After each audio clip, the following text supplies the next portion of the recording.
Hello, Steeler Nation. Welcome to day 2 of the NFL draft, or as I like to call it, Steeler Christmas. Day 2, we'll be getting 2 draft picks. That is, if we don't move back up, move back down, adjust picks. Supposed to have 2, 1 in the second, 1 in the third. Super excited. Steeler Nation. Miles, I already saw you on the show before I even started the broadcast. That is some epic joining right there. Glad to have you again, Miles. So this is, and Steeler Nation, this is your podcast show. This is a Steeler slanted show. We hang out all draft, talking mostly Steelers and how we feel that the draft is affecting us. So we'll talk a little bit of Cincinnati. We'll talk a little bit of the other team in our division, the Ravens. Why am I drawing a blank tonight? I just got back from work. I am just so shredded right now. And of course, we'll talk about the Cleveland Browns if they have a pick. So we'll see if they end up with a pick or not tonight. But we had a pick, and we went with pick it. We picked it right this time, Steeler Nation. And I've been on a roller coaster with Kenny Pickett. I started off like, Kenny Pickett's the best guy in the draft, most productive guy. Like, this is January. All into Kenny Pickett. Can't wait to get Kenny Pickett. Keep him in Pittsburgh. Best quarterback in the draft. Consensus top quarterback in the draft by all draftniks. At the end of the season, into the playoffs, it was supposed to be the Kenny Pickett show. Took his team to the ACC title. ACC is a serious division. Usually has a top 4 team in the BCS bowl games at the end of the season. Won his division. That's a Clemson run division. They won it. You want to poo-poo it, say Clemson's having a down year. It's tough to win that division, guys. That is not a walk-through division at all anymore. ACC is a top division. It's up there. SEC obviously is the cream of the crop. Big Ten, cream of the crop. ACC is the next tier down. And they won that division. And he just kept getting better and better and better and better every year. Let's go, Kenny Beamer. Love to see you on here, Kenny. Thank you for joining the show. And I'm surprised that Miles beat you to the show today. You were on before I started my broadcast yesterday. Today it was Miles. So that's great. Awesome to have my Steeler Nation friends here, guys.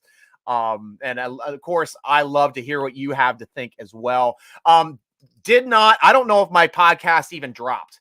I'm a little upset about that. DK Pittsburgh Sports was supposed to drop my podcast. I was very heavy into Kenny Pickett, talking about things like, I'm happy that this was we got him in the first round because he's tied to the Steelers now for 5 years with that 50-year option that we get on first round draft picks. But the Steelers essentially use that 50-year option as a leverage to longer contracts. So they signed TJ Watt to that 50-year option. He didn't even play on it. They signed him that monster contract. Same thing with Fitzpatrick for this year, 50-year option. He's going to get signed to a new contract this season as well.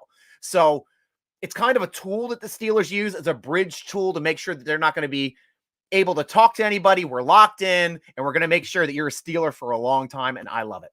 I think it's a great way to utilize the 50-year option. And plus, it ends up saving them a little bit of money off the cap from that 50-year option amount when they redo these big contracts, because they end up signing the way the money is structured and the signing bonus is spread out. It always drops the amount of the 50-year option. I'm not sure if it's going to work as well for Fitzpatrick, since safeties just aren't paid as high as outside linebackers and rush edges like Watt was. Watts came down. He was supposed to be like 10 mil. It came under 10 mil. He was like 7, 8, something around there for his first year. Of course, he's ballooning up now, but now we're getting Ben off the books. Cap went up a little bit, so that's good too. Another thing that we talked about yesterday, guys, we were talking about stats for Kenny Pickett versus Dan Marino at Pittsburgh. And some of you guys were like, well, Marino, he only beat Marino's stats because he played there for 5 years. That's a misnomer, guys. I looked up the stats. Kenny Pickett destroyed him in yardage. Marino was like around 8,000. Kenny Pickett's around 12,000. destroyed him, not just in interceptions. Like Marino had 60-some interceptions. He nearly was a 1-to-1 quarterback, but it was amazing that he had 79 touchdowns in his 4 years in college. Pickett had 81, beat him by 2, but Pickett had 32 interceptions. Marino was up in this high 60s for interceptions. And Pickett's first year, he only had 1 touchdown, 1 interception, and 500 yards. So that first year did not slant his stats in any way to make them something that would have been unattainable by any other 4-year quarterback. I mean, it was just insane on how well he performed, especially in clutch time. The guy is a winner. So I'm excited to see that. And, you know, as far as for the Marino thing goes, interceptions, it's not even close. And Marino dropped back. His last year was worse than his junior year. His junior year was epic. Great junior year. His senior year, he had more interceptions than touchdowns. He had like 17 touchdowns and like 23 interceptions his senior year. So let's not get ahead of ourselves and remembering fondly back to when Marino ruled college. He was a great college player, and especially in that time where offenses were learning how to pass in college. Now every offense passes. I mean, Marino was essentially setting the standard for what offenses became in college and are now.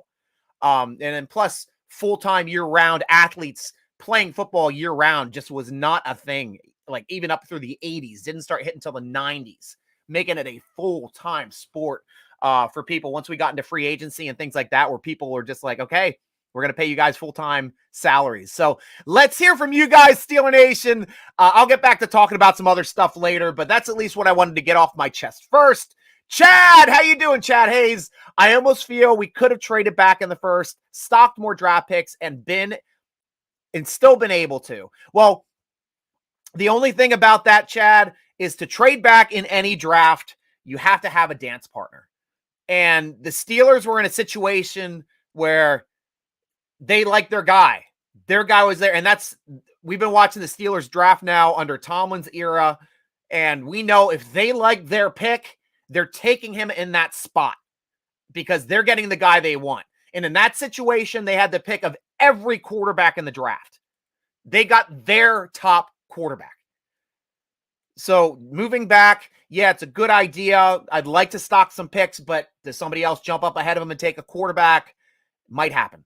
I'm interested to see who the first quarterback's going today. There's only one first rounder. Is it going to be Corral? Is it going to be Willis? Is it going to be Ritter? How? Who knows? There's 4 left. None of them else went in the first round. Usually people like getting quarterbacks in the first round. Ben Sauce, I'll be getting to here soon. I see you down there, brother. Great to see you on the show. Miles, again, I took yesterday's pick into consideration. I'm honestly happy over the pick. It seems like such a good dude and will fit our system. He's Pittsburgh through and through. He is. And if you saw his fiance go crazy when he was drafted, that was epic as well. I mean, Amy is sold. They're ready to be starting their new life in the same city they fell in love. So many, many blessings to the Pickett family, which is going to be starting here in Pittsburgh. Michael Hall, what division? We own all 3. We are the AFC North. Truth. Kings of the North. Well, we got to take it back from those striped kitty cats. I mean, I like cats. Don't get me wrong over here, but yeah, we got to take it back from them striped kitties. Colton was mad as hell. Yeah, it was actually really funny, Kenny. I really liked his reaction yesterday. I know he kind of went off the deep end a little bit. I had to mute him for a little bit just so he could calm down. But man, I love me some Colton Gesser because he never pulls punches. He tells you exactly the way he thinks. I loved his honesty. And he got over it. He got over it on the show. So that was big as well. Kennysburg and Mitchburg. There we go. How about Pittsburgh? That's off my head. That might work. Just got off work. Yeah, me too, dude. Oh, Lord. I'll talk about it a little bit. Let's go. Nice pick. We got everybody on here. Rob Tamburo, we love you, man. Michael Hall, quit embarrassing yourself. Get with the Brother Steelers. Haven't owned the AFC North lately. Yeah, we did 2 years ago. We won it. So That's lately. Just last year was Cincinnati. Don't be harsh on your Steeler brothers, too. We all love the same team, too, Robert. We'll keep it civil. Whose jersey are you donning tonight? I'm wearing number 3 tonight. You guys know who that's in honor of our late quarterback. Why am I? Oh, gosh. Oh, why? See, I'm still in work mode. I'm having trouble just thinking of quarterback's name, Haskins. Oh gosh, Dwayne Haskins, man. Yeah, I'm still not. I'm like repressing it. I'm having trouble remembering. But he was my guy. I thought he was going to be the starter this year. I really did. Honestly did. Help! Nice. Got the color rush Najee on. Oh, you meant strike. No, that's great. No, that's everybody. Tell me what jerseys you're wearing tonight, because usually I don't wear jerseys for draft shows. I would be wearing a suit and tie if I was getting home. Anything before 5 minutes before I'm going on the air. It's just been crazy. Okay, I'm going to be bringing on one of the Steeler Nation's best draft gurus, Ben Mckalion, the Ben Sauce, at the Ben Sauce over on Twitter. I guess there's an underscore after that. But let's have and welcome one of our great writers over at SteelerNation.com, Ben Mckalion. Ben, welcome, Riker, my friend. How you doing? Good. How are you? Oh, I am just relieved to be out of work. I worked my balls off today. We were actually at Morgan State University. It's this huge I Love Morgan State party, and we had 3 inflatables and 4 tents, and we're running samplings and games and green screens, prize wheel, video games. All good? No, yeah. The worst part was I checked out my trailer when I went out, and the 2 tires were dry rotted on the one side, so I got to drop it off to get it fixed. I'm like, please. Oh, geez. Yeah, I got to replace all the tires on the trailer. I'm going up to upstate New York, so I need that one done. AAA must hate you. Oh, gosh. I need to get AAA. That's my freaking problem. Holy crike. But great to have you back on the show. You've had time to sleep on it. How are you feeling today on the Kenny Pickett pick? And dare I say, is that a Moose jersey? It is. Yeah, I mean, well, it's the second day, it's round 2, so got to rep the round 2, right? Awesome. Oh, love it. If it says what I have hanging back here, a number 1 pick jersey, does that say how I'm feeling about how last night went? Yes, it is. And even, I know you are a big Mitch Trubisky guy as well.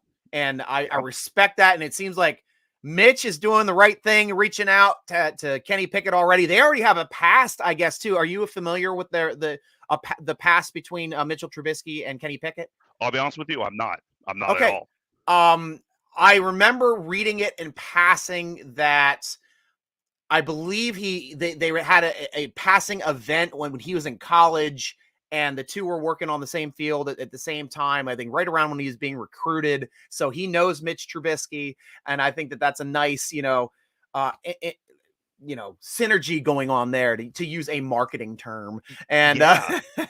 I completely agree. I mean, and I was talking with Colton, here a little bit earlier today. Yeah. And I mean, the way I also see the perspective, because everyone's like, well, what's the point of signing Mitch if we were going to sign a quarterback, or what's the point of signing a quarterback or of grabbing a quarterback at 20 if we already had Mitch? Right. We have depth at the quarterback position that we really haven't had in 18 years, because right. if you think about it, if Roethlisberger's out, there's a huge drop-off. It's a condensed playbook. Yeah. The first team isn't used to working with, whether if it was a Dennis Dixon, Charlie Batch, those types of individuals. But now that we see 2 guys who are each going to be working out and practicing and really playing with the first team. So if the starter, whoever it is, if they go down, it's going to be seamless transfer. It's like, okay, plug him in. We're going to do our game plan as if the other guy were in there. So I absolutely love it. Nice, man. And that's a great point, man, because I mean, it hurts me that we don't have Haskins as well, because I mean, we had Mitch Trubisky, who was the 2nd pick in the draft when he went. We had Haskins, who was the 15th pick in the draft when he went. Now we have the 20th pick in the draft, who was the first quarterback off the board this year with our pick of the litter. And that's the insane thing to me. Like, I was completely blindsided. I'm like, Malik Willis, here we go. This is going to happen. But Justin Fabus was on it. You were on it too. Were you calling Pickett as well? Or was that Matt that called it? I think Matt did. I was more on the Willis train, so okay, yes, I'm not going to take any of the credit. No, I was too. I just because that's everything I read. It's like they love Willis. They love his athleticism. He's a great quarterback. He's mobile. They were looking for a mobile guy. How is Kenny Pickett's mobility? And how does that speak to the way? Is he an RPO possibility at all? I mean, he's not a true like a dual threat quarterback like a Lamar Jackson. If you want to throw him out there, he's not that. He is a throw first quarterback as opposed to I have one read and I'm going to do a check down and I'm just going to run. I like to say he's a great situational mover in that he goes through his progressions. If it's not there, it's not like he's impatient. It's not like he scrambles first, but he knows how to roll out. If it's not there, he picks up yardage. And even if it's like a 3rd and 5, he's a gamer. If it's a 3rd and 5, 4th and 3, you need those tough yards. He's not going to shy away from it. He's going to if you need 3 yards, he'll get you 3 yards in an inch. I mean, he's going to get after it. That's great. And to me, like the oddest thing about having Ben Roethlisberger as our quarterback is like for the last 15 years of his career, the quarterback sneak was non-existent. No. And for a guy that big, like maybe we'd run one quarterback sneak every other year or every 3 years. It was just like, what are we doing here, guys? Because even lining up under center was such a foreign concept. Right. It's just like, is this ever going to happen? Because as soon as like Bettis was gone, like he stopped lining up under center really. And we started going more shotgun, more pistol.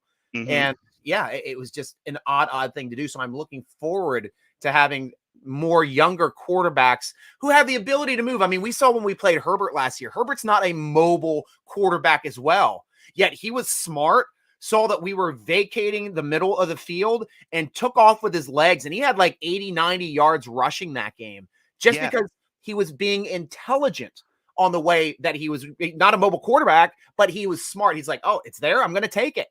And he took it and he kept taking it. And we kept giving it to him. How infuriating. How absolutely infuriating. He has a very similar skill set, though, of Justin Herbert. Arm strength is not there. I'm not going to say that. Yeah. But just in terms of how he operates in the pocket and how how he takes control of the game is very similar. Oh, nice. Oh, that's great to hear. And let's go to our friends, Lidos, my boy. Carlos Goncalves, como se dice, señor? Okay, let's hope Pickett becomes a franchise quarterback.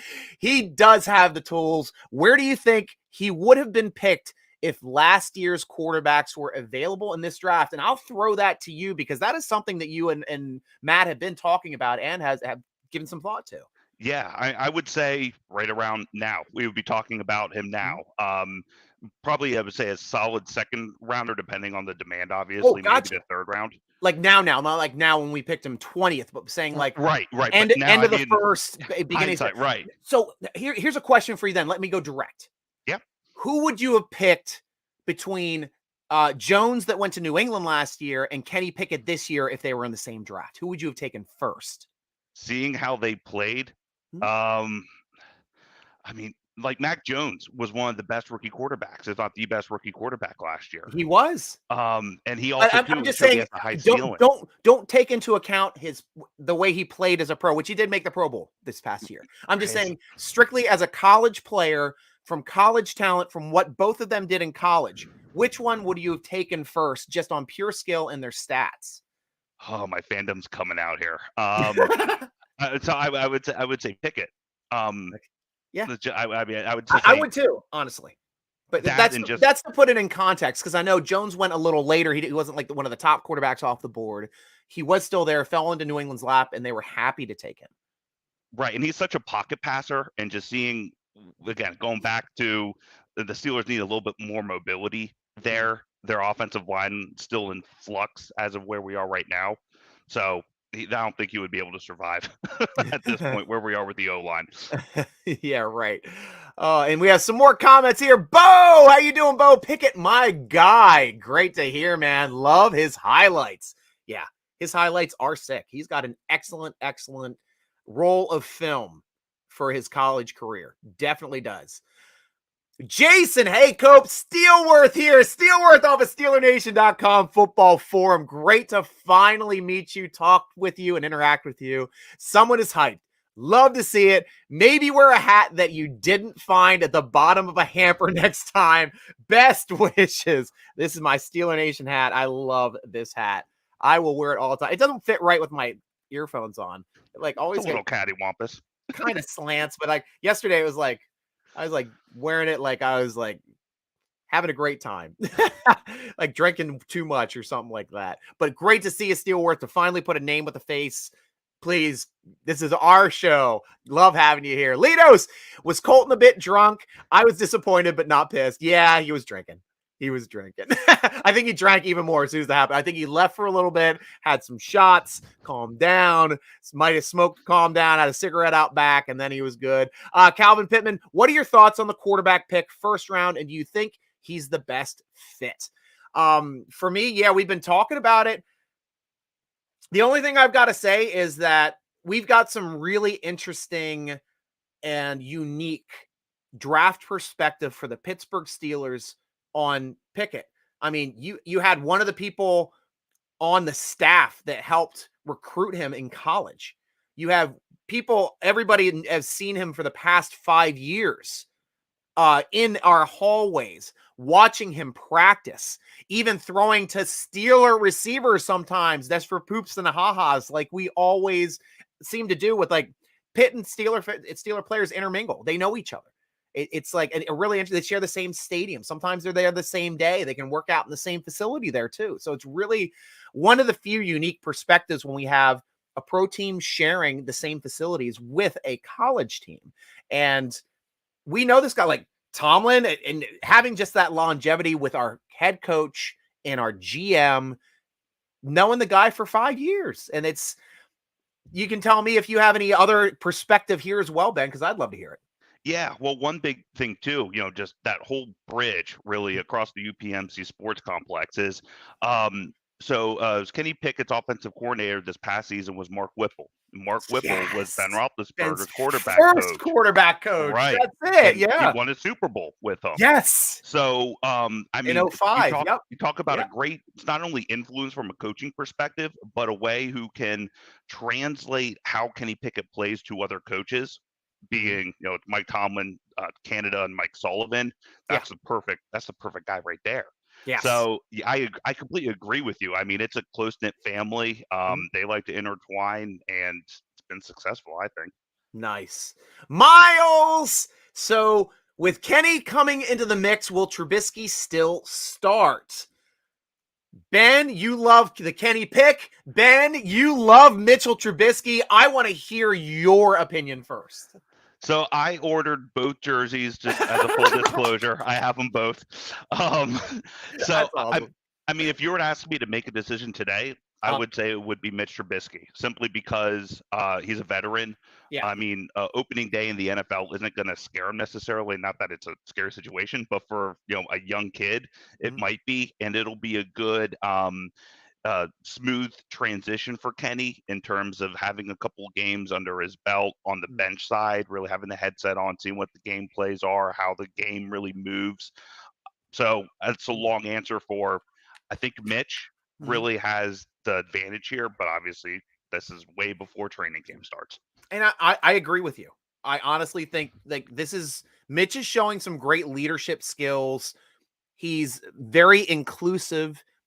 It was the first time. I mean, I've always heard new quarterbacks coming to a team, having all the receivers over, maybe some running backs, which Najee did come. He was our second leading receiver last year, had Muth down there, but it was the first time I've ever heard a new quarterback coming to the team and inviting all the quarterbacks as well.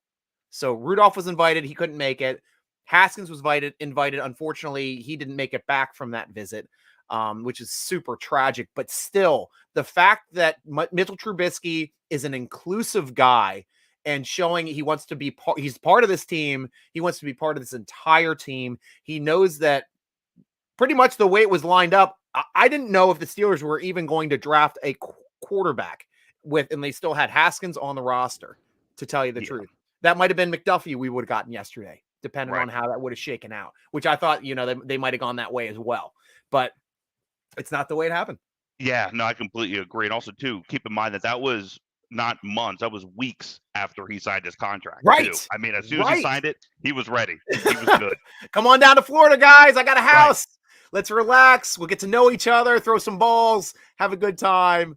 It's always, always great. So, Jason, this is a great question to have Ben Mckalion on the show, and I'm glad I'm not fielding this stuff myself because Ben's the one that does the mock drafts. I know there's a lot of talent that has slid here into the first round.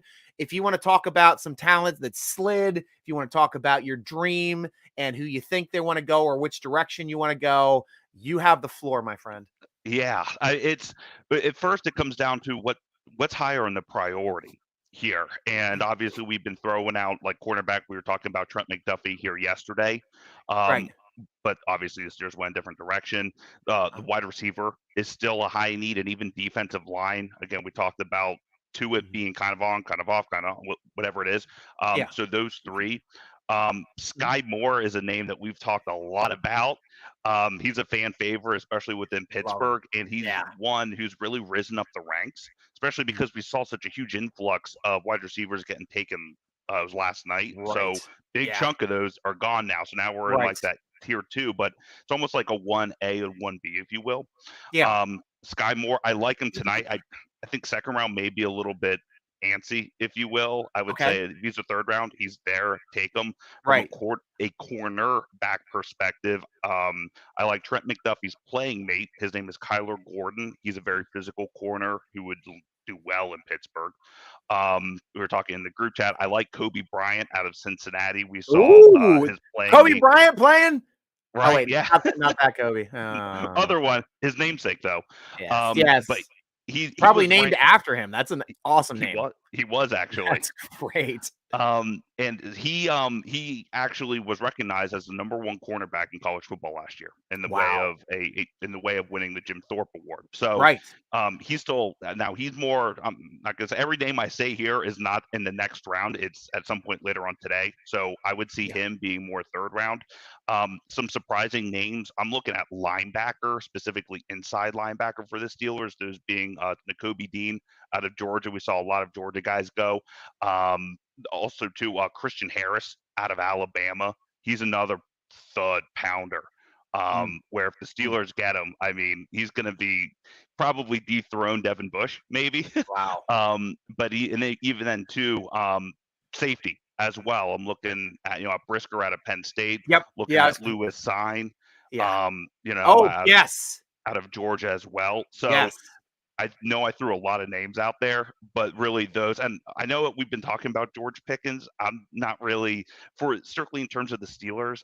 I don't think he's not what they really need. He's more of an outside guy. They already have that in Chase Claypool and Deontay Johnson. They really need a guy who can play on the inside. Correct. And that is Skye Moore.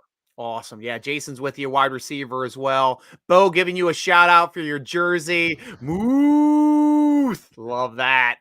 Love that. Corey, hey, yo, I'm calling it not. Pickett will be an athletic version of a Peyton Manning. He's pretty much has that same throw and quick release, which will bode well for us. He is athletic than he's more athletic than what people think. And honestly, I knew that he was going to be taken by the Panthers, which led us to maybe Willis being our second option. But I love this pick. Let's go. And one thing I want to note too, we want to mention another quarterback that could do all the stuff at the draft. And when he was drafted, though he was drafted very late, didn't have the arm strength. And I'm talking about Tom Brady. I mean, I'm not saying Pickett's Tom Brady. Don't get me wrong. I mean, I'd love for him to win 6 Super Bowls for the Steelers. Don't get me wrong. We'd love to have to see him in 10 Super Bowls. If he's the new Tom Brady, I would love that. But he's not. He's not. But still, arm strength to me. What do you think here? What Corey Frank has to say, Ben? Yeah, I think he meant to say now and not. So I got you there, Corey. Right. Yeah, thank you, Corey. Yeah, thank you. Yeah, and I completely agree. Just in the way he reads the game. I mean, how many times if we think back to Peyton Manning, where he was hanging out in an ice bath and just reading a playbook just casually? Yeah. Right. I think that Kenny Pickett is very similar to that in his intellect and his intel, his football IQ, however you want to word it. And again, seeing as though he's already been embedded in the organization in some capacity than what others really off the street, if you will.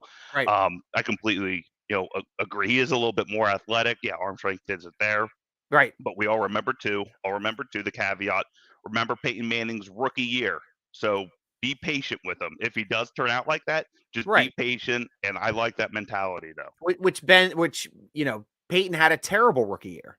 Highest interception thrown by a rookie. Right. And people still didn't throw him under the bus the way they like to throw Jameis Winston under the bus for his 30-30 year that he had as well. But he still had more touchdowns than interception. That's why I like Jameis Winston. Jameis Winston never had a season where he had more interceptions than touchdowns. Peyton Manning did, and their numbers were very similar. First 5 years in the league, their numbers are like basically the same numbers, which was insane that one is a great quarterback, the other one can't stay on the same team, which is odd as hell, especially now that he was starting to blow up last year, really putting it together. It looked like he was going to be an elite quarterback last year. New Orleans was in the top of their division, like 2 games up on Tampa Bay last year before he got hurt, beat Tampa Bay hard in the one game, and then wheels fell off the truck in New Orleans as soon as he got hurt. Right. Well, and Manning also had, and Manning too also had a great receiving core. I mean, oh gosh, like Marvin Harrison, Edgerrin James. I mean, dude. Yes. So also keep like the supporting cast and Tony Dungy as well. That's great. Right. In more ways than one. Oh, I love those guys. Let's go back here to Steeler Nate. I'm multitasking here. I'm bringing up the draft stuff. Ben, who is your favorite wide receiver in round 2? Steelworth wants to know. I keep saying Skye, but in round 2, I like Christian Watkins. Out of North Dakota State. Yeah. Again, a lot of, if you look at it too, looking at the wide receivers that are the quote unquote favorites, a lot of them are more outside guys. Yeah. I mean, there's Shakir out of Boise State. I like Shakir a lot. I think that guy can be a really athletic, and he's a kick punt returner too. Right. But he's one where I think that he's going to be more early here in the 4th, here early on tomorrow. Oh, wow. Not really tonight, I don't think. Wow, interesting. That's great. That's what I think. And again, I already gave my thoughts on George Pickens. I don't know why. I just love Skye Moore so much. I just even think of Hines Ward again. He's a hometown guy. If Pittsburgh drafts, like if they use their first 2 draft picks on guys who played in Pittsburgh at some point, I mean, you talk about the fan base just going nuts. That'd be great. Right, especially like when it brings back to when we drafted the guy over your right shoulder there in Connor, with the triangle jersey there behind you. Right. I love that. And that is a 3rd jersey the Steelers have not used yet, that triangle jersey. It's only on in Madden. Yeah, that's crazy. Yeah, and it was strictly the design of that was made for 3 Rivers. Triangle has 3 sides. They play on that peninsula that's essentially a triangle where they had the old stadiums, Fort Pitt. It's a 3/4 sleeve as well. Oh, wow. That's awesome. All the 3s. It comes back around. That is great. Rob, how you doing, Rob? Good to hear from you, man. Who are the 7 players Steelers can least afford to be without with injury? Worryingly, some of them are not stars. TJ, Cam, Najee, Minka. So what are the other positions? Yeah, tackle. I mean, we were talking with Robert yesterday. I agree. If tackle goes down, that would be difficult. Interior offensive line, we're now 4 deep, and we got 3 guys that can play center like that. 4 guys that can play center with JC Hassenauer as well. The 2 guys we brought in, Jenkins, Cole, and of course Green. They're all center guards, and so I don't know if they're trying to squeeze out Dotson or if Dotson's just going to finally move to right guard and be like, this is where I played in college and I'm going to start bulldozing people again. Some other positions, at least for me on the top of my head, it hurts not having the nose tackle. I think would be another one we'd have to think about as well. Yeah. So I assume that we're speaking just in terms of just current players. Right. Okay. Yes. This is going to be me optimistic, just using what we saw in the last couple of years. I would say like Miles Jack. Really, like the inside linebacker core. Yeah. We saw what happened last year. With there was it was Vince Williams, that's right, who had retired early, scrounging around, got Joe Sherbert, wasn't there. Yes, I said Sherbert on purpose. And there's really not a lot of depth behind it. I mean, you have Rob Spillane, you have Buddy Johnson, so inside linebacker, and then safety too. There is no depth at safety, and we said Minka, but what about Terrell Edmonds? I mean, we don't have any safety depth. Right. So you'd be looking at like Cam Sutton back there and really either playing a dime defense, most likely. Right. Which there's only so much you can do. So I would say linebacker, strong safety, maybe edge, and Alex Highsmith as well. Okay, cool. Bernie McCluskey, high striker from Canada. Is that Buff? You let me know your handle from Steeler Nation. I know you. Great to see you over here, Bernie. It's the first time getting to get you on the show, and it's awesome to have you. Rad Rob, again, Kenny is a quick thinker on his feet, like Joe Burrow, but with more running skills. Is that accurate? Because I don't watch as much college football as you do, Ben. Yeah, so they had to name, they being the NCAA, had to name a rule after Kenny Pickett after the ACC championship game, after he faked the slide and ended up just popping right back up and going in. So if you want to talk about quicker on his feet, that's really case in point right there. Wow. So yeah, I completely agree. Awesome to hear. I know Rad Rob likes the left tackle depth. He said we need more left tackle depth than wide receiver depth. I'm with you there for depth wise, but we're still missing a slot starter, which is essentially a pseudo starter, like a slot corner. Those guys get a lot of snaps on offense, usually 40%, which is more than usually slot corners get. Well, actually, no, they get a lot now that we play nickel, mostly nickel, in the NFL. So, I go that way too, but the depth behind tackle, I agree with you, Rad Rob. It's concerning. It is concerning. Ed Seeger from Facebook. Ed, good to hear from you, man.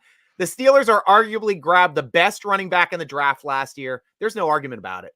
And arguably the best quarterback this year while drafting toward the end of the draft. The criticism that Tomlin and Colbert have been getting is mind-numbing. Excellent. I cannot argue with either of those points, Ed, and great analogy. The same thing that I keep saying when draftniks were beating down the Steelers pick when they draft Najee Harris, and you see them shudder. Mel Kiper's like, you don't draft a running back in the first round. It's the dumbest thing you can do. But I'm staying. You do not find a dual threat running back that never fumbles the football ever in any round but the first round. And the Steelers are lucky. Not only was he the best running back prospect last year, he's the best running. In this class, he'd be blown away this class. Absolutely. He probably would have gone higher, to tell you the truth. He probably would have gone before we picked at 20 in that same lineup, because the running backs this year, I'm just not as impressed with. No, I completely agree. Cool. Jamon, how you doing? I thought we could have traded back and still gotten a good quarterback. And I would have loved to have traded back as well. The problem that Kevin Colbert always talks about is you need a trading partner to trade back. Sometimes they're not willing to trade back as far as some people want them to trade back to get some draft capital, maybe a couple spaces they'd consider, but that's not always available. And you see KC jumping right up to a team that was going to trade back after us, because they did, to get their cornerback right after we drafted, which is a guy, McDuffie, which Ben and I like to have yesterday, but it's just not the way that it went. And Jamon would say Jones based on the higher level of competition played. We're just catching up with some comments too. And it's great. I love having contrasting opinions because we all love the same team. We don't have to think the same way. I'm not Mark Madden. I'm just not. I heart you, buddy. Thank you, Jason. Appreciate it. Michael Hall, striker. I don't know if you remember, but the Pitt game versus Wake Forest, Pitt had the ball at their own 48. Pickett took it himself and made fake slide and fooled 3 Wake Forest defenders and scored the touchdown. Wow. And that's exactly what Ben alluded it to. Ben remembered it. And I do remember that highlight as well. Yeah. Rad Rob, anyone who still wants skill position at wide receiver 2, dominant lineman, does not remember how weak offensive line was, and that is Cam, Hay, and Journeyman were playing nose tackle. Yeah, that was tough having Cam switch nose. We did it for one game, but we're done with this. Yeah, we're done with this. It's not going to happen again. But that hurts. Yeah.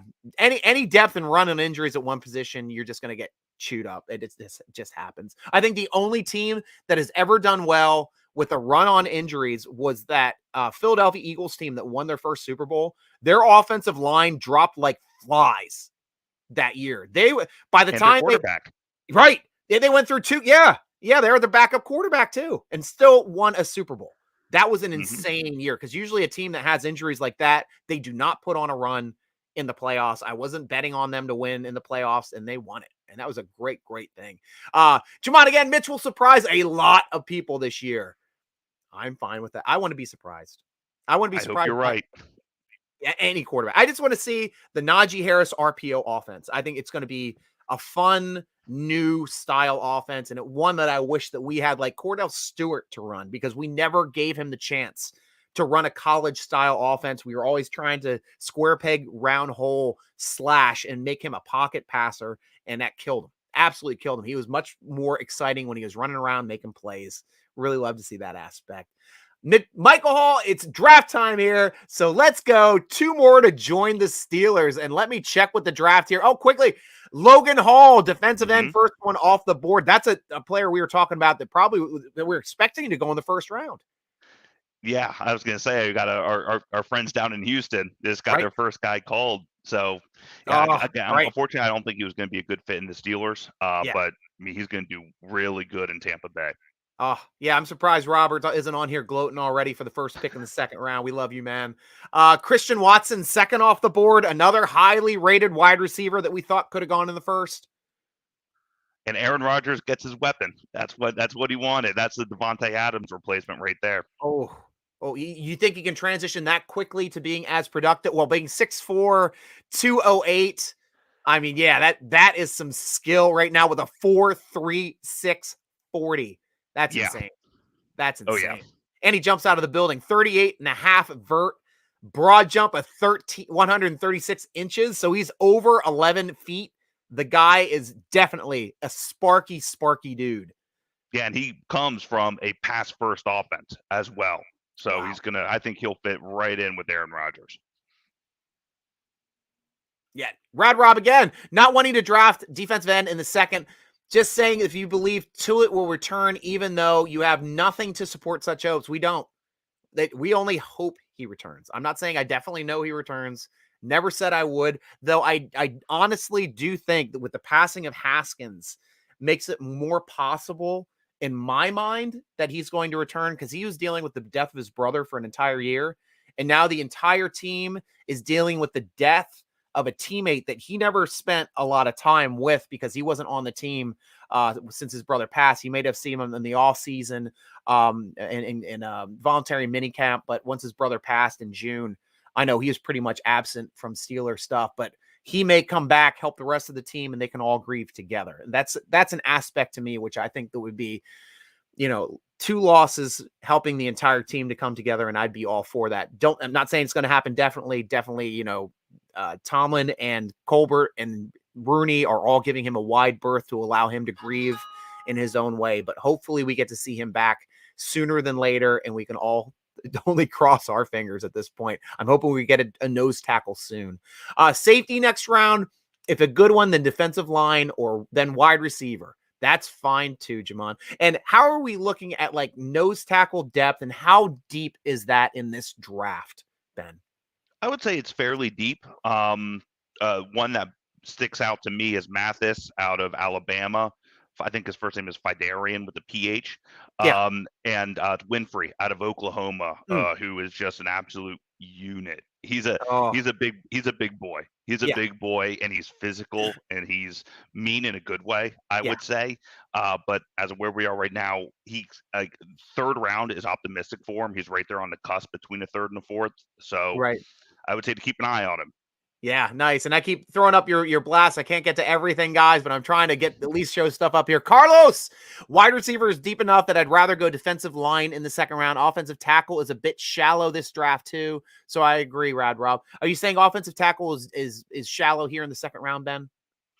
Pretty good for offensive tackle. I would say it's pretty stagnant. I mean, we saw obviously the best ones go yesterday, and again, we have maybe 2 or 3 here that are kind of just like trickling on, and then I don't think we'll see another for probably 4th, 5th here tomorrow. Right. Miles, being honest, I would be okay with Nick Cross if Moore and everyone else is gone. I mean, would you be happy with Nick Cross, Ben? You're giving me a little scrunchy not face. in this. Not in the second. I think if he's talking about maybe in the third, then okay. Sure, assuming obviously, as he said, everyone else is gone. Sure, yeah. But it just depends to what do you define as everyone else. I just love that unintentional Renee Zellweger impression that you just did. It's amazing. Sorry. I did not never apologize. I love you having you on the show as always, man. Love it. What's up, guys? I hope we address the defensive side of the ball. And why are you covering up the Watt jersey? Oh, he knows. Michael Scott Joyner. He keeps track. Oh, he's not covering up the Watt jersey. It's over there. It up. No, I just to adjust it. We just have to remember. Okay, Steeler Nation. Let's see if you can remember what the jersey is that he actually is covering up right now. That's going to be fun. And that's it. Rob wants any round for a wide receiver since we're good at drafting at wide receivers. I would say also that having Ben on our team made it so we developed wide receivers very quickly. They did much better on our team for the most part than they did on other teams, but we'll have to see if the development is true or whether it was Ben. Tim, yeah! How you doing, Tim? Good to see you. Defense before wide receivers. That is fine as well. Michael Hall, if we get Shakur, it will be him versus Gunner in terms of special teams returns specialists. Talk to me about Shakur's special teams possibilities, Ben. Optimistic. Good. I can't think of anyone that we've seen on the Steelers who can really match it. He's I guess he's more of like a speedier Ray, if you will. Well, in terms of special teams, I would go with Gunner just based off of how we actually performed in the NFL last year as one of the best in the league. But in terms of receiving, I would go with Shakur. Nice. Love that, Carlos. Pickett compared to Tom Brady. Did Pickett cheat? That's great. That's great. Steelers, Scotty, I'm giving you a personal shout out. We'll be on and off checking the draft. Have a family thing tonight. It's my birthday. Happy birthday, Scotty. And what a great day on Steeler Christmas to celebrate your birthday. We're getting 2 new players, hopefully. Maybe more, maybe less, but probably, most probability, we're getting 2 new players. Happy birthday, Scotty. Offensive line or cornerback, Litos. Pickett deflating them footballs. That's great, guys. Could we see Mason getting traded for a draft pick, Ben? We actually had a story about this earlier today. I think it was Parker who wrote about it. And it's one of those where I could see it because in terms of value and what the Steelers have gotten out of Mason, I think they're probably kind of tapped out. But at the same point, they still need quarterback depth. I mean, then you're right back to where you were with 2 quarterbacks who are kind of just there. So just because of the need, they need a quarterback. I think that they're going to hang on to him, especially to what teams are really going to trade a lot and what the Steelers are asking for, being like a 6th rounder, if you will, for him. I don't think there's going to be a lot of takers, quite honestly. Yeah, right. Steel Scotty, Miles, I hope not. We can make more value for him and trade late preseason, the season, once injuries start to happen. Yeah, we'll have to see if that happens at all. Bro, Barian, we haven't seen you in a bit, man. Good to see you back here. You know you're a Steeler one day. Create rules based on your play. I'm not sure what the context of that is, but it was the fake slide in the ACC championship. Yes. Thank you, because my brain does not always go back to the point of what we're trying to say. Kenny Beamer, I think we need more help on the safety spot. I don't like Edmonds.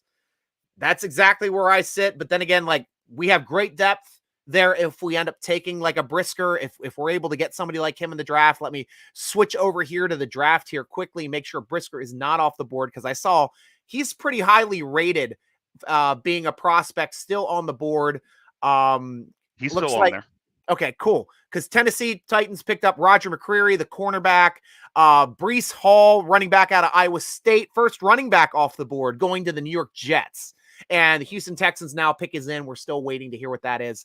But this is what we do, guys. I love this kind of draft coverage because we just keep talking Steelers, and then we kind of go we'll check out who got drafted because it is topical because we want to know who's off the board, who the Steelers are no longer able to take anymore. But still, like, this is just the way to do the draft. And I'm so glad that each day, like, you guys are telling more and more of your friends. We're getting more and more people on the show here, interacting, talking. You guys make the show, Steeler Nation. You really, really do. I love your enthusiasm. You keep me excited. That gets Ben excited. Absolutely. And then we're rolling. We're absolutely rolling. All right, Bro Barian, you're a Pittsburgh Steeler when they create rules. Yeah, that's one other thing too. I think he said it again.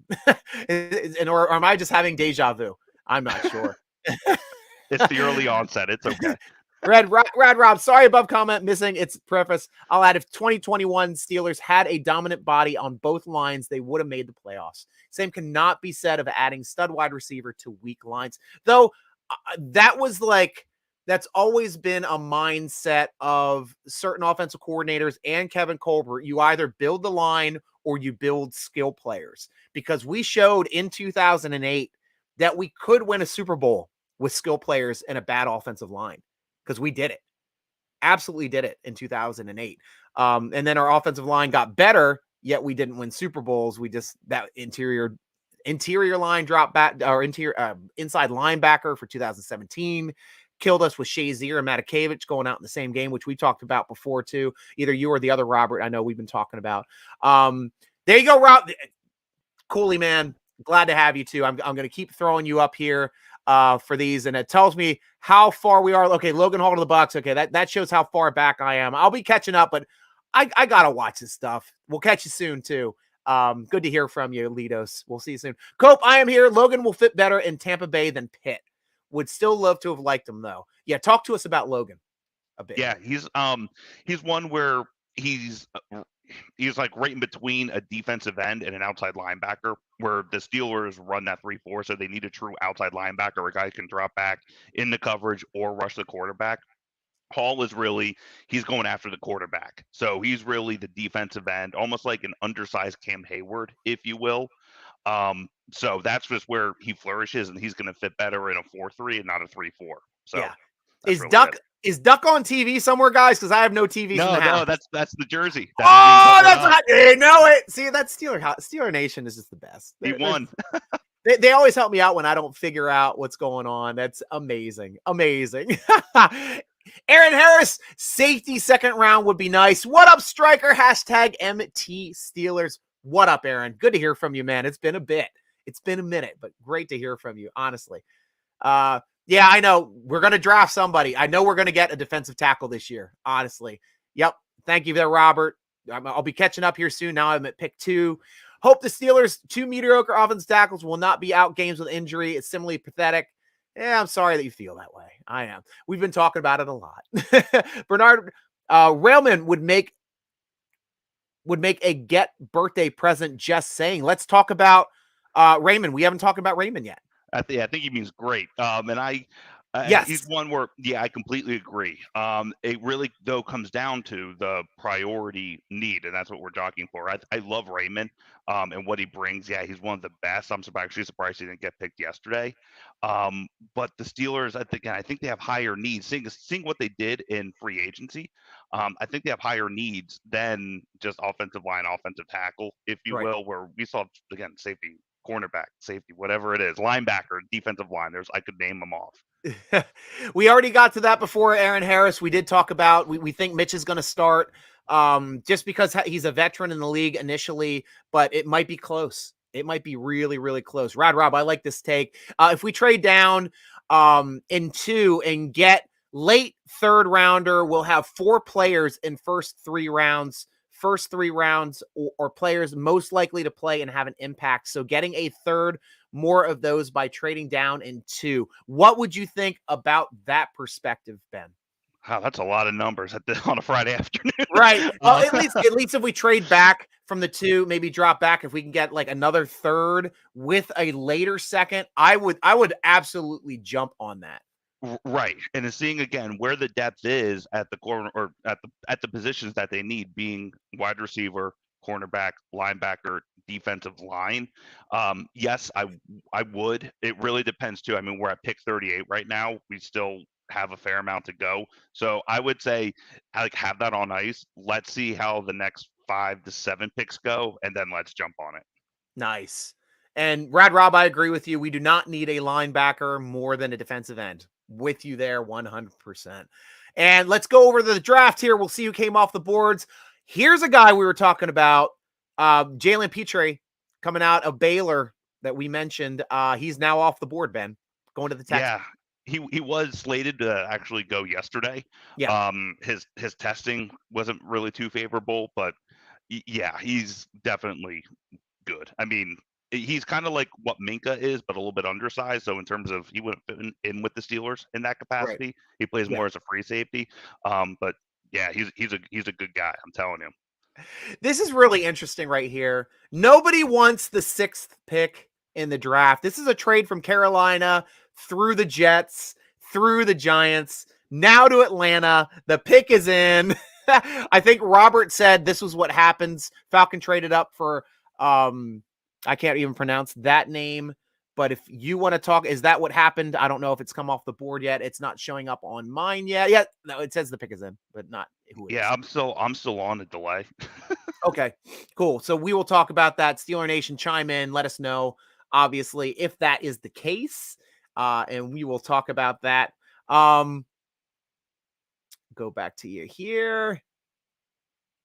Yeah, I guess you guys are a little bit ahead of us too. Yeah, Bears take Kyler Gordon. So definitely, yep, now he's right. So it is official. Ebikite from Penn State. Oh, the edge from Penn State, aren't? Yeah. Oh. Yes. Now off the board. Yes. He'll do well for them. Would not have minded getting a guy like that too. That's where it stops. So then it's a competition between him and Alex Highsmith. Right. He's still on his rookie contract. So yeah, right. Bro Baron. Yes, the big slide meant to say, you are a Steeler when they make rules based on your play. Yeah, and that was one of those things where they're starting to think of like redoing that fake slide rule, right? Is that something that the college football ruled on already? Yeah, they made the change. Probably a week after. It was before the national championship game. Wow. So it was very short-lived. It was like, oh, we can't have this going anymore. Yeah, I mean, and if you watch, it's a good way to tear an ACL, which I thought I was like, that could be close, and it was on turf, and you don't have 1 foot slides. But yeah, I mean, he's very athletic. You gotta give him props. Nice, and Robert's saying if he's typing it in here, it is a fact. So we'll talk about the Bears pick, Kyler Gordon, now off the board. Ben, what does that mean to you? I was hoping the one that hurts. I know, and it was like I really was hoping he would be there at 52. Right. More of like a pipe dream. So I'm not surprised he's gone at this point. In Chicago, I think he's going to do great. I always associate Chicago, like the defense, very similar to the Steelers. Yeah. Play on grass, cold weather. He's going to fit in right in with that. So he's a great corner. He's a great prospect. I think the Bears hit a winner on that. Thank you, Kayla, for correcting us. Ebikite is how it's pronounced. I appreciate the phonetic help. I didn't click on there. I know I can click on it here to get the phonetic pronunciation. I just didn't do it. I mispronounced Pat Freiermuth, even predicting on day 2 that he was the guy we were going to take at the beginning of the day on day 2. If he was our Trump pick for day 2 over any offensive lineman, because people were talking about offensive lineman day 2, offensive lineman for the 2nd round pick. And I said, Pat, I think I was calling him Freiermuth at the time. But he was our pick. It's the only pick I've ever gotten right. I mean, I screwed up when I said ETN over frickin' Najee Harris last year. And I'm glad. Like, I didn't know Najee Harris's fumble record in college. That's the thing that blew me away. Only had 2 fumbles in college. And one of them, they stood him up for like 20 seconds and ripping the ball out from him, which should have been play stopped. His forward progression was definitely over, but that was an insane. That's like his only fumble in college football. Right. In the SEC. Right. In like the big boys. Right. And the toughest of it. And he got all the carries. He was the workhorse right for that Alabama team. So really, really interesting stuff. Aaron Harris, defensive tackle needed, more to stop the run. Hopefully Jack and Bush can help more this season. Love to have that too. Miles asking, what pick number are we up to right now? I think the 7th pick, number 39 for the Bears, has already been in. We've talked about him coming off the board. So they're currently on the clock. The Seattle Seahawks picking number 40, which is 8th in the 2nd round. So we still have a couple more to go. Are the rules for day 2? Is it 10 minutes each pick on the clock? I believe so. Okay, yes. cool. Because that was the way it was. I know day 1 is usually 15 minutes for each pick on day 1, which is smart because it makes for great television. And then getting 10 minutes for 2 rounds and squeezing them in, and about an extra hour of broadcast time. NFL knows what it's doing. Like, don't get me wrong though. I used to absolutely love sitting down with a case of beer and my best friends in the recliners for 2 straight days when it was Saturday, Sunday. And that was the draft. It was like, this is what we're doing for this weekend. But stretching it out Thursday, Friday, Saturday took me a little getting used to, but I'm starting to love this format. Really, I am. And moving it out of New York too. Oh, I know. More like the Super Bowl. Right. It's not radio music. No, and that's good too, because it got stale because we're just in Goodell's hometown, so they could. Well, he's gonna get booed no matter what. Is he still getting booed? I'm not watching coverage. Oh yeah, he got booed last night. Awesome. Oh no, they love me. That's why he's like, he had like a couple years off in his basement. That honestly, Lo, the basement draft was my absolute favorite Goodell moment, because he just kept he was in that recliner and he just kept getting lower and lower in that recliner. His face kept getting redder and redder. He was just getting ripped, absolutely rip roaring drunk that night. And it was fun to watch. It was fun to watch. That was I hated it. I love watching the fans do it, but yeah, watching him just get sink. Right. What's that? FB for Facebook, Aaron? I'm not sure what that means. Mighty Guru, good to have another Steeler Nation forum member here. Always good to have. Steeler Scotty with a moose. You're going to get that all night with that great jersey. Great jersey. Mighty Guru coming back on with here. Skye Moore or Travis Jones, and I'd be ecstatic. Let's talk about Travis Jones. Oh, I honestly haven't. I've only been looking at Skye Moore, if that says anything about him. Right. I mean, Matt would know more than me on Travis Jones. Right. Okay. Why am I blanking on this? Oh, big defensive lineman from UConn. That's okay. Why. There you go. Plays at UConn. I keep forgetting that UConn has a team. Yeah. But yeah, I mean, he's one, now that I remember. He's one where he started in the fourth or fifth rounder area. I don't see him in the second. I see him more as a third round. I guess with that, I'd say Skye Moore over him, but that's it. Yes. And thank you, Jason. I might have misinterpreted the question. Yes, well, we're picking number 52 in the draft, 20th in this round. So yes. Thank you, Jason, for helping us out. Appreciate it, Steelworth. Steeler Scotty, selection time limits based on rounds. First round is 10 minutes. Oh, okay. So they've taken it down from 15. Second round is 7. 3 to 6 is 5, and 7th round is 4 minutes per selection. So that's dropped even further than what it used to be, because it used to be 15 minutes for first round, 10 minutes for 2 and 3, and then all of day 3 was 5 minutes. So it's changed yet again. Yeah, and the first 3 rounds yesterday, I think, were taken all within the span of 5 minutes. Yeah, right. So it didn't even really apply. That's what threw me off. Right. Wasn't as fun as you day 3 last year. Oh my gosh. Thanks, Cooley. Yes, I was. You guys see me. I mean, you're enjoying a beverage right now as well.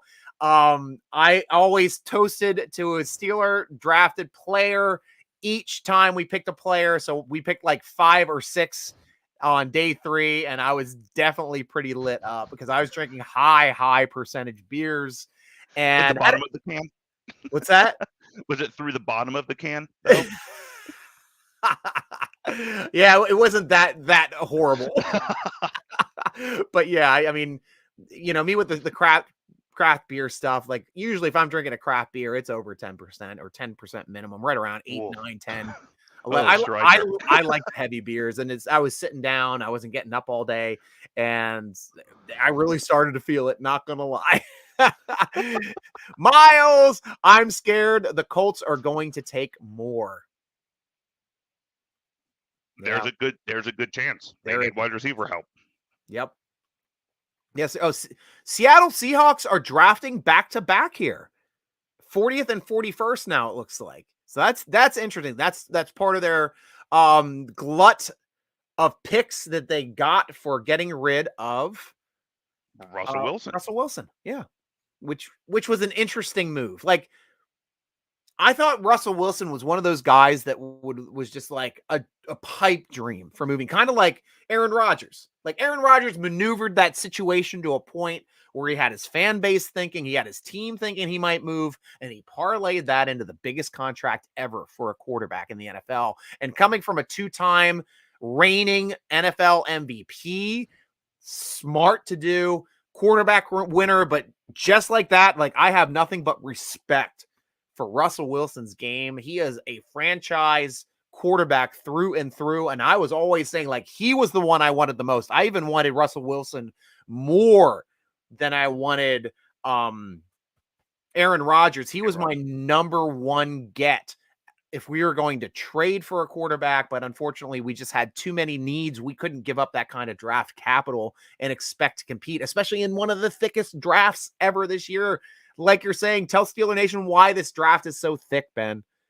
Well, in terms of just quarterback position, I mean, it's not thick as in the talent level. It's more thick of there's a very high demand and not a lot of supply there. So obviously that's going to drive the value of them. We saw the first one there at 20 yesterday, but there's going to be a lot more jockeying here later on. And wide receivers, how many wide receivers did we see yesterday? I think it was like 9. My gosh. And then there's more today. We've already seen 2. Was it 1 or 2 here already? Right. Expect to see more in cornerback and D-back as well. It's just the way the game is. I mean, I think the 7-on-7s that we see in the offseason are really help drive into skill positions, those lengthier, the ball to skill positions that we see. That's really driving a lot of the production there. It's just a new era of the game. And also too, it comes down to the economics of like wide receivers. We saw AJ Brown yesterday, $100 million contract for 4 years.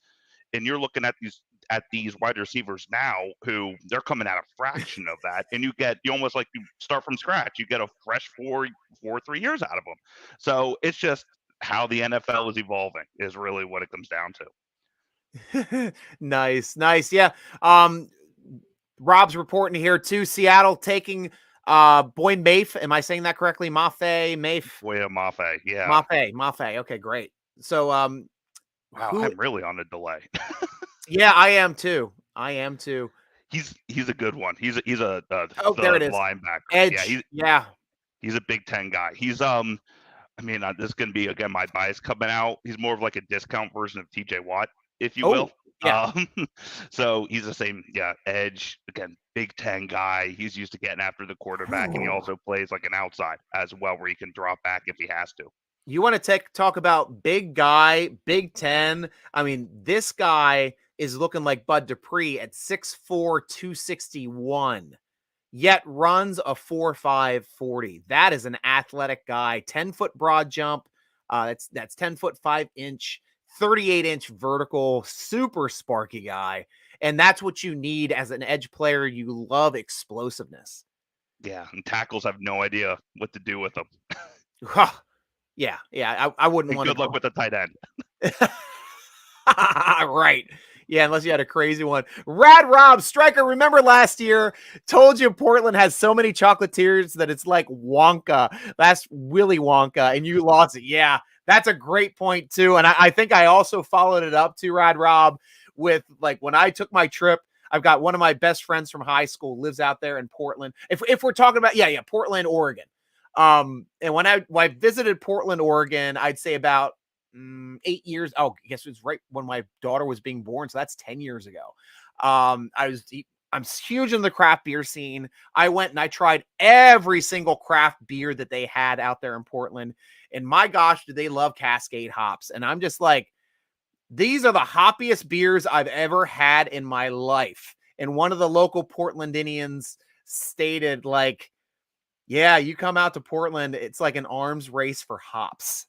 And he's hit it the nail on the head. It's like, how many hops can we cram in this beer?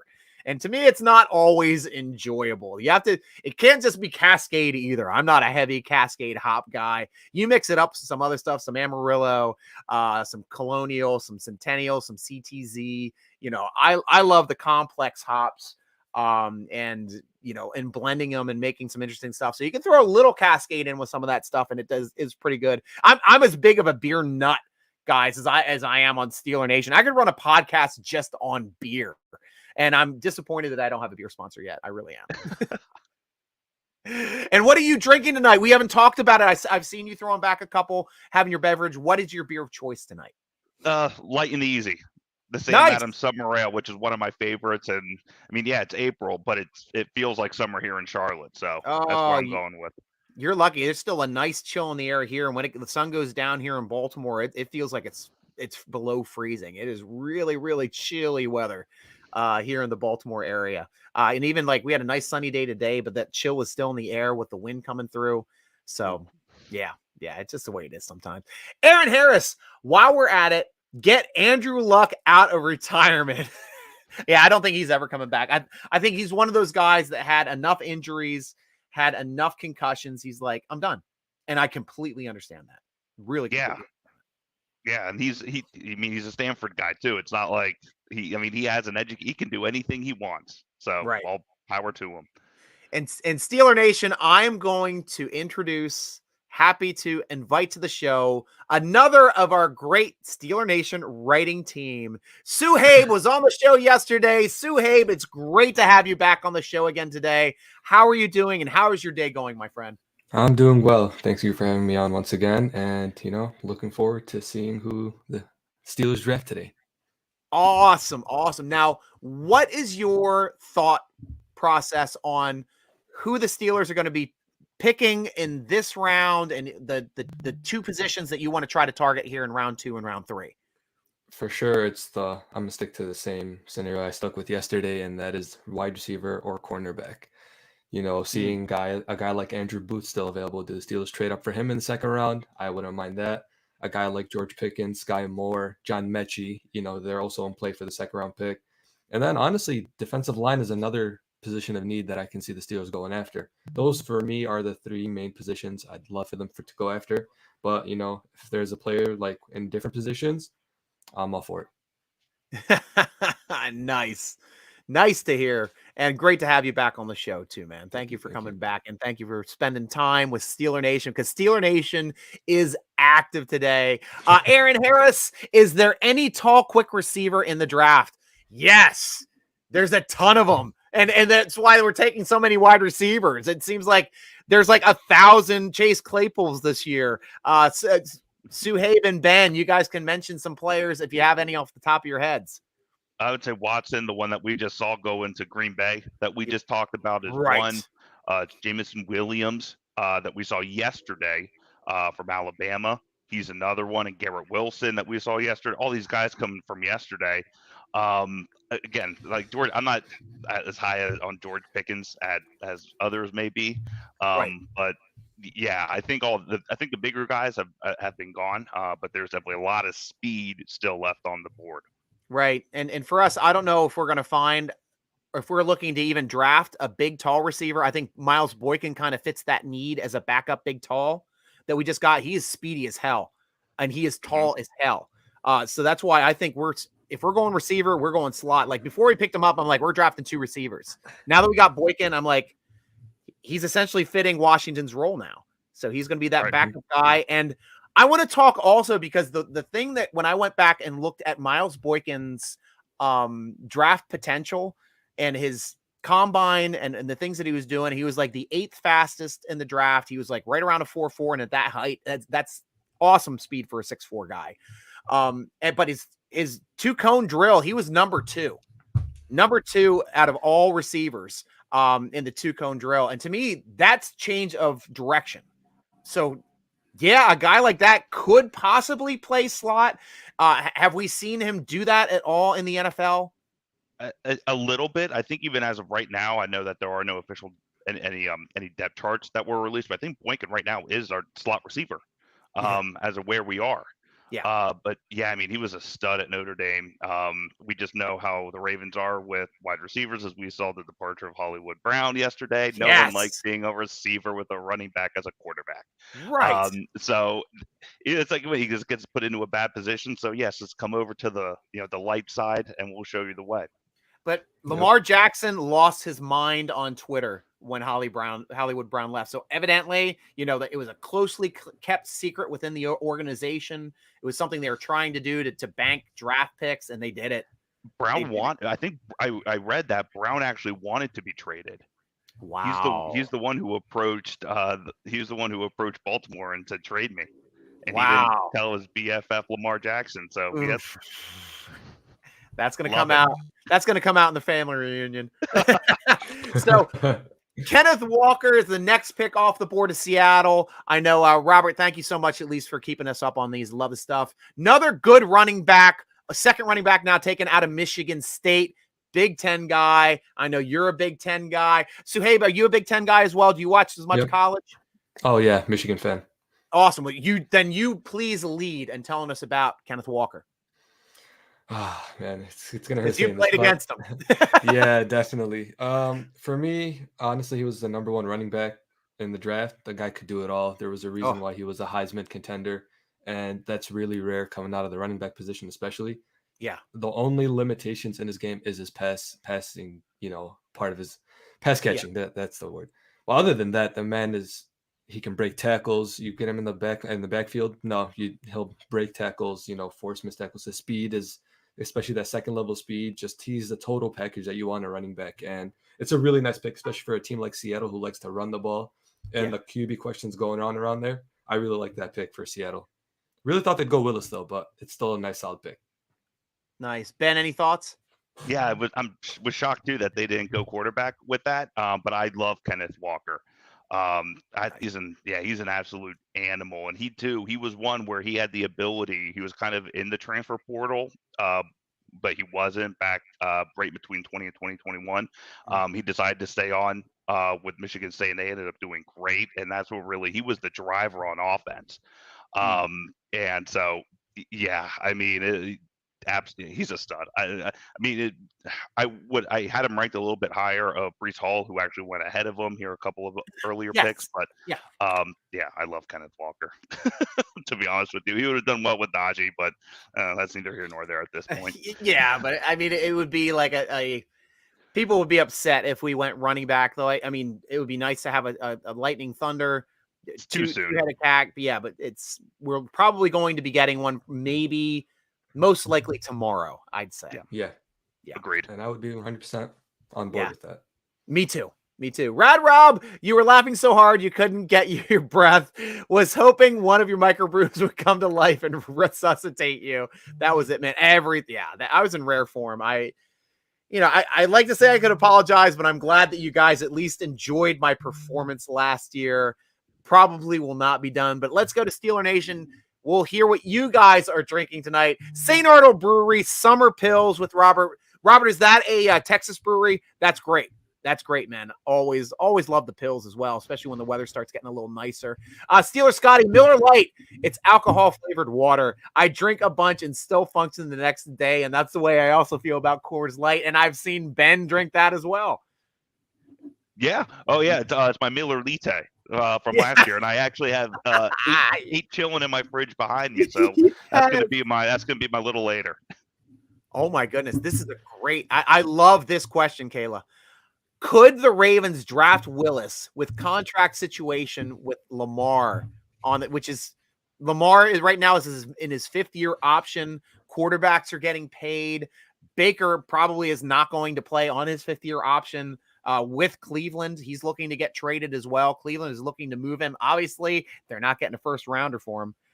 Still a possibility of trading him within this draft, but I don't think he'd even merit a day 2 pick. He might be like a 4th rounder.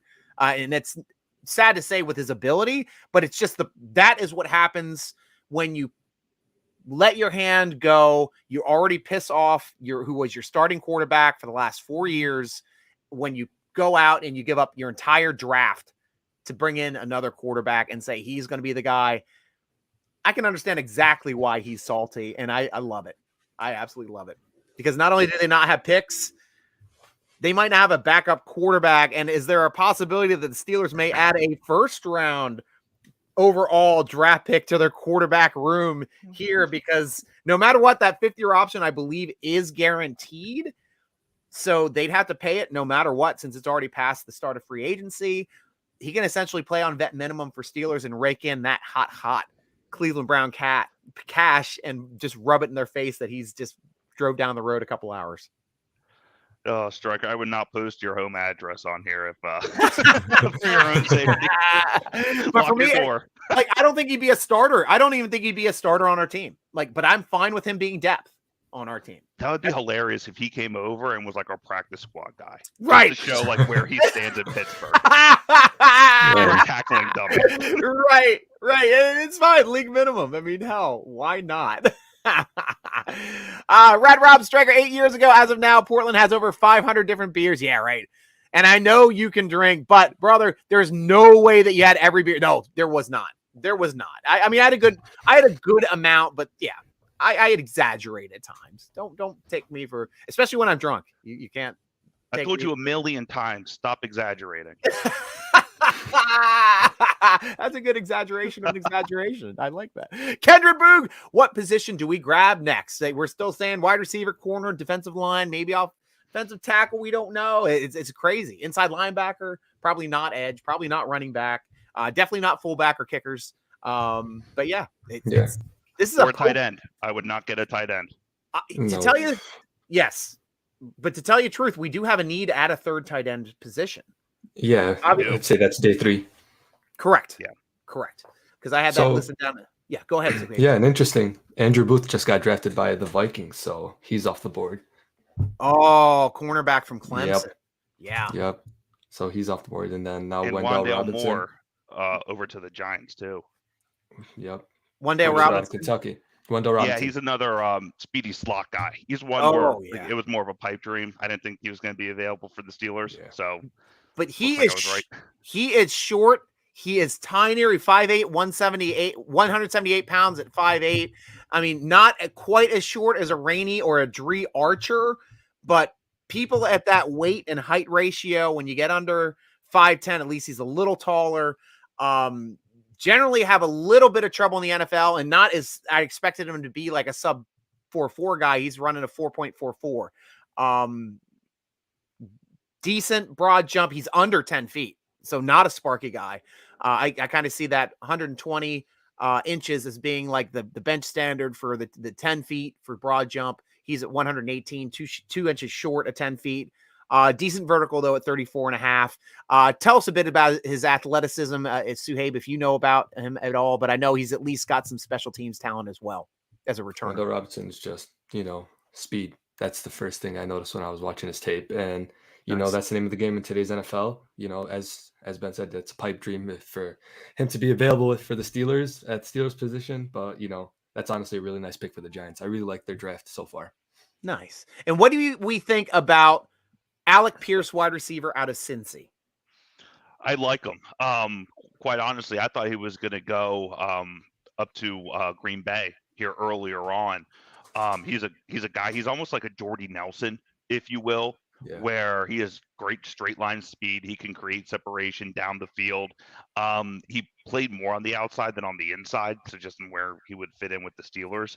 But he has great hands. He was a great, again, obviously a deep threat, but a red zone guy for him. He has a great vertical. Yeah. I love him. We'll see if he's available. If he is available right around 52, we may want to keep an eye on it. That may be one to keep an eye on, but we'll see. We think we have 6 other picks up until that point. Right. Anything to add, Suhaib? No, he hit on everything, honestly. Perfect. Alec Pierce is a solid receiver. If he's there at 52, definitely a possibility for the Pittsburgh Steelers.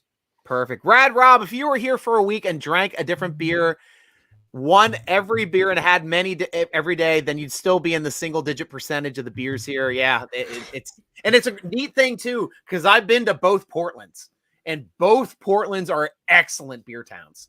I like the diversity of the beer styles in Portland, Maine, a little bit more than Portland, Oregon, but I'm sure they've gotten more diversity with 500 breweries. It's not just all like Cascade hops. I mean, I can't be myopic in my belief that, I mean, because I love German style. I love Belgian style. I like the New England milkshake IPAs. Bissell Brothers over in Portland, Maine, slaughters New England style IPAs. I've been to Allagash there. You know, that's a great little area right there. There's like 4 breweries right there next to Allagash, and you can just park in that lot. We actually Ubered because we're not driving back, and we just walked from one to the other. Austin Street was there, Foundry was there, and they have another one I knew that was built after we went. But it's like a great little beer hub, and then you go out a little farther, you got Maine Brewery or Maine Beer, Maine Brew Works, Maine Beer, Maine Brewery. But it's named after Maine. And it's a great brewery, and they've really expanded the place. You can get food and stuff there now too. I mean, they have a great beer scene as well. But I love talking beer. Rad Rob, keep it coming. Miles, the Vikings traded up. Colts are out of here, and the oh my gosh, the Browns were on the clock for their first pick. They traded out. Houston Texans jumped in, grabbed John Mechie the third. Another wide receiver off the board, little taller, 5'11", 187. He's a little, don't have any statistics on him as far as speed, but is this guy a slot guy? Is this guy an edge guy? What do you see here? So he, like his running mate Jameson Williams, is also coming off of an ACL injury. The SEC championship game. Yes. So he's not going to be available until I think as of right now, he's slated for June. Okay. But he's a speed guy. Hands need a little bit of work. His size is a little bit undersized, but he's an outside guy. He was one of their best. He does hold a lot of records, SEC catches, Alabama catches, everything like that. He was one of their top guys. Yeah. Again, it's just, though, do you want to risk at this point a second round pick on a rookie coming off an ACL tear? That's what it boils down to, and it looks like the Texans were all in on that. Yes. Vikings trade up for Andrew Booth Jr., quarterback. Are we at Vikings already? No, that was a while ago. Sorry, sorry guys, I'm catching up to you late. We get into conversations. I'll start rolling through a little bit. DeMarvin Leal, definitely tackle, maybe. Defensive tackle, definitely defensive tackle. My brain. Defensive tackle, yeah. We got you, Matt. So you'd like that pickup, that Suhaib? If he was an option? He would honestly be a nice solid depth piece, especially with the uncertainty behind Stephon Tuitt, Tyson Alualu being on a 1-year deal practically at this point. I wouldn't mind that pick at all. Honestly, the Steelers could really can't go wrong unless it's like tight end, running back. Can't go wrong if you look at it. Best player available. Right. They need help at all positions. And I'm with you, Aaron Harris. Damn, Ravens took Hamilton. I was really hoping Hamilton was going to be a Steeler. Yeah, I don't know how I feel about that. I thought he was like one of the top. He should have been a top 3 pick. His metrics were through the roof. Amazing player. Fell into their laps, and they almost were in a situation where they would have had to choose between Davis and Hamilton. And I thought Davis was that Haloti Nada. They would have just plugged in, and we're not running on that team. Not running on that team at all. So in respect, I'm happier that they got Hamilton, but I don't know if we can pass on them now. They're always great at getting secondary players. Yeah. It's kind of tough. They're on the clock right now, so it's going to be interesting to see who they pick. Yeah, you only mentioned Boykin, but not special team returner with slot wide receiver skills. We got early in free agency. Yeah, Gunner. Let's talk a little bit about Gunner and his ability to be able to be our Ray McLeod replacement. Is this an upgrade at the returning spots, or is this more of like a Barry Switzer? Not Barry Switzer. Oh gosh, a Barry Switzer. The other Switzer from Dallas. Holy crap! Yeah. I always like that. That's how my mind works. It links like Dallas. Switzer, Barry Switzer. No, that was the coach that beat us in the Super Bowl. Damn it. Yeah, Ryan Switzer. But yeah, I think. Oh, sorry. Go on. Yeah, start Suhaib. Okay. All right. So special teams, I think it's an upgrade. I think, what was he, a Pro Bowler last year? So that's an upgrade. Wide receiver, I'm not so sure because I'll be honest, I haven't seen him much as a wide receiver. I've just known him at more being, one of the best returners, if not the best. But as a wide receiver, I'd give the edge to Ray-Ray McLeod. But as a returner, for sure, I'd give it to Gunner. Nice. The exact same. Yeah, he was one of the best returners in the league last year. Muhammad, Jeremiah, say Walker can catch. Well, just wasn't asked to. And welcome back to the show, Muhammad. Good to hear from you yesterday. Glad you're back again today.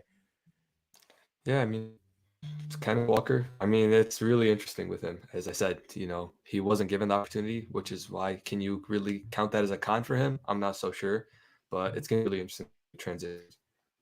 And right now, David Ojabo, edge from Michigan. Now, you're the Michigan guy, Suhaib. I have to hear from you first. Going to the Ravens. Ravens. This is tough. Ravens are drafting insanely well. Man, one of my favorite players, especially on the defensive side of the ball, especially like once he gets healthy, he's going to be a problem. He reunites with his former defensive coordinator in Michigan, Mike Macdonald. He was the defensive coordinator last year for Michigan, and he knew how to use him. He broke out with him, and it's going to be really, really tough going up against him twice a year. He has the potential to be a really good edge rusher in the NFL. Nice. Man, and through the roof. He's not going to be eligible at all. I mean, in Achilles. I mean, yeah, Cam Akers proved that it's possible to come back, but he's not going to come back unless the Ravens make the playoffs. So he basically, Ravens are paying in that, like November, you think? I think Suggs is like one of the only guys that I knew that returned from an Achilles injury in the same season. Go ahead, Suhaib. I remember seeing a report that, he was on the Cam Akers recovery. So we could expect him maybe come October. So, but I would expect him to contribute right away, as you said, Ben. But once he develops, he's going to be a really tough player to go up against because the man's athletic ability is through the roof, in my opinion. Yeah, he was a lock to be a first. Sorry for that, but he was a lock for a first round pick. So getting him in the second round is excellent value for the Ravens. Right. Aaron Harris, love the Steelers flag in the background there, Suhaib. Go Steelers. Yep. Where'd you get that flag? Honestly, I got it as a gift. My uncle got it for me a while ago, and I've had it ever since. Nice. It was a Houston area brewery. I'm starting to catch up to my answers now. Gunna! And I don't even know how to say that word yet. I haven't seen him yet. Olszewski, yeah. I think. Nice. I'm not gonna bother. Aaron Harris drinking kombucha. That's good. Any beverage of choice is a fine beverage. That's another beverage that is definitely brewed. And I had some draft kombucha that I've really enjoyed as well. Since I haven't been drinking as much beer, I did have a bit of that. Could we still get Willis if he goes that low in the draft? This is an interesting thought. What happens if Willis is on the board? I don't think so. No, because you already dipped into that pool once. You're good. You take your cup of water of your quarterback and you go on to the next pond. I think no, you don't want to. They already had that choice last night. They already had that choice and they already made their decision. So why not? They're done. Yeah. Rad Rob, please never apologize for being free, happy, and partying, Striker. You being drunk won me over as a follower of you, for instance. Uptight is not already. Chillax, party on, my friend. Party on, Rad Rob. And I don't, obviously I don't need to be rip-roaring. I'm just a high-energy guy in general. I don't take myself very seriously. I make fun of myself more often than I make fun of Ben. I poke some fun at Ben every once in a while, but definitely make fun of myself the most. And I can definitely take it. I'm not one of those guys that cannot take a joke. I play hockey. I played sports my whole life. I've heard just about everything, absolutely everything. But thank you, man. I appreciate you being part of our team, Rob. I really do. I love your contrasting and your fun opinions as well. Steelers Scotty, I'm out. Might be back before the third round. If not, see y'all tomorrow. Go Steelers. Happy birthday, Scotty. Enjoy your night. Have a great time. And we'll talk about the new Steelers when you get back. That'd be great. Uptight is not All right, Stevie Wonder almost sang. Nice. I wish I could sing as good as Stevie Wonder. I love his voice. Connor Hayward as tight end. I predicted him in my 7th round mock. Going in the 7th, another Michigan guy we can talk about here, guys. What do you guys think? I like him as a utility guy. It's like he started as like a fullback. Yeah, halfback, what you old guys call him, and then he transitioned into a tight end, so he plays more as a utility guy. But like what we've learned with Hayward's, you know what you're getting in their mentality, physical, gritty. So yeah, as a 7th rounder, I love him. Unfortunately, I think he will fall to the 7th round. Maybe might go undrafted depending on how things fall. But yes, I love him. I love all Hayward, so count me in. Nice. Miles, again, he played his tight end in college and did fine, would be a good extra blocker. And that's why I was saying the reason why I took him in the 7th round in my MAC, where he's probably going to be there as an undrafted rookie free agent, to tell you the truth, just because he didn't get the amount of snaps that really merits a pick in the draft. But what other team would he go to other than the team that his brother plays on? So it's kind of like a waste of a pick, in my opinion, if you take him in the 7th, when he is definitely going to go to your team if he's an undrafted rookie free agent. And I don't see another team really going out there not having the family ties to to use a pick on Connor, where he'd be the perfect choice to come here without having to spend a draft pick. And Derek Watt's going to be a free agent in 2023 as Correct. well. So.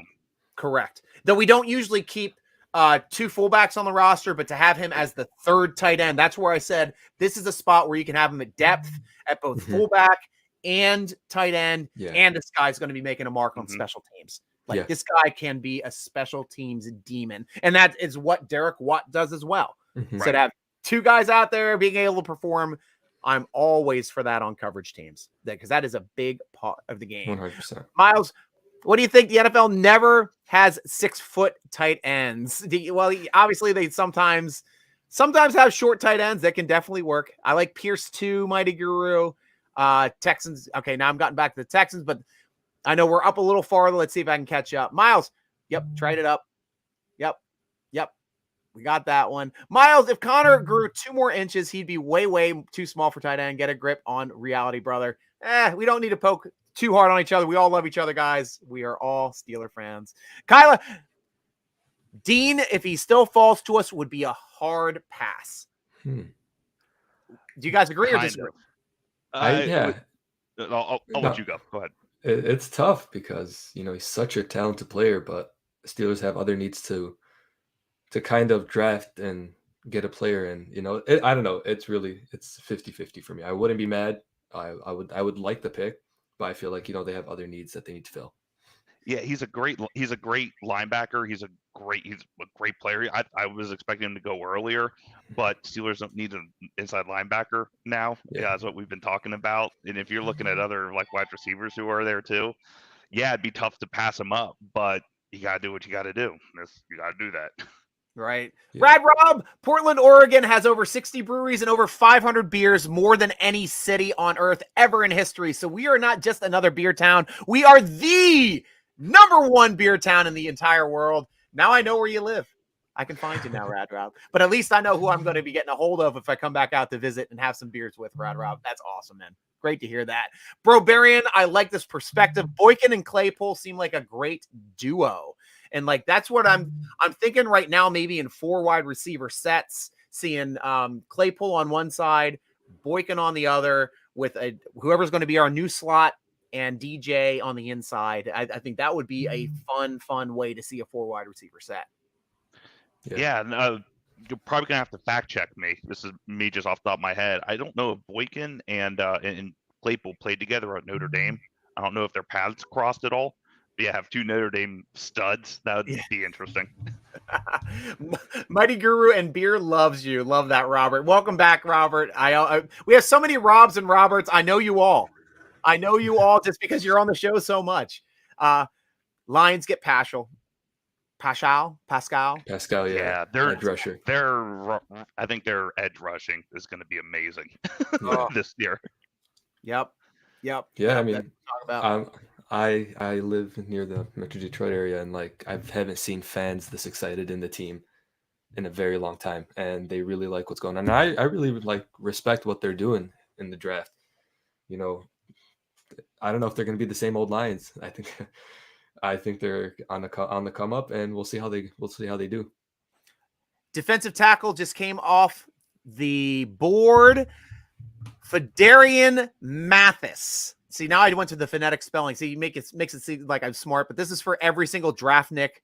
They have it on their teleprompter. They know exactly how to say names correctly. I have to look it up myself. 6'4" guy, big guy out of Alabama, of course. Let's talk about Fedarian. I love him. He was one where I was like, we had talked about like an hour ago, Striker, about who are we looking at. He was the Mathis out of Alabama that I was looking at. So yeah, he would have been great, in tandem with Cam Hayward there. Yeah.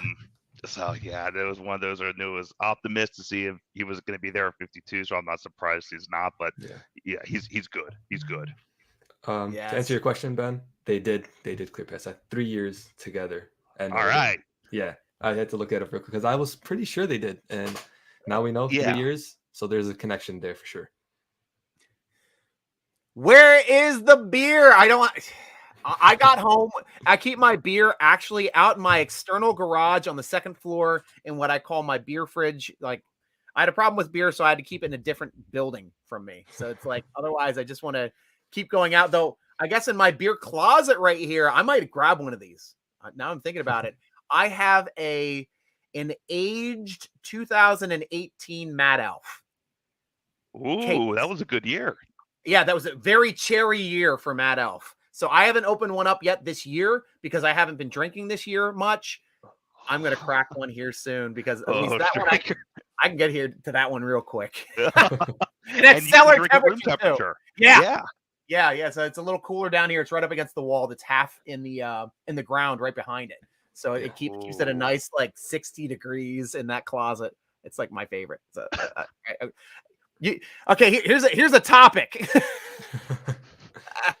We'll discuss it. Well, we got the Mathis in there. We'll wait for a good topic to pop up here. Yeah, but now I'm starting to talk myself into a beer coming out because we're getting closer and closer to the Pittsburgh Steelers. 52 is coming up, clicking down closer. We're at 48 right now with Chicago Bears. Jaquan Brisker. Did Brisker just come off the board? Wow. There goes my guy. That was the one so I wanted now, to know.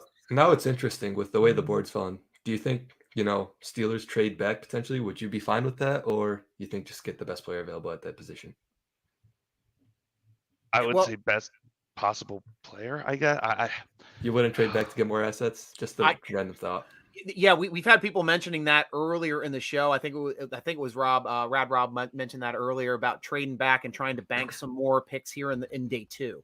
And if we could trade back in the second and get 2 more day 2 picks, I'd be all for that, to tell you the truth. I would too. Malik Willis is still there, so a team that needs a QB, maybe they might be willing to cough up a few more assets than they Seattle has a lot of draft picks available. Yep. Yeah. That's a team for sure. It's going to be interesting. So that might be a point where, somebody might trade up with us to get a quarterback and get the quarterback that they want. And we may not be rushing to the podium. Hopefully. One of your fans is back here, Suhaib. Welcome back to the show. Great to have you back again. And is this one the Ravens fan or the Cincy fan? He's the Ravens fan. Yep. Awesome. Oh, you've got to be loving this draft.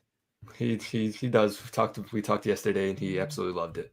Is he from the Baltimore area as well? No, I don't know why he's a Ravens fan. He's just deranged. He's just one of the first teams started watching. Well, they were good. 2013 they were great. Still sucks that he's a Ravens fan. Yeah, you can work on him. You can work on him. Slowly but surely. Welcome, Mighty Guru. No last name. Yeah, here we go. I love the Steeler love, guys. I love how we argue a little bit, we dig at each other a little bit, and then there's a whole lot of love going on, guys. And that's what this is all about. Steeler Nation love. That's why I love this team.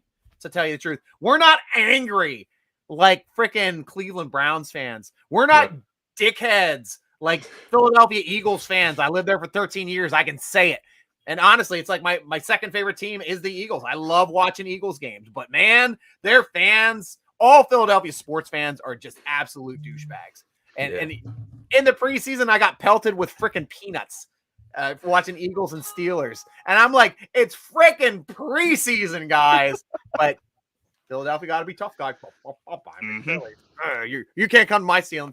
Thank you, city of brotherly love. I will see you on the way out, and hopefully I don't get shanked in the parking lot and die. Like going to a freaking Philadelphia Phillies game actually happened while I lived there. My Lord.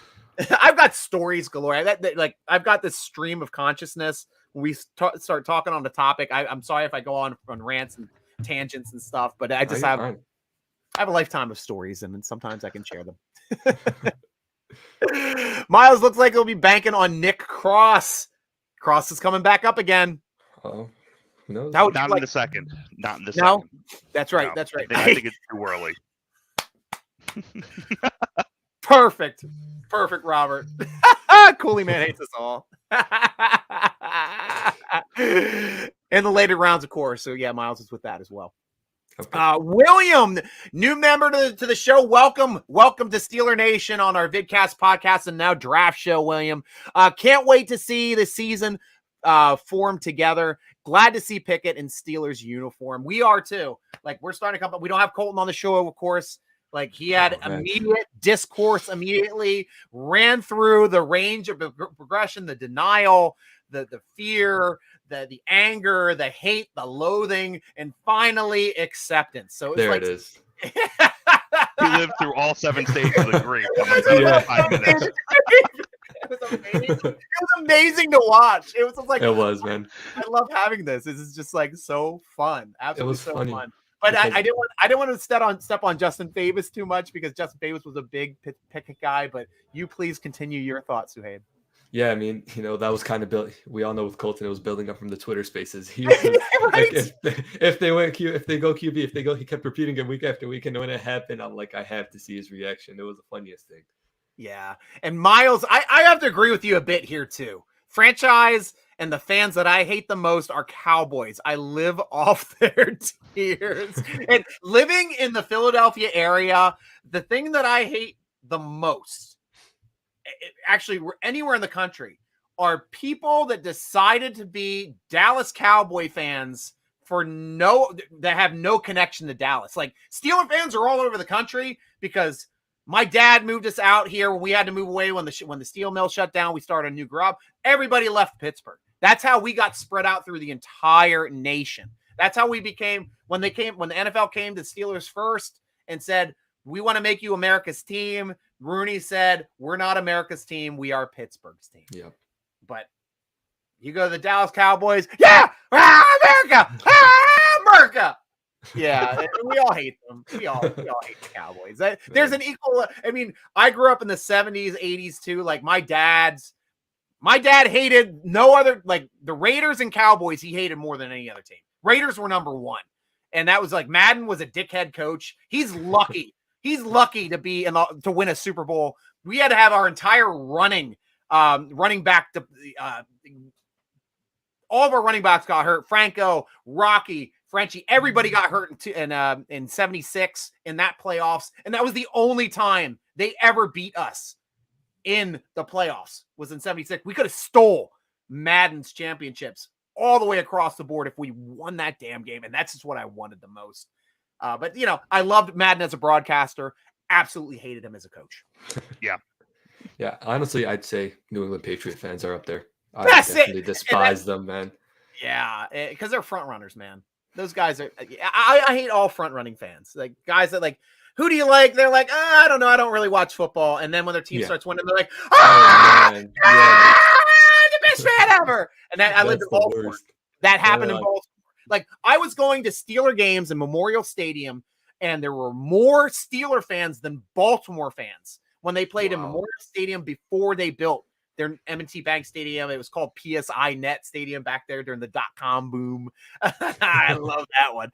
But yeah, that was it. Like I went to a game, the Cordell Stewart game, where we were down. Like I think they scored the first 3 touchdowns in that game. We were down 21-0, came back to win that game like 38-32. or 38-31. Cordell had ripped off like a long run for like 80 yards. Hines Ward blew up a big play. Blackwell, I believe, returned the opening kickoff of the second half for a touchdown, which started the momentum of that second half comeback. And it was just, I was there with, I was working at UMBC at the time, and I actually went with the athletic director. I was the sport club director. Athletic director freaking hated me, but he kind of could stand me a little bit when we were at that game, but by the end of that game, he wouldn't talk to me ever again. And, I don't mind. The guy was when we're talking about being a genuine person, not knowing how to relax. That guy did not know how to relax. And his name was Charlie Brown, for F's sake. You think a guy with the name Charlie Brown would be like a little more happy-go-lucky, and when the Steelers start losing, he'd be like, good grief. Yeah, say, oh, good grief. But that's not what happened. Yeah, it's like, you should expect this, Charlie Brown. It's like, welcome to the football game, Charlie Brown. What did you expect was going to happen? Somebody's pulling out. Lucy's pulling the ball away when you're going to kick. What do you expect? It's just like, oh, this is the time. It's going to be, I'm going to kick it. No, she's a bitch. That's it. Michael Hall, We Dem Boys is getting old. 5 titles covered in dust and cobwebs every year. It just hurts that we gave them 1, but it's great that we stole 2. It's a championship as far as the championships go. And it's great that we passed them again, because they were at 5 when we were at 4, and we had to win 2 more to go past them, and now we're at 6. So, that's what. And Patriots are at 6 too. No, did they win? Yeah, they're at 6. Yeah, Patriots are 6. Fuck. All because of one man. Right. Oh, Saints take and Alante Taylor. That's another cornerback out of Tennessee. So. Right before us, it looks like another run here on secondary is coming off the board 3 times before we pick. That may be actually a good thing for Pittsburgh, other than Kansas City, wide receivers are going to be well available for Pittsburgh at their selection. Awesome. Now we're 3 picks out. I want to get your opinions on what are your top 3 players available at this point in the draft. We got a trade. Speaking of Kansas City, New England traded up. So, oh, gosh. So, mate, that's interesting. But I'm going to go grab my beer. I want to hear about what the top prospects are left. If you think this might – it's not going to be quarterback if they're trying to – well, not like we're trying to draft a quarterback, but Philadelphia Eagles may be trying to grab a quarterback here to help out with their quarterback room. Yeah. I mean, if we're looking at, top guys in terms of the Steelers, I would say – I mean, I can't believe that Nakobe Dean is still available, but for the Steelers, I would be looking the other way. Skye Moore. I mean, I'm just as a heads up too for everyone out there. I mean, I'm going off the Mel Kiper board just because it's hard to kind of concentrate here. Skye Moore, I still consider him very high. It's crazy how much he's really accelerated up several different draft boards as well. I mean, he was like 15 starting out way before like the combine, and now he's still sitting pretty here as a second rounder. Travis Jones, we just talked about him, defensive lineman. Yeah, I would still consider defensive line being still pretty hot to trot here as well. And then, I'm just scooting right on down here. I'm surprised that Perrion Winfrey, but Christian Harris too, being a linebacker. I would say of all the offensive guys, Skye Moore is my number 1. Then backfill that with, all the different defensive guys we've seen. Yeah, I think I agree with you. Skye Moore is probably number 1 on my draft board. Also, it's just, I find it amazing that Nakobe Dean is still available. If you were to tell me this like a couple weeks, like last week, that he would be available at pick 52 potentially, I think New England's probably going to draft him, honestly. But if you were to tell me he'd be available this late, I would have been like, okay, we could have targeted other positions of free agency. But now with Myles Jack, that's kind of less of a possibility. But as you said, Ben, Skye Moore is a guy that comes to mind. George Pickens is another interesting player as well. It's kind of tough seeing like the draft board. Do you go Travis Jones, a nose tackle that can defend the run and get to the quarterback? Yeah, I think he had 4.5 sacks last year as a nose tackle, which is pretty impressive. So there's so many options for the Steelers, and I'm really excited to see who they pick at 52. There it is. There she is. 2018, Matt Elf. I'm getting ready for the next Steeler off of the board. This will be to cheers the newest member of the Pittsburgh Steelers. I'm doing a 2018 Mad Elf. I'm going deep. I'm going deep into the reserves now. Tomorrow might be like 5 Coors Light. You are the best. Wow.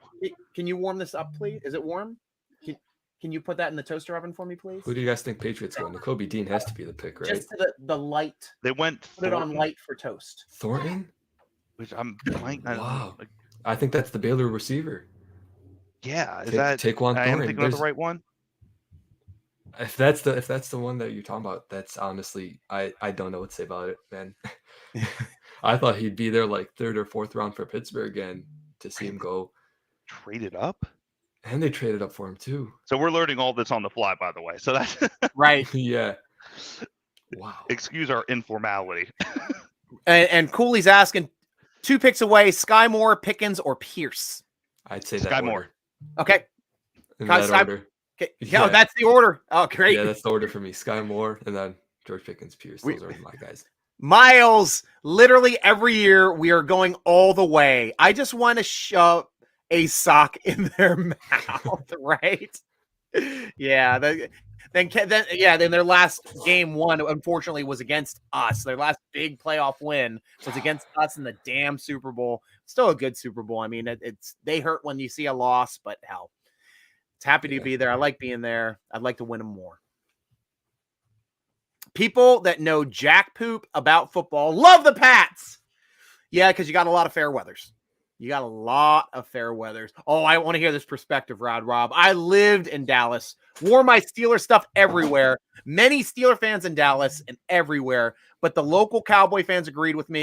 I told them I had Cowboy fans who are not from Dallas. Yeah. That's the strange thing, or no tie to Dallas. That was always the craziest thing. And the beer scene is really starting to pick up down there in the Texas area as well. I mean, they're obviously way behind Portland, but at least we can find that aspect. And the Chiefs were up. Who did the Patriots take here? It's off the board. Another wide receiver, Taquan Thornton. Right. So that's what it was. They traded up for him. That's 2 shocker picks by the Patriots. But this is a 6'2", 181 guy, runs a 4.28 blistering 40, 138 long jump. So he's nearly 2 inches short of 11 feet. The guy is pretty sparky, the 36-inch vertical as well. That's interesting too. It's not like a typical receiver that fits in the Bill Belichick style team. And now too, they also have a new offensive coordinator this year with Josh McDaniels going to Vegas. So yeah, wow, that's what they thought they were getting, I think, in N'Keal Harry a couple of years ago. So we'll see how it pans out. It's right around too. That I guess that was he was a 1st round pick that year. So we'll see how it pans out. That's really, I was expecting him more so 4th round here, to be honest. So we'll see. Bill Belichick. Nice. Just on a side note, if you were to tell me Malik Willis would be available at pick 52 for the Steelers, I would have called you crazy. I would have called you crazy for sure, man. It's unreal to see like a guy like Malik Willis or Matt Corral, who was expected to go in the 1st round. Desmond Ridder was rumored to go at 20, and now all 3 of those QBs are available. And it kind of makes you like question the Kenny Pickett pick. Could the Steelers have gotten him right now? It's really interesting to think about. Yeah, or was he the consensus best quarterback on everybody's board that might not have been there here? That's another interesting factor. Would have gone for that spot. But it's a great thing to think about. A great thing to, especially on draft day, the what ifs. Exactly. But no, I'm not hating on the pick. I already gave my opinions on that. I still love the pick. Kenny Pickett, potential future franchise QB for the Steelers. I'm not saying that's a bad pick. Yeah. Just kind of like, just giving out my thoughts. All right, we're on the clock. Eagles pick is in. We're waiting to see who that is. Getting excited. Getting excited, guys. Getting closer, man. Yeah, I think it's going to be a receiver. Patriots cheated. Get some of those 6, but put some asterisks next to them. That's why we always call them the Patsterisks. Good way to refer to them. That's what we do online over at SteelerNation.com. Oh, thank you, sweetie. My Viola in the pinch giving me some pizza. Thanks, Viola. Mm-hmm. Not wearing her Steeler gear yet. She's just having some fun. Back to the Rob story. I hate Cowgirls fans who are not from Texas, I said that loudly once, and another guy at a bar wearing an actual cowboy hat stood up in anger until I said the "who are not from Texas" part again. Yeah, spot on. They're the worst. Kayla, yeah, Pats moved up, grabbed their guy, got the wide receiver. What might have been, I don't know that you're saying it might be a little bit of a reach. We'll see. Why do all teams deal with cheating bastards? Yeah. Skye, Aaron Harris called. Yeah, guys, start chiming in. Let us know who you want. We'll see who's right. Don't ruin the pick though. Yeah, right. Colin, what's that? Don't ruin the pick. Well, that's how I found out. I go off of, Cooley's probably going to be the one that breaks it to us.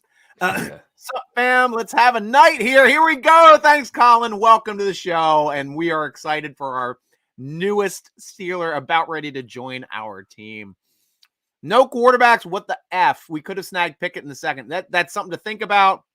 Might have been some other people's number one quarterback. And the only reason that why we can make that argument all the time. Oh, it might have been there in the fifth round, though. I mean, we made that argument with Edmonds the year he was drafted because I think Budda Baker was the next one to go, and he went like the third or the fourth. People just didn't have a need for strong safety. Strong safety dropped. Yep, we got to take one. Oh boy. Oh, Skye Moore is close friends with Tomlin's son. Nice. So is he a Maryland guy? No, he's a Western Michigan. Yeah. Oh. Nice. But I think he's from Pennsylvania, so maybe that's where the connection comes in. Yeah. I think he went to high school. So I forgot the exact high school name, but he went to high school here. So it looks like a decision was made, but I won't announce it yet for the Steelers. Oh, goodness. Oh, really? I'll wait a little bit before it pops up. Pats get Thornton. Eagles take Cam Jurgens. Let's talk about Cam just a little bit before we talk about ours. Who? Sorry, I have something in here. This is Jimmy Johnson's last year, and the Cowboys coach. He's a great coach, and that was a great team. I couldn't care less about someone's sexuality and maybe the players we didn't know. Yeah, I guess so. Did Kayla break it to us? Kayla's saying, Dean, okay. Gotcha. Interesting.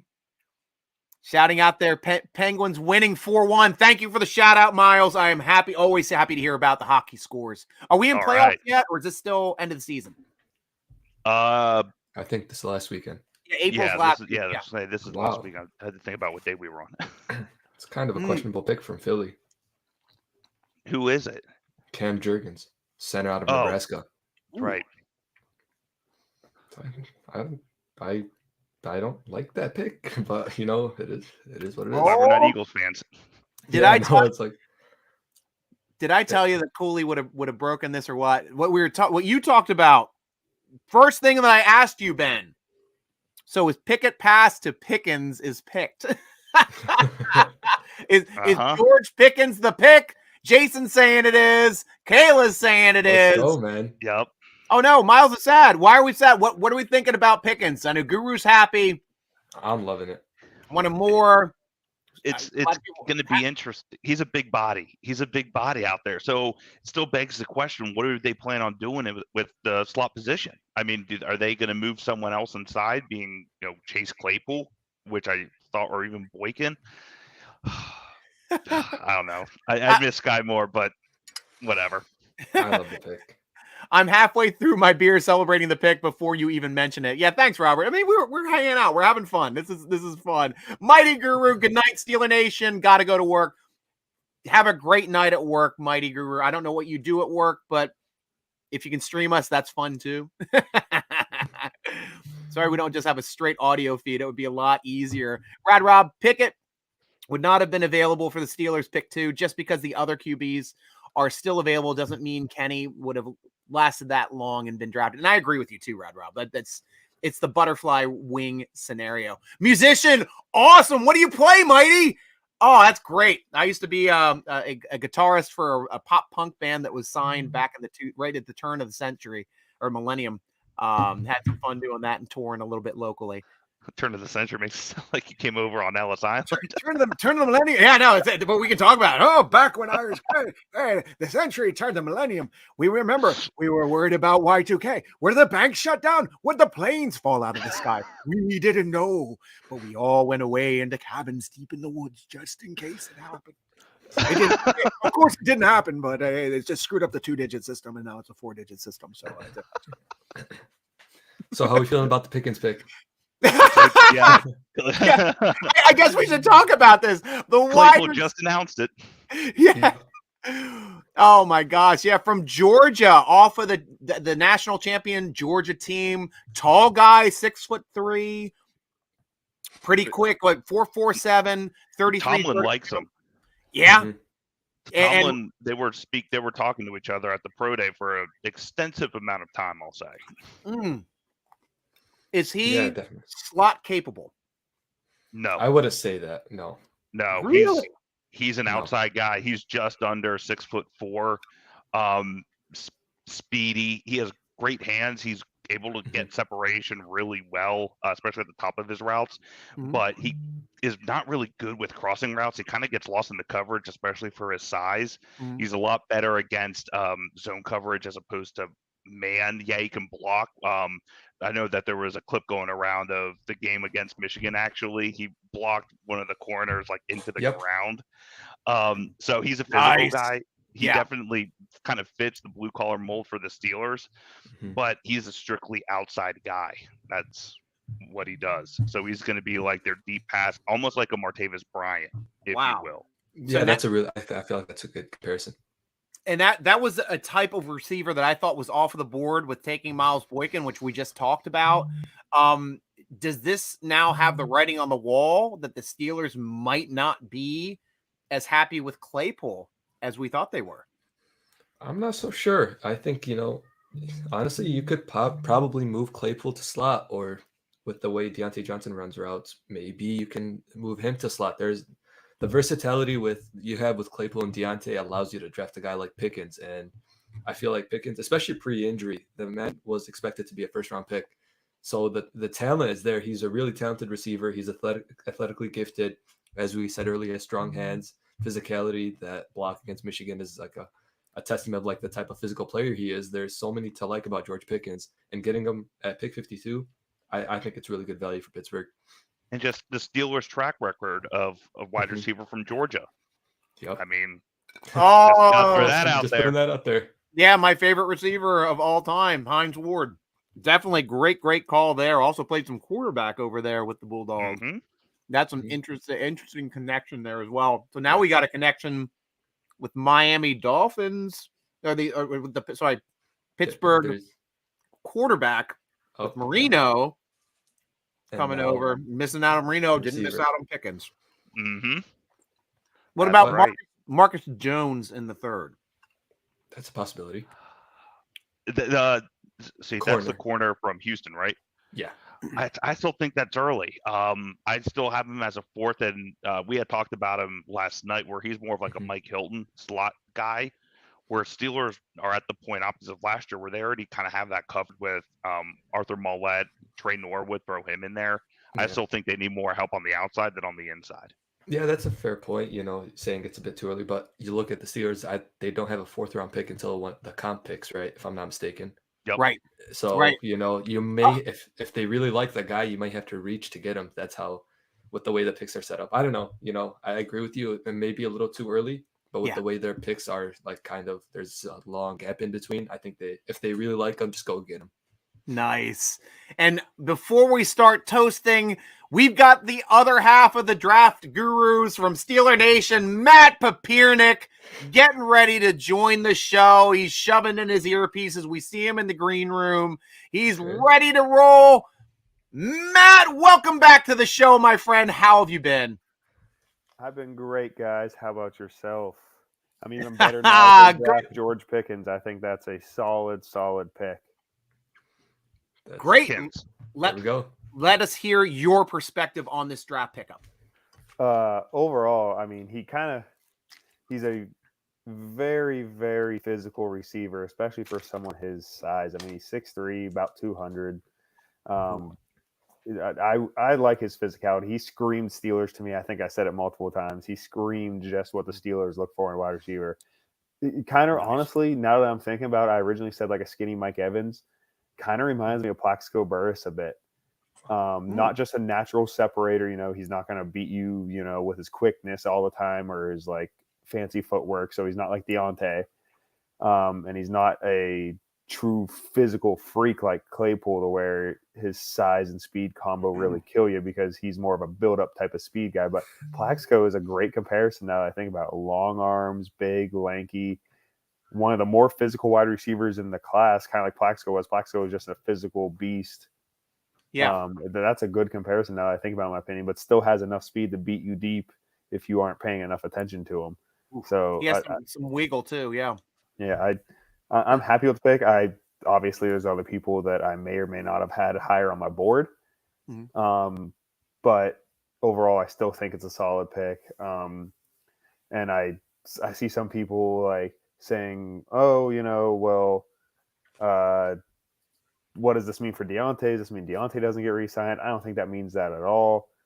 They're very different receivers. I think this probably means more for Claypool's role because I think Pickens takes more of what the snaps Claypool sees in that same position. I think it moves Claypool into the slot some. I think you see Pickens in the slot some because Deontay is not their slot receiver. He will not move there, in my opinion. He just isn't that type of receiver that they want there. But overall, I like the pick. I'm not going to say I love the pick, but it was a very good pick in my opinion. It would get a solid grade from me. Nice. Aaron, thank you for joining us on the show too. Hopefully we'll see you back again and you had some fun, as much fun as we're having here on the show. And I want to go back here to Mighty Guru quick. Lead guitar and singer. That's awesome. I was a rhythm guitarist in a punk band because I couldn't really solo that well at the time. I did okay in my solos, but was more of a rhythm guitarist, and I can play fast as hell though. Absolutely fast hell. I'm a speed guy. I would love to jam with you sometime, and I'd love to hear your music. If you can shoot that over to me in a PM over at Steeler Nation Football Forum, I'd love to hear your stuff too. Because I'm just a big music guy. Like I can do another podcast on music. I'm like huge into this band called Wet Leg. I don't know if any of you guys have heard of Wet Leg yet. There are a girl band, two girl. One girl plays lead, one girl plays rhythm. They both sing, and they sound like the Breeders / Pixies, and they're from the Isle of Man in the UK, and I absolutely love them. Their album just dropped like 2 weeks ago, and they've had like, it's like the first situation where I've seen a group start touring before their album even dropped. They're still selling out shows everywhere in the UK. They came over here and sold out some shows in New York. They're phenomenal. They're blowing up, and those girls are just really, really fun to listen to. So, just to interject there, just looking here, I think the Chiefs right now are having the draft that we all kind of wanted. I mean, they got Trent McDuffie in the first, and they just got Skye Moore here in the second. Which, if you were to ask me, if you want, if you want Kenny Pickett and George Pickens, or Skye Moore and Trent McDuffie, I would say Trent McDuffie and Skye Moore. Did they move? Did they move up again to get Skye Moore? No, they traded. I don't think so. Back. Okay. No, this is the part of the trade back. Yeah. Yeah. Okay. Well, guys, it's official. We've got to do this. Grab your drinks of choice. Matt, what is on your beverage roster tonight? Considering I just got home and I didn't even let my dogs out yet. That's how committed I was. I didn't have time to get a drink. I was just at a brewery, though, a Warped Ring brewery. I was drinking some smoked beer. I've never heard of smoked beer before. Was it an official rock beer, or was this like just smoke added to a certain style of beer? I do not know. Okay. I've never heard of it before. It was delicious. Oh, well, you got my lovely wife. I am drinking now. This is why my wife is 36 weeks pregnant, 35 weeks pregnant. Congratulations. And decided to bring me a Bud Light to cheers with you guys as she heard me talking with no notion. That's how you know you got a winner right there. And that's why I'm not telling her I got a Ryan Shazier signed jersey today. And that was the reason why you missed a lot of the show last year, finding your soulmate. And I know she's eating for 2 right now, but hopefully you are drinking for 3. I will drink for everyone. She had her non-alcoholic beers tonight. She had 2 of them. Nice. I love. That's what I did. I bought like a whole selection of NA beers when my wife was pregnant with Viola back in like 2013 or 2012. And we just like went through the gambit of trying out different NAs and found some stuff we like. Like Guinness makes a good one. Yeah. What kind of I was kind of annoyed with at the brewery we were at, it was the same price as my beer. I'm like, hold on, one of us are getting gypped here. I think it's both of us because she's not getting the alcohol and I still have to pay for it. Right. Well, I am cracking my 2018 Mad Elf. Welcome to the team, George Pickens, the newest member of Steeler Nation. Cheers, Steeler Nation. Cheers. Another player who sounds like a Civil War general. Like Ulysses Gilbert III. I always accidentally say Ulysses Grant every time I talk about him. It's like, damn it, it's Ulysses Gilbert.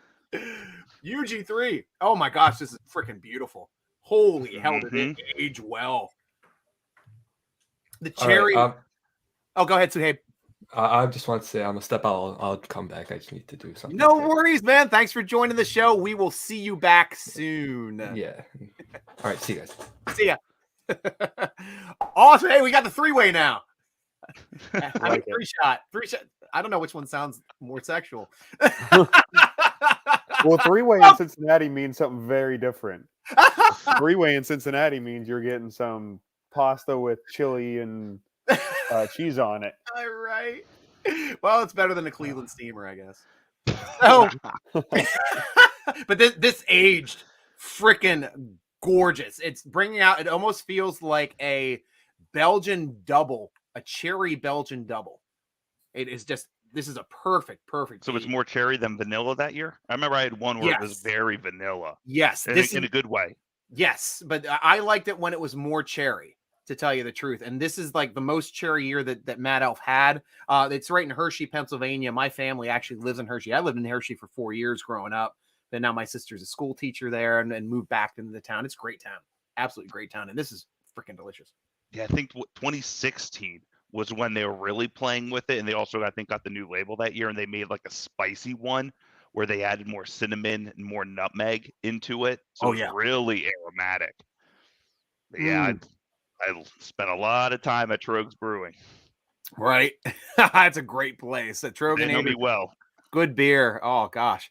I have an 8th Wonder Brewery local spot, Cougar Paw, red ale to drink if we get my boy Marcus Jones. We'll see. Yeah, we got some time. Next pick should be Travis from UConn. What are your 3 guys' opinions on possibly drafting him in round 3?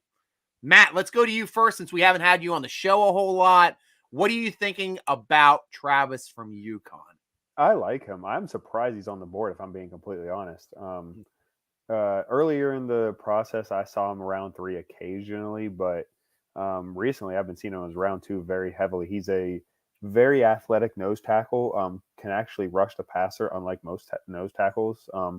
Imagine a shorter Jordan Davis. That's what I kind of view him as. He's Jordan Davis without being 6'6".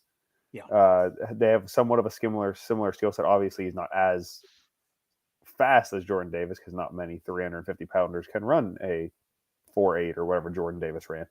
But I think he has a very good skill set, and he'll be a good long-term nose tackle after Alulu is gone and be an early contributor. If he makes it there, I'd be shocked, though, to be completely honest with you. Yeah. Yeah, and as we were talking to Rob, we were stating that Pickens is not a slot receiver. So look for the Steelers to possibly draft another wide receiver tomorrow to fill that slot role, which can be filled tomorrow. And Plax was 6'5". I always referred to Plexico Burress as the shortest 6'5" receiver ever to play in the NFL. I just hated the way he tried to high point footballs, and it was like his vertical was like this, trying to high point footballs. But I always like I compared him to Plaxico Burress, and I'm getting yelled at for a 2-inch difference here. 163, 165. Right. You're still one of the taller receivers in the league. like hold on here. You're still a very tall wide receiver. But and then I agree. George Pickens is your prototypical slot. but I don't think it's because of his height. I just think it's because of his play style. I mean, Juju was 6'2". Yeah, so, true. But I agree. George Pickens probably isn't a slot. He has a long stride that doesn't bode well for a slot. He doesn't necessarily have the girth to be inside, but I'm just saying he could be that field stretcher occasionally in the slot. Right. And I love this comment, Sadala. I know that Suhaib just left, but Suhaib, when you're done, I need help on relationship advice. That's oh my God, I love it. That's the inside stuff. Cardinals, we obviously took Trey McBride. That was a couple. No, that's on right now. Yeah, we talked about Skye Moore going. We talked about out. This is a run on wide receivers, guys. Pickens, Pierce, Moore. I mean, thick draft. Now, is this the first tight end off the board? Yep. Oh my gosh, took 55 picks for the first tight end to come off the board. What do you guys think about Trey McBride from Colorado State? Big guy. He's I think he was a top ranked tight end in this class. Now, class is kind of like quarterbacks where it's pretty thin in terms of the talent level. Yeah, he's just a big body. I'm trying to think of. I mean, I'm not going to say Heath Miller. He's bigger than Heath Miller. He's not as tall as Gronk, but he was big at Colorado State, where he was a big contributor on offense. He was a great blocker. He was a great pass catcher, but he doesn't have like the breakaway speed. He's not like a Travis Kelce or a George Kittle necessarily, but kind of the same skill set from what I've seen. Yeah. And, go ahead. I was going to say I like McBride early as a contributor in the passing game. I think he's just a little thinner than you would like to see as a true inline blocker, but he tries, man. I ain't gonna ever knock him for, sometimes you get those receiving tight ends that, they're like Ebron. He was big enough to be a good blocker. He just wasn't really interested. Wasn't interested. That guy was a matador as a blocker. Yeah. But Trey McBride is the opposite. He's just not necessarily strong and thick enough yet to consistently win as a blocker. But he puts in all his effort. I give him credit there. He kind of reminds me of Austin Hooper a little bit. Good receiver, savvy receiver, but just doesn't have the true strength. He has like overall size, just not the true muscle mass to be a mover in the run game. Nice. And Victor, hello as well. If you're part of Steeler Nation Football Forum, let us know your handle because you seem like you're familiar to me, my friend. Rad Rob, Steelers went 2 O picks in a row. Makes sense because O was so much worse than D last year, yet chances of a D player in the third is high. And I would agree with that perspective. What was that? I didn't even see it. What was that? Nothing. Continue. Sorry. Yeah, no, Miles is saying, I feel bad for the quarterbacks that haven't been picked. And here is our friend. You can join the show anytime, Colton. We love having you on, my friend. And there he is. Pickens! Let's effing go! Colton.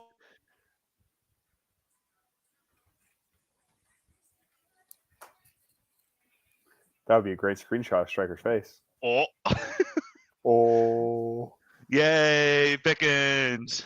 Let's go, Pickens. I'm fine with it. Awesome job. Awesome job, Colton. I wonder if Colton's things froze on the screen too. Maybe. I'm curious. Are we even on the show right now, or are we the ones that? What are we doing? I think we're still good. Yeah, I think we're still good. I think Striker's the one. I mean, I see the minutes still counting. Yeah. Man, the Steelers are going to have a young offense this year, by the way. Oh, definitely, especially if Pickett becomes a starter. So you're going to have Pickett, Pickens. That's going to be a weird. How many times does that get messed up? It's going to be called. It's going to be called like so many different wrong things. And that's why I got to say, hey, Colton, I think you misspelled Pickett, but I like your enthusiasm about our starting quarterback. I love that take. Poor Colin's not even here to defend himself. I know he'll jump on and yell at us soon. You're welcome anytime, my friend. You know that. I go to battle with you anytime. Cowboys take Sam Williams. Now coming off the board, edge from Mississippi, another SEC guy. Matt, do you have any input on that guy? On who was it? I'm falling behind on these picks right now. Sam Williams. Edge out of Mississippi. Ben, if you want to chart in first. Yeah, I mean he's a decent edge guy, and obviously they had a big need there without Randy Gregory, who left them there in free agency. So I'm honestly surprised he didn't go edge yesterday. So yeah, I mean he's a true outside guy. He'll fit their scheme. But we'll have to see. I think it was a little early. I think it may have been a little bit of a reach for him here in the second. He could have been available here in the third, but they really need an edge guy. So nice. Yeah. And go ahead, Matt. Yeah, I have similar thoughts. I mean, he's just someone that I probably would have taken like in the third round at the earliest, but he can be a good pass rusher. He just when I watched him a couple of times on tape, he seemed uninterested in the run game.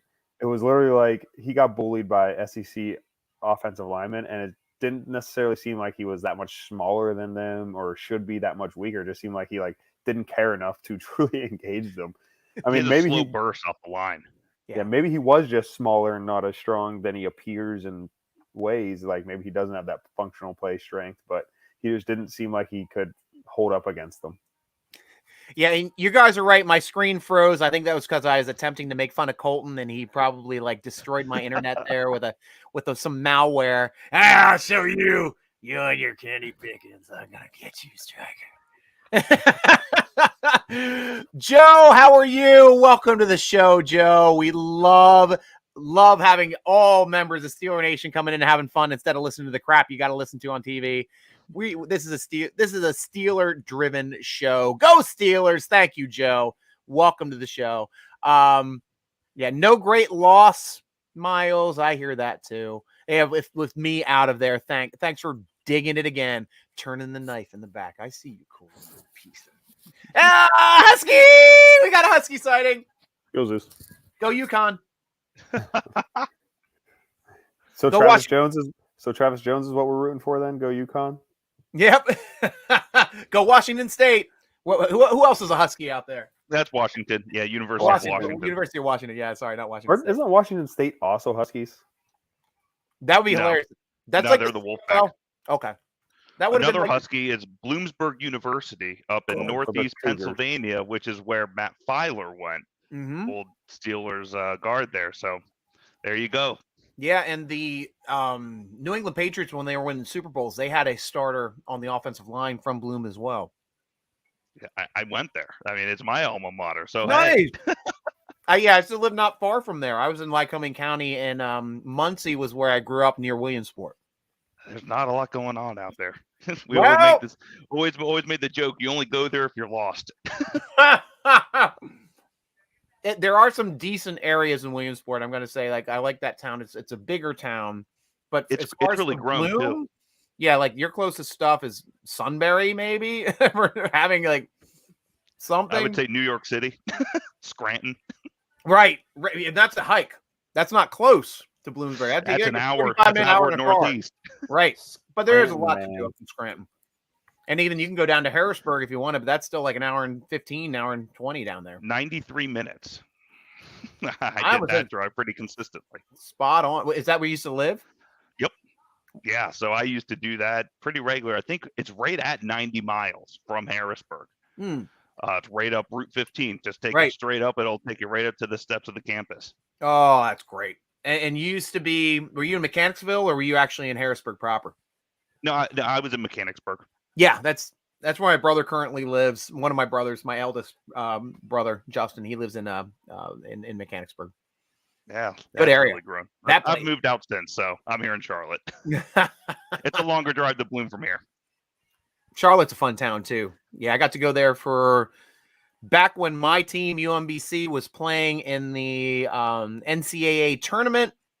Their basketball team had only made 2 NCAA tournaments in their history. I was at both games because I'm an alum and I just go insane about my team making it to the tournament because it's such a novelty. And that was the year that they, as a 16 seed, upset the overall number 1 seed in Virginia by 20 points.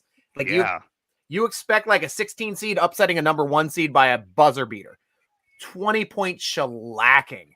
Absolute shellacking. It was a great moment. And then I got to see the K-State game the next And 2 days later, we had a reason to extend our hotel stay and hang out. And it was cool because we missed the pep rally with UMBC because they were not expecting to win. They were staying like 20 miles out of city center, whereas we were right across the street from the arena. Oh, really? We were right down in it. Yeah. We were right in that. I forget the name of the place. And Elon College Center. Yes. Yep. Right across from the Spectrum Center. And Elon College was staying in our hotel, but they got bounced in the first round. Then UMBC came to our hotel and we got to go to that pep rally and it was amazing. I got to see a lot of old friends in that. And then everybody wanted to come to the game. Oh, UMBC's winning now. It's like, guys, it's like, yeah, it's like the front running fans, but it's still amazing when your team was never, ever supposed to ever win a tournament game and won as a 16 seed. That was like fun to watch that 15 seed run this past season. Yeah. And hoping they could make it to the Final Four, and they almost did. Yeah, right. All right, let's go back and see. Rad Rob. Oh, sorry, Striker. I'm going to have to hop off here. Sure. I'm being beckoned. No problem. I may come back on. I'll keep everything open, but awesome. I'll leave you two at it for now. Awesome. Yeah, hop back on, especially when we're getting close to our pick. I would love to hear from you. I will. Cool. All right. Thank you, man. Thank you for being on for so long. That was great. Matt, now you're stuck with me. Oh, great. Now I'm the star of the show. Yeah. A lot of airtime for Pat Fryermuth Mini over here. Well, that's pretty big to call yourself the star of the show when I thought I was the star of the show, but evidently. Well, we're co-stars. I'll take it. Hell yes. Love your moxie, kid. I love your moxie. I'm only a star 2 days a year. I'll take it. All right, here we go. Rad Rob, this is one of the joke about how Striker's mouth froze and just the shape for a blow-up doll's mouth. That's great. It did. Thanks. I was like, yeah. That's hilarious. With Colton's message on the screen, too. Oh, that's funny. That is so funny. Siberian Huskies are escape artists. That's a good call. They really are. Oh my God. This dude, it doesn't matter. It doesn't matter if he's escaping from you. Like you could be holding him and he finds a way to wiggle out, or if he's in my backyard. If there's the slightest little hole in our fence or something, he finds a way out. When we got a new fence put in, my God, this dude found 3 exits in the first. Oh, really? Yeah. I mean, we fixed them all. I mean, but he could jump over the fence anytime he wants. He just scares himself when he does it. Yeah. So he doesn't. But whew. Miles is asking for a safety in round 3. He's been asking it a couple times. I love these cameos. Are there any safeties that are worth taking in the 3rd round where we're drafting it at pick 20 in the 3rd round? Well, one just went in Cameron Taylor-Britt, but Gotcha. But I think who was it just took him? It was someone just traded up and took him. I forget who, but I like Nick Cross out of Maryland. We all know how Mike Tomlin loves his Maryland kids. Right. I believe, if I'm not mistaken, Nick Cross roomed with Mike Tomlin's son at Maryland. Really? Yes, if I'm not mistaken. What's his son? Dino, I believe. Yeah. So I believe he roomed with him at Maryland. And Nick Cross is a young safety, like 20 years old still. And is an athletic freak. Played 3 years significantly. He's not a year 1 starter. So he would be honestly a good person to learn behind Terrell Edmonds and sit for a year, because he's a very similar athletic profile to Edmonds. Not going to be your deep safety. Going to be a guy you want to bring down a little more. But except he runs a 4.3, has a 38-inch vertical, and hits people like he's a middle linebacker. But I think he would be a great get if he slides down. There are a couple other safeties I'm blanking off the top of my head. But the safety class does get a little thin rather quick. Yeah. Because you got not that great of people after him. I mean, Brian Cook out of Cincinnati, I'm not a fan of. Okay. But yeah, if Nick Cross makes it, I'd love him. And interesting to me that Cincinnati, with their 2 picks, just picked up 2 safeties. Daxton Hill. Yeah. Daxton Hill being the first one yesterday from Michigan. You know your Michigan safeties. Aren't you one of the Michigan fans? Or are you? I'm Ohio State. Ohio State. I'm sorry. Yeah, I screwed up. Oh gosh, there we go. The only Ohio team worth rooting for. But I mean, both Britt Taylor and Daxton Hill both have kind of that safety corner slot versatility.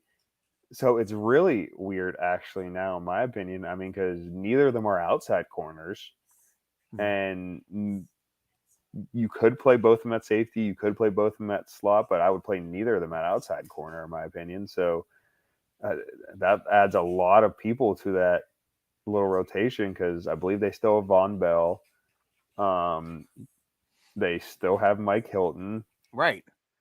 Who's the other safety? Jesse Bates. Wow. So it starts getting, I mean, a little tricky there. I mean, I think, unless I'm misunderstanding how teams view Cam Taylor-Britt, because Daxton Hill, I know, is not an outside corner prospect. But unless some people view Cam Taylor-Britt as an outside corner prospect, and I'm just misunderstanding it. Yeah. Miles Pressgraves is saying defensive tackle or offensive tackle will be available later. Would that be something that you target in the third round, or would you wait till day 3 to target these positions? It just really depends who's available, how the board falls to them. The offensive tackle prospects now are all developmental guys. There's not a single offensive tackle left that I want starting year one. There's not one I'd trust to start over Dan Moore based on what I saw in year one. I mean, there's some decent ones: Nicholas Petit-Ferrer, Darian Kennard.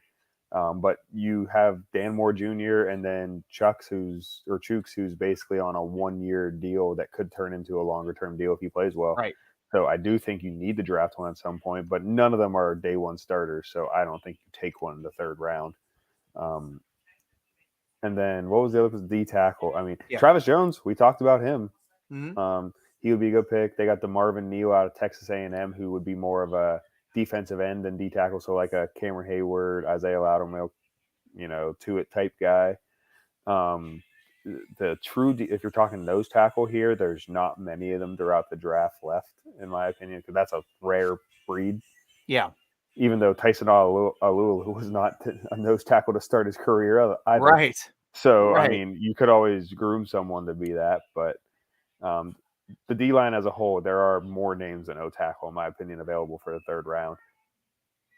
Nice. And we're getting some good conversation there between Miles and Robert, going back, talking about the safeties and stuff. And I love the communication, Steeler Nation. I'm throwing it up as we're talking, because this has been safety talk here in this area, doing the safety dance. There's my cat running in the room. Yeah. So I see my cameos are cats usually at this time. Unfortunately, my puppy is afraid of my cat. So she very, very rarely came in the room. We got a small cameo look yesterday, and she was sitting pretty up here on the couch to stay off of the floor where the cat was. Do you have cats as well, or just strictly a doghouse? Just dogs. I had cats growing up, and I was a cat guy, actually. I was a cat guy for most of my life. My dad got me a dog when I was like 8, and it didn't go well. But so I was a cat guy for most of my life. But then I always wanted a dog as like a teenager and in college, but my parents would never let me get one. Then moved in with my wife, and within what did we move in? We moved in like June 2nd, and like June 3rd we picked up our husky. Oh, nice. It was like within 24 hours, we had our husky, our little 3-pound, 8-week-old puppy husky coming home with us. Oh, nice, man. That's beautiful. Cam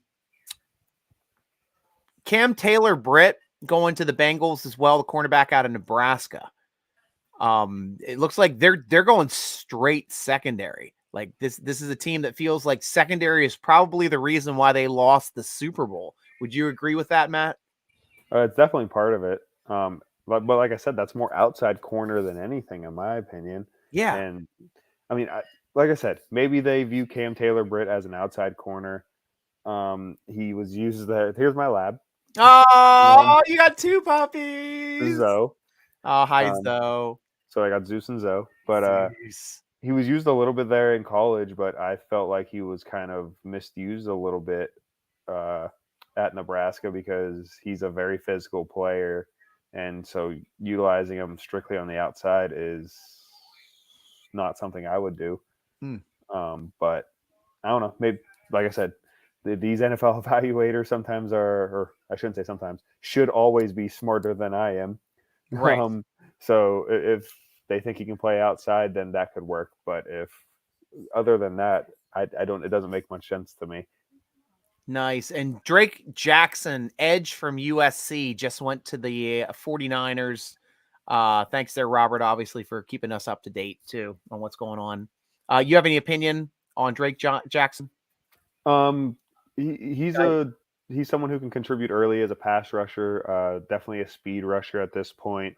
I wouldn't have been mad with him to the Steelers if they got him in like the third round as like a rotational pass rusher that, you know, could eventually replace Highsmith if they don't want to pay him in the future. Because obviously the Steelers could run into issues having to try and pay Watt his, you know, gold pickup truck of cash and then having to give Highsmith a big contract. So I wouldn't mind it. Plus, they need 3 outside linebackers pretty much all times anyways that can contribute. So I wouldn't have minded, but he's a pure speed pass rusher at this point.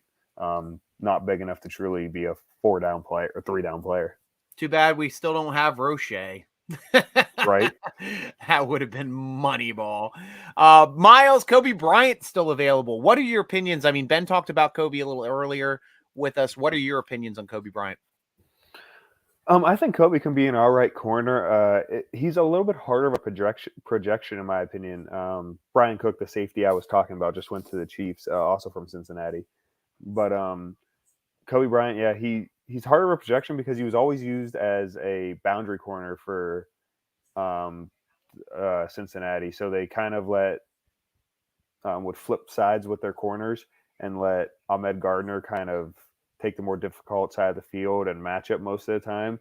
So he was kind of protected, but he did really well in all those circumstances. Obviously, he had the easier assignment, but I mean, he won, was it the Jim Thorpe Award? Is that the cornerback trophy for the best corner in the country? So, I mean, he was voted the best corner in the country last year. So he played very well. Like I said, it'll be seeing how he handles, you know, either staying on one side, not traveling and getting the easier side of the field or not. He has definitely some upside. It's just, he's a harder projection than most other corners in the draft for me. Cool. Derpy Gaming coming in. What if we went and got Polamalu's nephew, maybe in the 5th or 6th?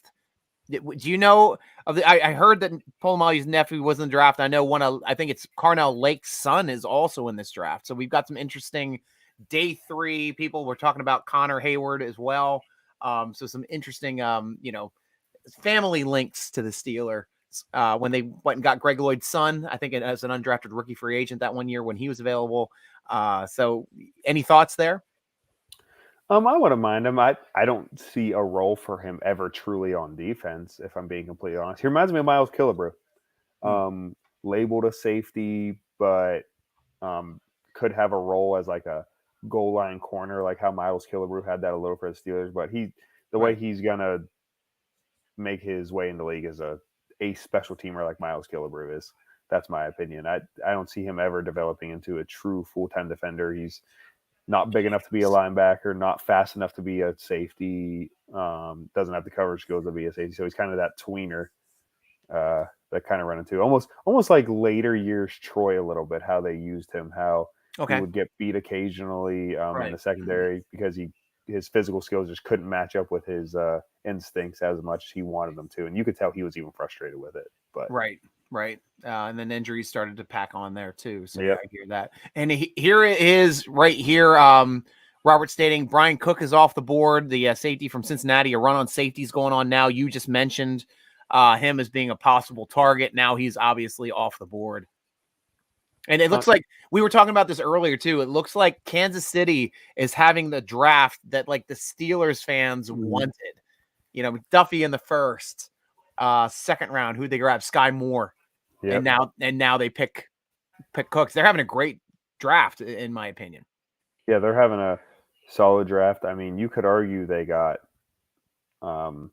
multiple 1st-round players. I mean, you got McDuffie, and then Skye Moore, you could argue, was a 1st-round pick. And then George, I don't know how to pronounce his name, Karlaftis out of Purdue. You could argue they picked him at 30. I mean, he was arguably a top 20 player. So you could argue they got 3 top 32 players out of 3 picks in the top 54. Wow. That is The rich something get else. richer. Zachary Kaler, welcome to the show, Zachary. I'm glad if you're a Rams fan. I am happy to have fans of any team on here. I was on a podcast with a Rams fan earlier this year and had a blast on that podcast. So we're happy to have you. I don't see the Rams have picked yet today. They have not. I don't know what their first pick is. I don't even remember them having a pick yesterday. Did they have a pick yesterday? No, they didn't have a pick yesterday. They traded so many picks away when they acquired Jalen Ramsey, getting Sam Bradford. Right. Yeah, their first pick is number 104 overall, and it's a special compensatory pick.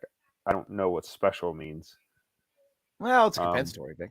Yeah, but that's round 4 then, or is that round 3? At the end of round 3. Their other picks are overall they have 1, 2, 3, 4, 5, 6, 7, 8 picks in the draft, all third round or later, and 5 of them are compensatory picks. One of them being labeled a special compensatory pick, which I don't know what that means. Yeah, I see compensatory for the Lions and Washington Commanders. Steeler Nation, if you know the difference between compensatory pick and special compensatory pick, please let us know, because we are in the dark and we should have had a third rounder if Bud Dupree could have been a little bit less injury prone this season. Thanks, NFL.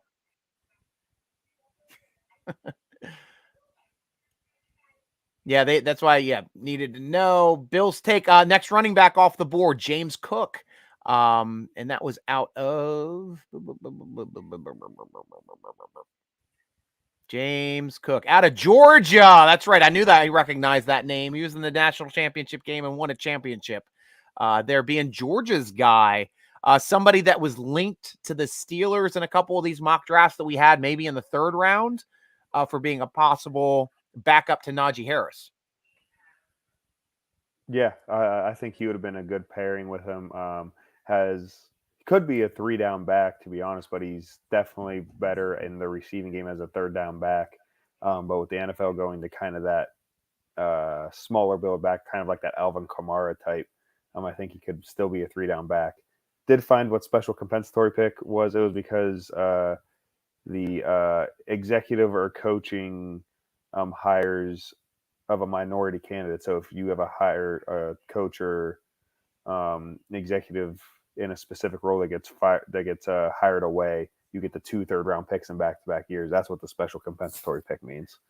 Nice. So they must have had a coach or executive get signed away in a certain role or to a certain role. I don't remember who it is, but that's why they got that pick. Nice. Yeah, it's just interesting the way the draft is falling, never falls to our expectations.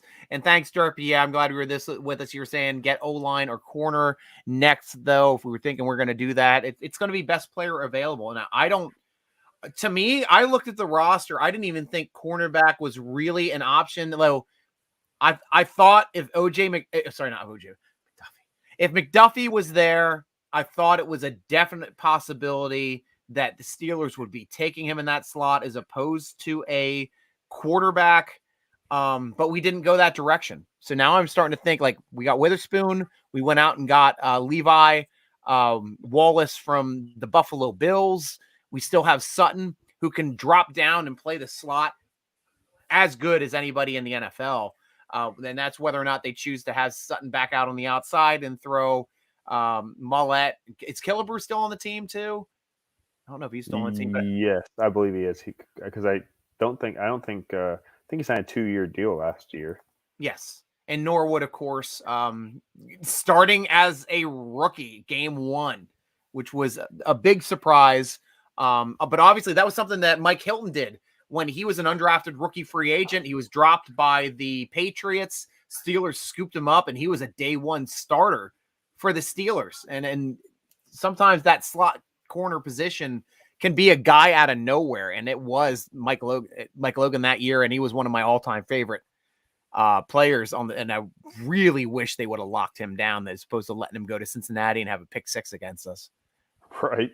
I was at that game, watched that game, and I saw it. I was like, don't throw that out. And he threw that out to James Washington, and it went very poorly. Yeah, I did. That was Mike Hilton's first pick six of his career at any football level. Oh, wow. I'm surprised with that. See, I thought he at least had like a fumble return or something. Yeah, wow. Yeah, at no point in his football playing career, the Little League football, middle school, high school, college, NFL, has he ever had a pick six. Oh, great for him, man. But he was always a playmaker with us. He was always making sacks, just finding a way to score. He always just tried to find a way to score. And that's one thing that I absolutely loved about that guy. Yeah, I'm looking right now. I don't know why this stat sheet doesn't have him down as the touchdown for it, but he definitely scored a touchdown against us last year. Yeah. And they have his stats, it's the touchdown. You're right, is listed under his interceptions. Definitely didn't get any sacks last year, and his sacks that he rattled off 4 his rookie year with us, then 1 his second year, 1.5 his third year, and 3 in his third. But I always loved his TFLs. Man, his rookie season, that's 4 sacks and 10 TFLs. Rookie season. That's pretty damn amazing. That was his best year with us for splash plays. Man, yeah, he could always. He just had a knack for getting to the football. Right. Like you said, mostly sacks, making tackles for loss, things like that. He just had a nose for it. Nice. Derpy's asking Marcus Jones or Ohio State lineman Freire. Are those options that the Steelers could go for here in the third?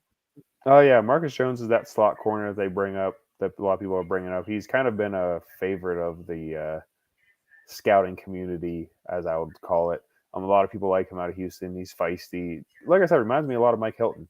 And then Nicholas Petit-Frere is a tackle out of Ohio State. Very athletic. Has the ability to play both tackle spots. Probably needs a year to develop to truly become a starter, which is what they would kind of need. In the third round, I don't know if you want that, but third round's where you start building your depth and your key depth anyways. And a swing tackle, I think we learned is key depth after each of the last 2 years thinking we were going to be starting Banner and then having our swing tackle become a full-time starter for the entire season. Yeah. Safety, please, Kenny Beaver. I'm going to say it like this. I'm going to rephrase it. Safety, please. Love it. What round are we in? We're just entering the third now, Zach. Is there anybody specific that you wanted to target as a Rams fan? Because I'm happy as hell to have fans of any team watching this as opposed to watching the crap and the Kuipers and the Mayocs that we're used to saying the same pre-packaged formulaic crap that they always say. This kid's got great upside. He's got the potential to be a great player. And you can only hear that so many times before it's just like done. Here's Robert. Yeah, thanks, Cooley. Special comp picks are given to teams who have a minority hired by another club as head coach or primary football exec. Thank you very much for the clarification on that, Robert. I appreciate that.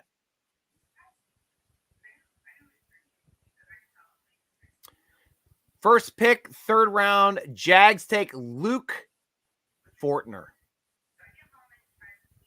Yep, center guard out of Kentucky. Nice. So probably not someone that was on the Steelers' radar, but solid pick here. I thought he could arguably been the top center with Cam Jurgens, who went to. Oh, wow. He went the pick before the Steelers in the second round. I forget who that was. You're not saying Linderbaum's the top center that went to the Ravens? Oh yeah, I always forget about him. Okay, yeah. So That's why I was second and third. Possibly, I forget about Linderbaum. He was in a league of his own, right? So I didn't really count him. And the freaking Ravens got Hamilton and Linderbaum in the freaking first. Yeah, they're having a killer draft. They're having a killer draft. I don't want to talk about it. Ugh. So for you now, Zach is saying left tackle or wide receiver for the Rams needs, and I'd see that. I mean, you definitely have the best receiver in the league right now with Cooper Kupp. I guess that receiver that came OBJ. I guess OBJ's not on the team anymore. Was he afraid? Did he go somewhere? I think he's still a free agent. I think he'll probably be waiting to sign because he tore his ACL in the Super Bowl. Right. Oh, yeah. Let me check to that. Or maybe a cornerback. Yeah. Every team is like, maybe a cornerback. Actually, he might have re-signed with the Rams like days after the Super Bowl. Oh, cool. He might have. Zach, you would know better. Please correct us. Did OBJ re-sign with the Rams? Obviously, we know you got all-world wide receiver Cooper Kupp, and if OBJ did sign with the Rams, He did not. He did not. Okay, I'm finding that now. Great. One story led me to believe he did, but did he re-sign with the Browns? No. I mean, the Browns talked. I mean, there was rumors about the Browns previously, but he came out and posted stuff on Twitter, pretty much saying, "Yeah, if you understood the situation, you'd understand. I'm not." Yeah, Kenny Beamer always coming in, man. OBJ still a free agent. Thank you, Kenny. Appreciate you guys setting us straight. Wasn't looking that up. Vikings take Brian Asamoah, a linebacker. Now that was a name that I actually have heard of before, from Oklahoma. Yep, solid linebacker. Inside linebacker, that guy. Yeah, inside linebacker. He has the ability to rush the passer if you ask him to. Someone who I thought would be an early contributor, but didn't necessarily have the upside to be like a star. Almost kind of like a Vince Williams type a little bit. Not necessarily like career path, not necessarily the exact same skill set, but career path wise, someone who can contribute early, even though he's not a super high selection and but lacks that true, he's never going to be the best linebacker in the league. Yeah, 50-50 chance, I guess he's saying that OBJ might be re-signing with or is that for the re-signing or is that with the draft picks? Wasn't sure like which player or which position you were trying to say. If that answer 50-50 was for OBJ re-signing or it was you for grabbing a different draft pick. Robert again, Giants take Joshua Ezeubu. And is that a guard? That's what we're saying. It hasn't popped up on my screen yet, so I have no idea yet. Robert, what are you using to get your picks so quickly? Let Steeler Nation know, because I know they want to jump over. I mean, we're a little slower here on the draft show, but it's a draft show. It's the way they do it. They go to commercial. We're just lagging. I'm using the Steeler Nation Twitter as my information. I'm getting them probably just about as fast as he is. Oh, sweet. Yeah, so I'm seeing them, but I'm waiting for them to pour them in. There's no reason to rush through at these rounds. These picks come in pretty quick, so trying to rush through it, you're never gonna hit them all. There's just too many coming too fast sometimes. So, but since he was brought up, Joshua Ezeudu, solid guard, needs to work on his technique. This is about where I thought he'd go, third, fourth round. Overall decent pick. No real feelings one way or the other about it. Yeah, I can.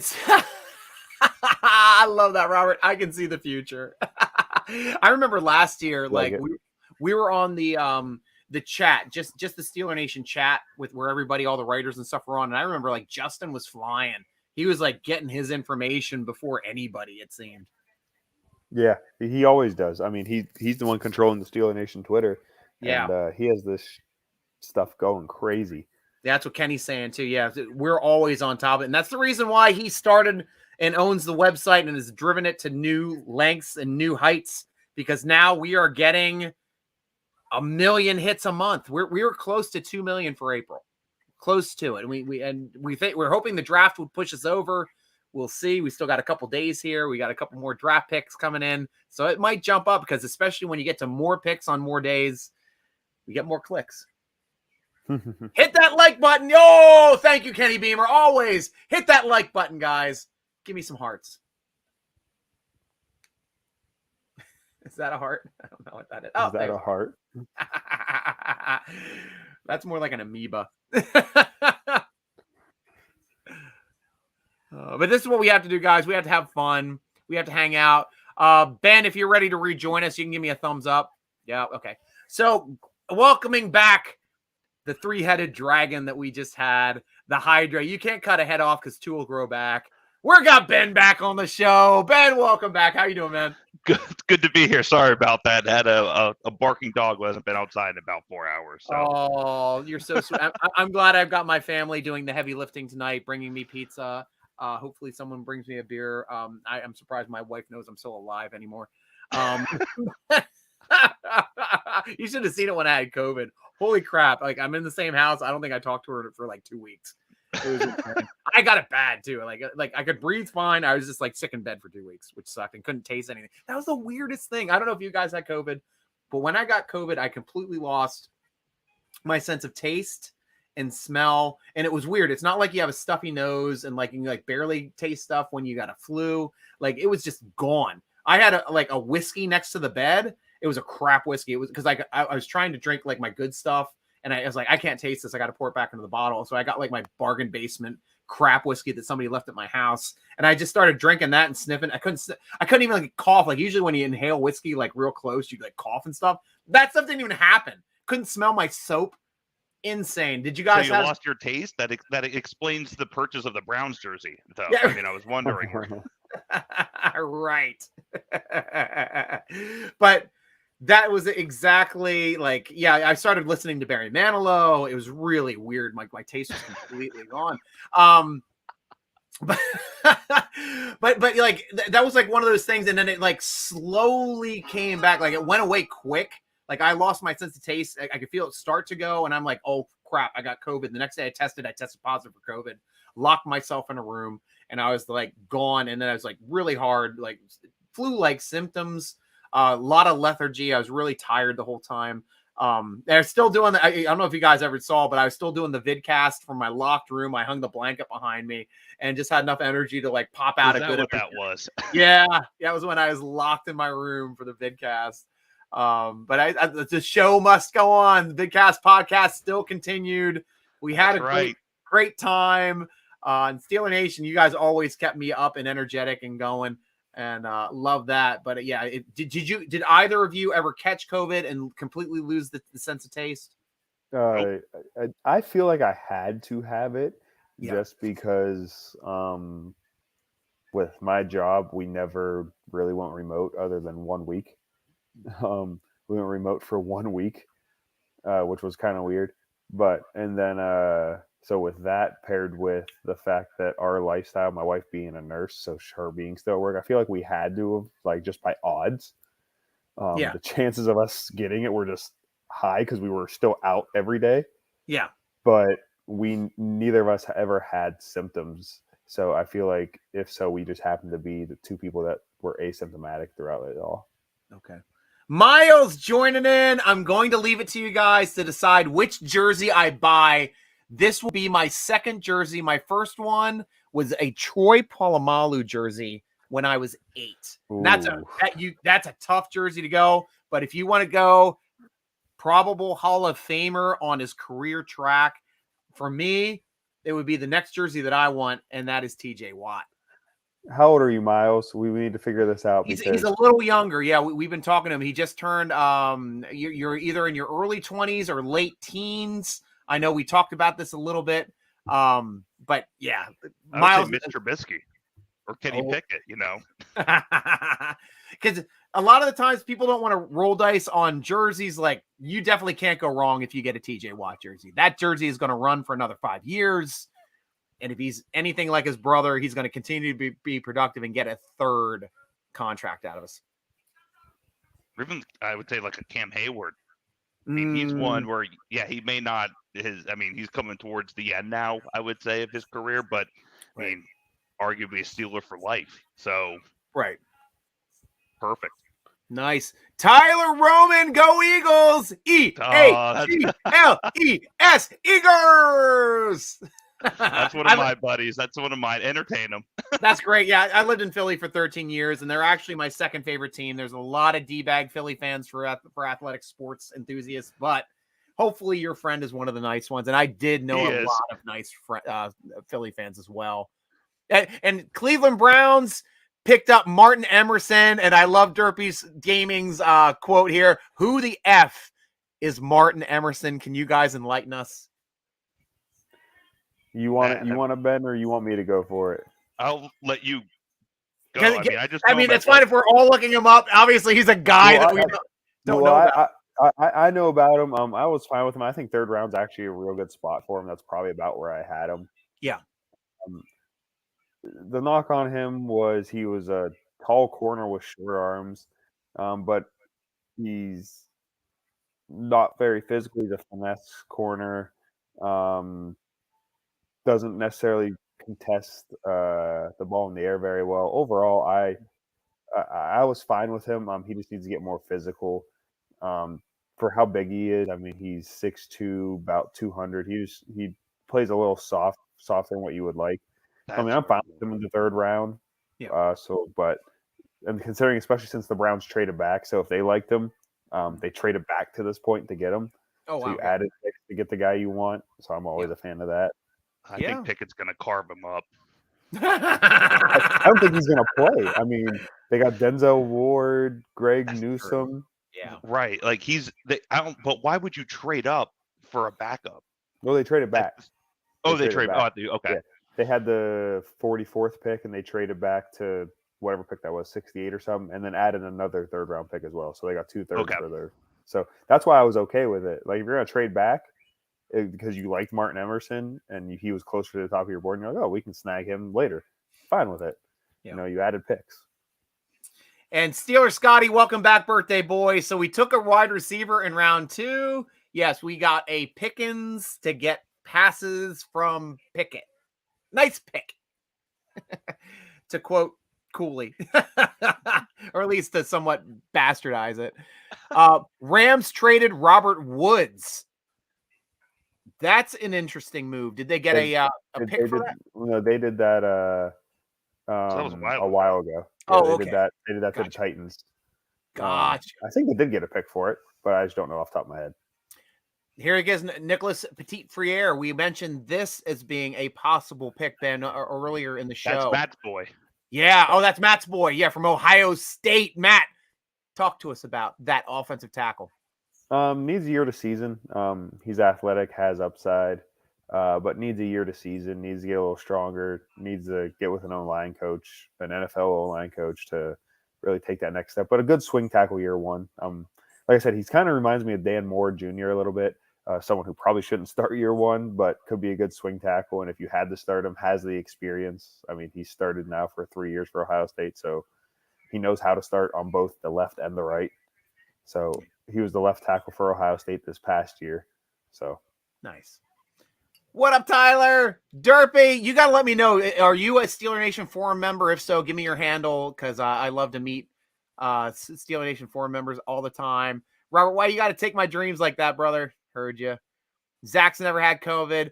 Miles said 19. I'm turning 20. I knew he was right there close to that cusp. So, guys, does that change the jerseys that you're thinking about for Miles? I would say maybe wait and see if Deontay Johnson gets an extension. Throw that in there. I wouldn't buy one now. Wait until he signs. Najee, I would say, is another one. Why not? Yeah. But that's where. But the only two defensive guys I would say were Watt and Cam. I would say.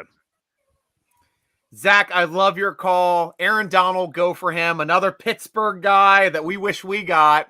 I mean, honestly, like Pittsburgh always seems to throw out 1 star a year. The way that people pick up Pittsburgh players, and they always do well in the NFL, like Revis, like Fitzpatrick, like freaking, and they're monsters, like Darnold. Geez, I mean, you can even go back, like, what is it? Shady McCoy. Oh yeah, Dion Lewis. Was oh gosh, why am I blanking on the old school ones? Because I know there's all like the great old running back Dorsett. Dorsett was a Pitt player. Marino, of course, obviously. Yeah, they just always like they don't throw out just like good players. They throw out Hall of Famers. Mm-hmm. Was it Ditka went there or Butkus? Yep. What? Yeah, Ditka. Yeah, it was Ditka. Jeez, man. Yeah, they just throw out Hall of Famers. That's an insane school for talent. It's a Pittsburgh thing. It is. Talent grows in Western Pennsylvania. Something in the water. Yeah, 99 jersey, they're saying, Zach. or you can just pick up the Pittsburgh Pitt Panthers jersey for the same player and keep the Aaron Donald and don't necessarily have to have the blue and gold as opposed to the black and gold. Do you guys even say blue and gold? I'm not sure, Zach. You got to let me know and correct me on that, on the team colors, because we say black and gold, even though we'll argue on yellow and mustard and all that crap, but we say black and gold. Even though there is another black and gold team in the league, we still say it. Miles, these are all great picks. I was leaning toward Minkah. He's my favorite player like ever. Or Najee. Najee would be a good pick now too, Miles. Yeah, I definitely like that. I have a Kurt Warner jersey that is game worn. That is awesome. I want to watch his story too, the movie that's out about him as well, because I've always thought that was an excellent story coming from the what is it, Arena League, and then Trent Green busting his leg in the preseason, giving him a chance to start. Not only did he start, he excelled, and they won a Super Bowl. That was just such a great story. Rad Rob on the field. Eagles own the Steelers and always have. Strange, but true. Yeah, they've done pretty well against us. I remember a couple of times that we've beaten them as well. But I remember that one game, at least in 2008. That was the worst beating I've ever seen by a Steeler team. I think they had like 10 sacks. I'm like, our offensive line is trash. We're not winning a Super Bowl this year. And then we won a Super Bowl. It was crazy. Miles, seems like I have a lot of thinking to do. Definitely do, man. Robert, Jags take Chad Muma. Yeah. Linebacker from Wyoming. Man, Jags are going to be, I mean, based off this draft, I think they've had a pretty decent draft. I mean, Chad Muma was one that we were looking earlier on here for the Steelers, but Steelers, they never went to the Wyoming Pro Day. So that kind of nixed him pretty early. Yeah. But yeah, he's like a bring your lunch pail to work type of guy, man, at the linebacker. He's an inside linebacker, and he's a thumper. I like him. Yeah. Miles, go old school, get Woodson or Lambert. I mean, obviously, I love those. I have a Woodson jersey and a Lambert jersey. So for my old school guys, I got the Franco Harris jersey for my dad. That's why I was hoping that Najee Harris would have picked the same number as Franco Harris, and they would have allowed him to do that, so that all the old heads could whip out their old block letter Harris jerseys for Najee. That would have just been badass. And that would be something that Franco would be into, to tell you the truth. Like, you share my name, you can share my number, and try to share my greatness. That's like, he's that guy. And the position. Right. Exactly. Another first round draft pick running back for the Steelers. Better than Tim Worley. Yes, definitely. 7-round pick. What's that for, Zach? I'm not sure the context. Anybody know the context of the 7-round pick? Is he asking what we like in the 7th round? I don't know. Clarify that and we'll get back to you. Rad Rob with Guy, defense sign using actual picket fence will be confusing with Kenny Pickett fans using picket fence. And now a third guy will have a picket fence sign for Pickens. Invest in SWPA tickets. Fence sales. And people put up the defense signs, we're going to be confused. Because then they could have a D or switch it around and it says picket. I love it, Rad Rob. That's a great one. Great take, my friend. Trent Green. Oh, gotcha. Yeah. And he came over from Washington, I believe. He was a Washington quarterback. Because I lived in the Washington area at that time, went to college and high school in that area before I moved back again. Now I'm back in the area. Miles, I want to see Pickett and Pickens picketing outside of a store. Keep those bad puns coming. I love them. Gosh, so absolutely love them. Hell no. Bears take Velus Jones Jr., wide receiver from Tennessee. Oh, I love Arrested Development, the band more than the show. 6 foot 204 receiver, runs a 4.3 40. Looks like this guy is a little bit more slot capable. Definitely has some speed and some quickness to him. Yeah, it's from what I've seen though, he's like, I haven't really done a whole lot of research on him, so I'll be honest with you. But he has some slot ability, but I think he plays more outside, and he's really not effective. I would say we're easily knocked off the line against press coverage. He's more, of course, like every receiver, where he's better where playing a little against zone. But that's really what I know about him. And you call it navy blue. I see, Zach. What's the other color? Is it navy blue and gold? So you guys are like Notre Dame, the Golden Rammers. Still do. Steelers need some D lineman depth right now. Brian Brown, agreed. We don't know what's going on with Tuitt. Hopefully he will come back. We're all crossing our finger. This Mad Alpha's getting to me. Damn you dirty bastard. That's still your first one? Yes. I've been drinking. I didn't eat it all today. The 2 slices of pizza is the only thing pretty much I've had all day. Oh boy. Yeah. You're welcome, Steeler Nation. Not again. Right. Yeah. It's crazy. It's only like day 2. Oh, you got the liter out now. Is that a liter of cola? No, it's a liter of beer. Yeah, and it's my big Steeler Stein. I got that at a Steeler Nation at a Steeler tailgate. Did you find that at a Steeler tailgate outside where they were selling the etched glass? Oh no, Stein? this was a gift.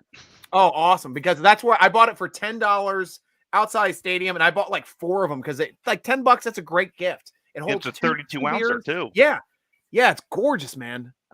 Almost 3 for yours. That's great. So Derpy asked, do you guys think we go running back for depth or maybe South Dakota State's strong? You guys South Dakota State strong? I guess that was a question. I'm not sure of the context of how it was written. Rewrite it. Come back to us. We will read it. My Raven Sucks jersey was a fan favorite when I visited the Berg back in 12. That's great, Scotty. And how's the birthday coming along, man? The Bears drafted Velvet Jones. All right. That's a great nickname. I do love that. I'm a big nickname fan. If not, I make them up for our team.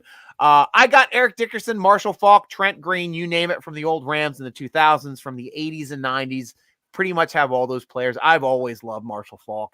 Phenomenal player. And even Eric Dickerson before him. But Marshall Faulk, to me, was like, he and LT were like those first running backs that really became true pass-catching threats as running backs, and were as good at running the football as they were at catching the football, and were really difficult to defend. So, yeah. My wife used to work with them, Marshall Faulk, by the way, as a fun really? fact. Nice. She used to have a cell phone number. I don't know what she did with it. We'll revisit that later. I saw the wheels turning. Yeah, I'm not even going to say anything. Seahawks take Abraham Lucas, offensive tackle from Washington State. He didn't have to travel far either. That's like a local hire. Yeah. And I guess, I don't know. I'm still confused. I guess the Seahawks obviously know stuff that we don't. I'm still confused as to why they haven't drafted a quarterback yet. Really? They're fine with Geno, so maybe they're being legit saying they're fine with Geno. But why? Right. I mean, the fact that no quarterback has been taken. Wow, and they're not picking again this round. I'm looking down here quickly. I'm trying to see of what teams would be into a quarterback in this round. Holy crap! Maybe the Giants. Are the Saints? When are the Saints picking? I mean, that's what I was trying Atlanta, to see. Saints and Jets. Atlanta, possibly. Mate, I mean, they were the only one. It was the teams in the NFC South. The Panthers were the other, but they don't pick at all today. Period. Did they trade Matty Ice? Yeah, to Indy. Yes, and their quarterback right now is Marcus Mariota. Yeah, and Broncos drafted. Well, Broncos don't need a quarterback anymore. They got frickin' Wilson. Yeah, but I mean, I would think the Falcons have to call a quarterback here. Yeah, jeez. Yeah, I don't see Saints in this round at all. So unless they trade in, what a fall for like Malik Willis. That would be. Gee, yeah, a guy that thought he was going 6th. Oh, there we go. You're right, Ben. Quarterback coming off. Ritter, the second quarterback off of the board. Wow, 74. We're looking at 54 picks past the first quarterback off the board. Desmond Ritter comes off the board. Man, Malik's still there. Is this gonna be a run on quarterbacks now in the third? I'm hoping, because the Steelers draft in 1, 2, 3, 4, 5, 6, 7, 8, 9, 10 picks from now. I'm hoping all the quarterbacks come off the board so they get their pick that they want. Now let's make a run. Come on, make it happen. But who else? I mean, but Denver's not going to get one. Baltimore either. Cleveland might, just because they're looking at a backup, since they're probably going to be dealing and getting rid of Baker. I don't think Baker Mayfield's going to play for them this year. I flat out don't think that. And even Giants have a shot at getting a quarterback. Philadelphia Eagles are an outside shot too, just to have some depth there with their young quarterback. Hurts. And then I'm not sure that the Giants are even sold on Jones. They made the commitment. Did they? I'm blanking on the head coach right now. He made it clear that they are riding with Daniel Jones. I don't think that they signed his 5th-year tender, or his 5th-year option rather. So they're gonna. It's a prove it year, but right. He said that we are riding with them as our QB1.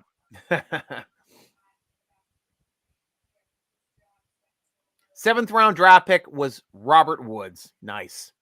Quit nursing that beer. Oh, Candy Stand. You're rubbing it in there. You Steeler Nation member, let me know your handle, man.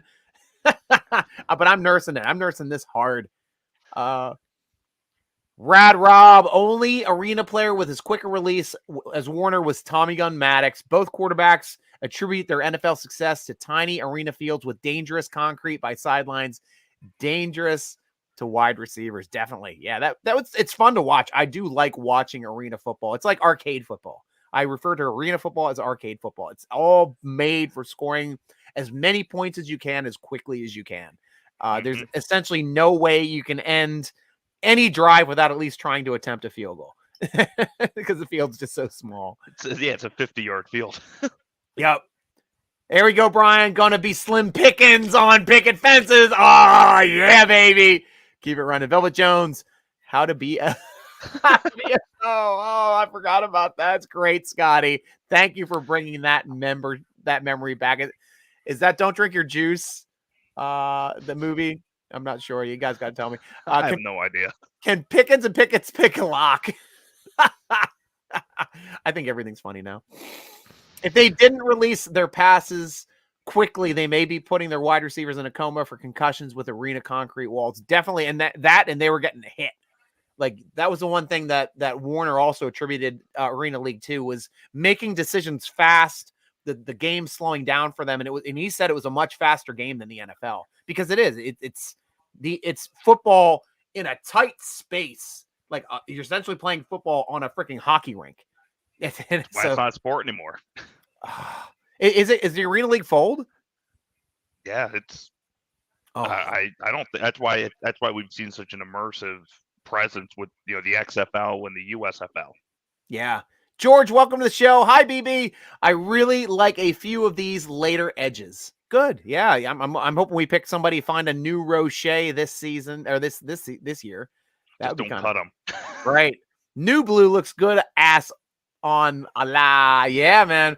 LA definitely looks good in the blue. What do you call the gold color? Is it still gold? Is it navy blue and gold? I'm still looking for that answer. What kind of beer, Ben? It's a Miller Lite. I'm just not even going to try and hide it at this point. Miller Lite. George! OTJ, I hope Tuitt is back. And with Alu, Loudermilk, and Adams, I think we can be fine. If Tuitt comes back, that helps a lot. That helps. Harris went to the Texans. Uh-oh.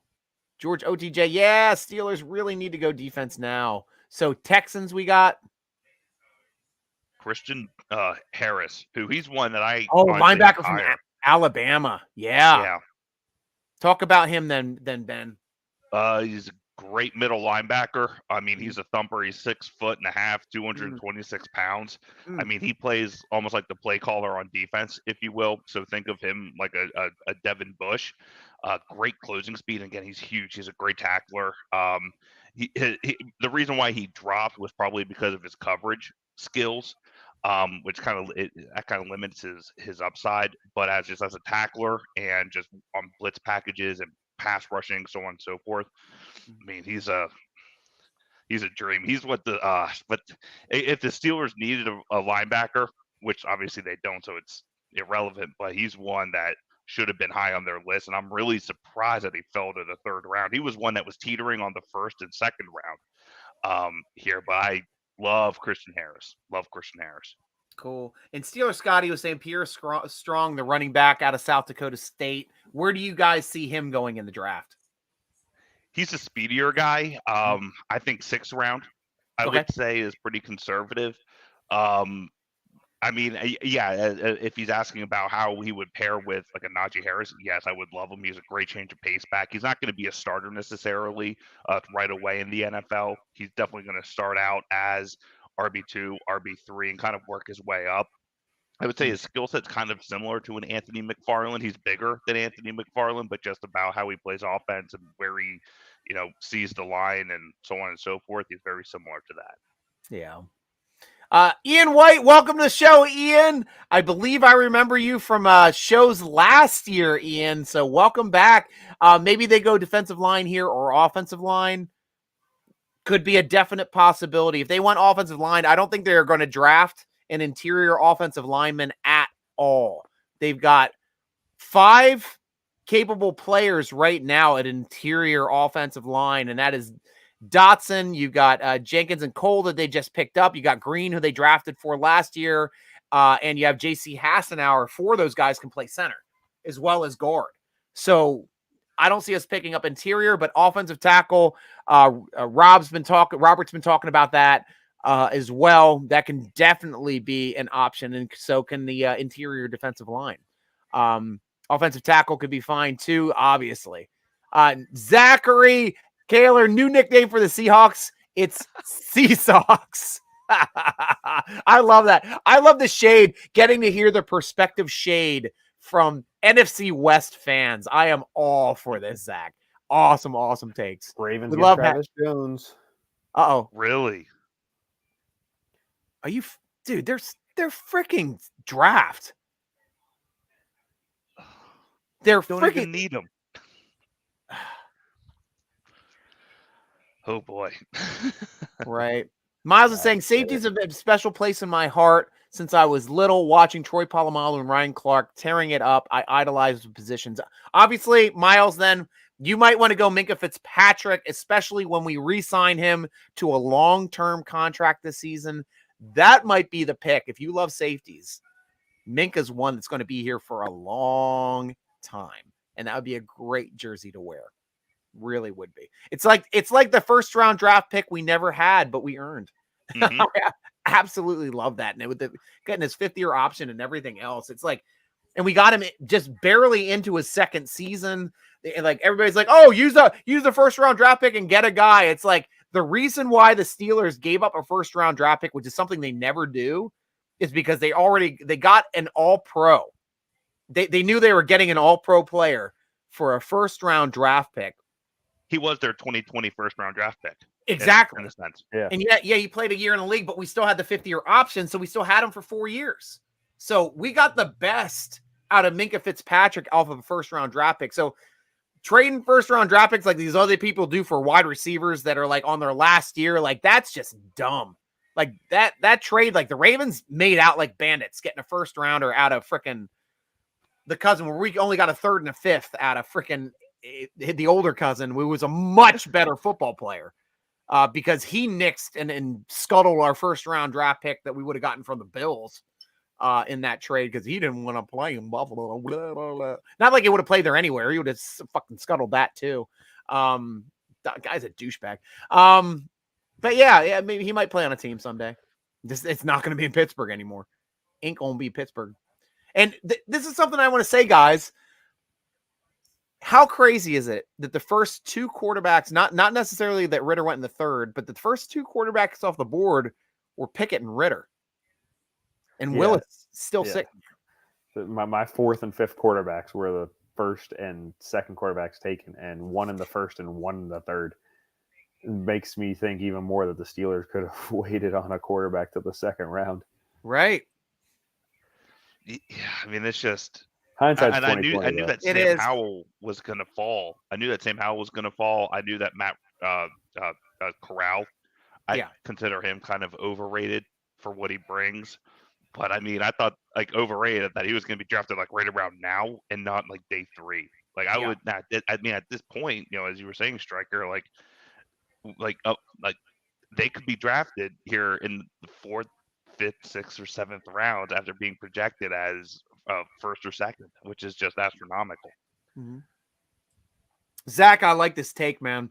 I'm truly honest with you. I think Baker Mayfield should go to the Giants.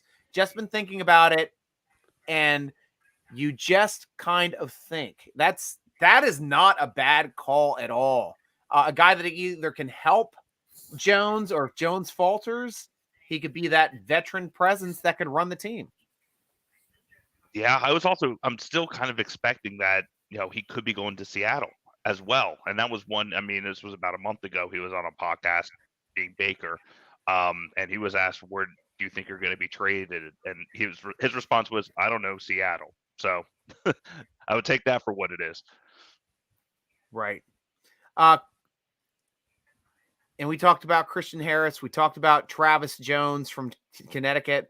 Bernard Raymond, offensive tackle from Central Michigan, just came off the board to the Colts. That's a good pick for him. I would say that's a good pick. If they're looking to help protect Matty Ice, yeah, I think that's good. Thank you for reminding me of the Eddie Murphy skit. I appreciate that, Robert. That's great. That's who I was looking at. Dang, Robert. Thanks, Derps.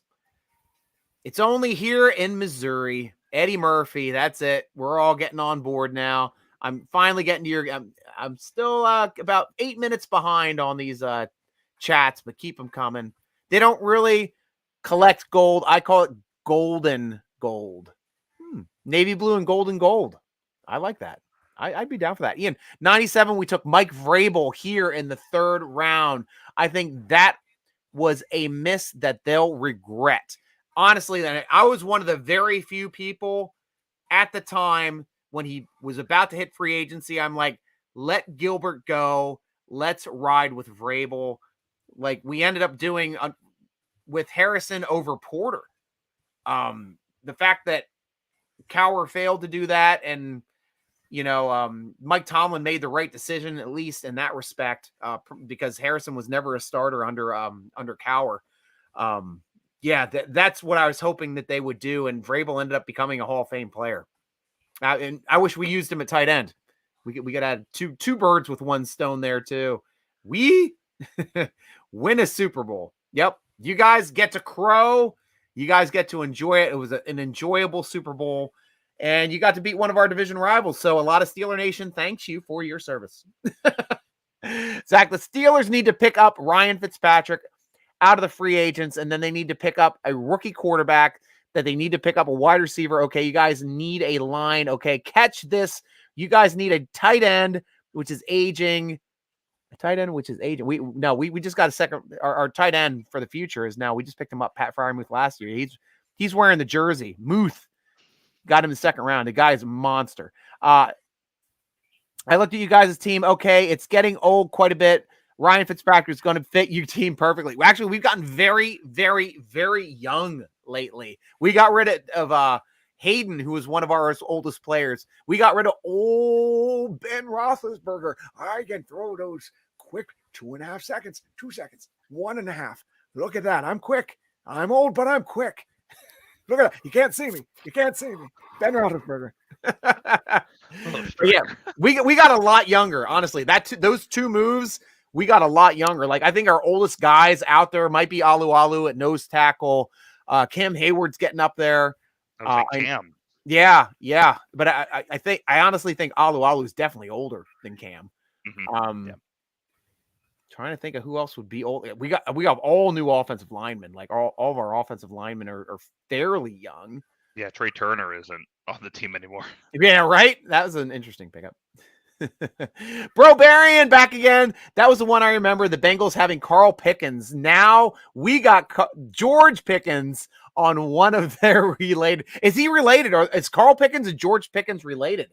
Because that would be an interesting NFL bloodline connection. I have no earthly idea. Yeah, not a clue.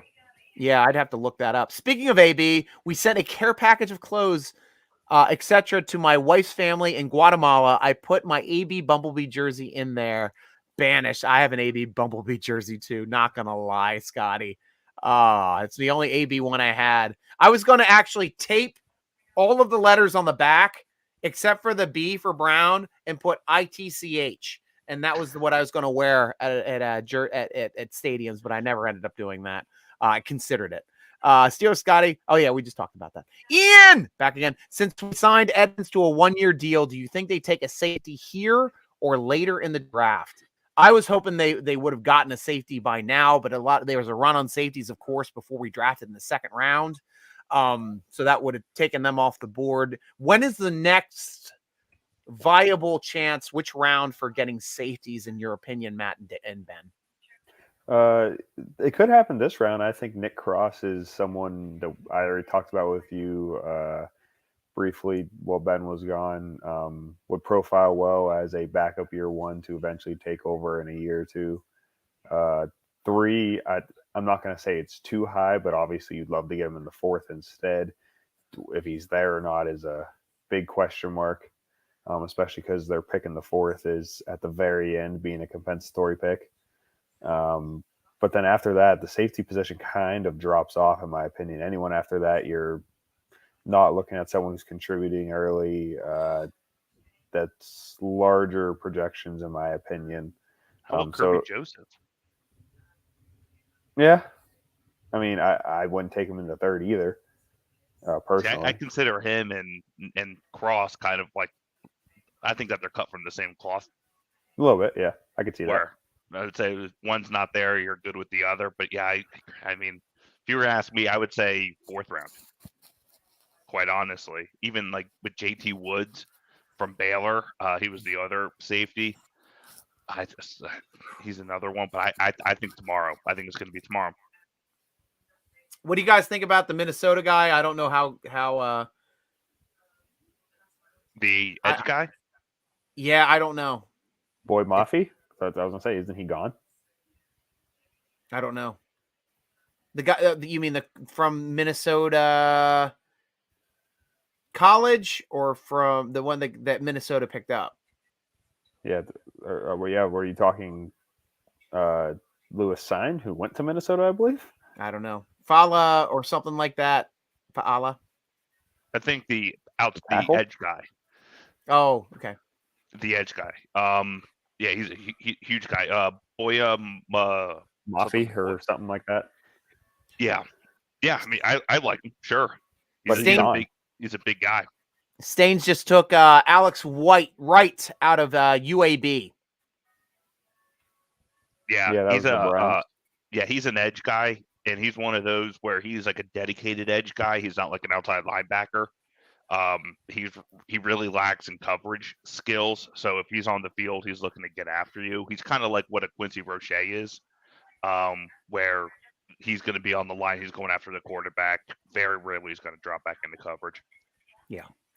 Yeah, Zach, good point. Yeah, no more Big Ben, but you don't need Big Ben to win a Super Bowl. You're right. And if you look at most quarterbacks or most teams that are winning the Super Bowl, they're usually teams that have a quarterback on their rookie contract. We had Mahomes rock up some. We got Cincinnati making it there. Obviously, Stafford was able to re-energize his career, moving to an actual team with talent and some aplomb in the general manager situation to get him the talent he required to win a Super Bowl.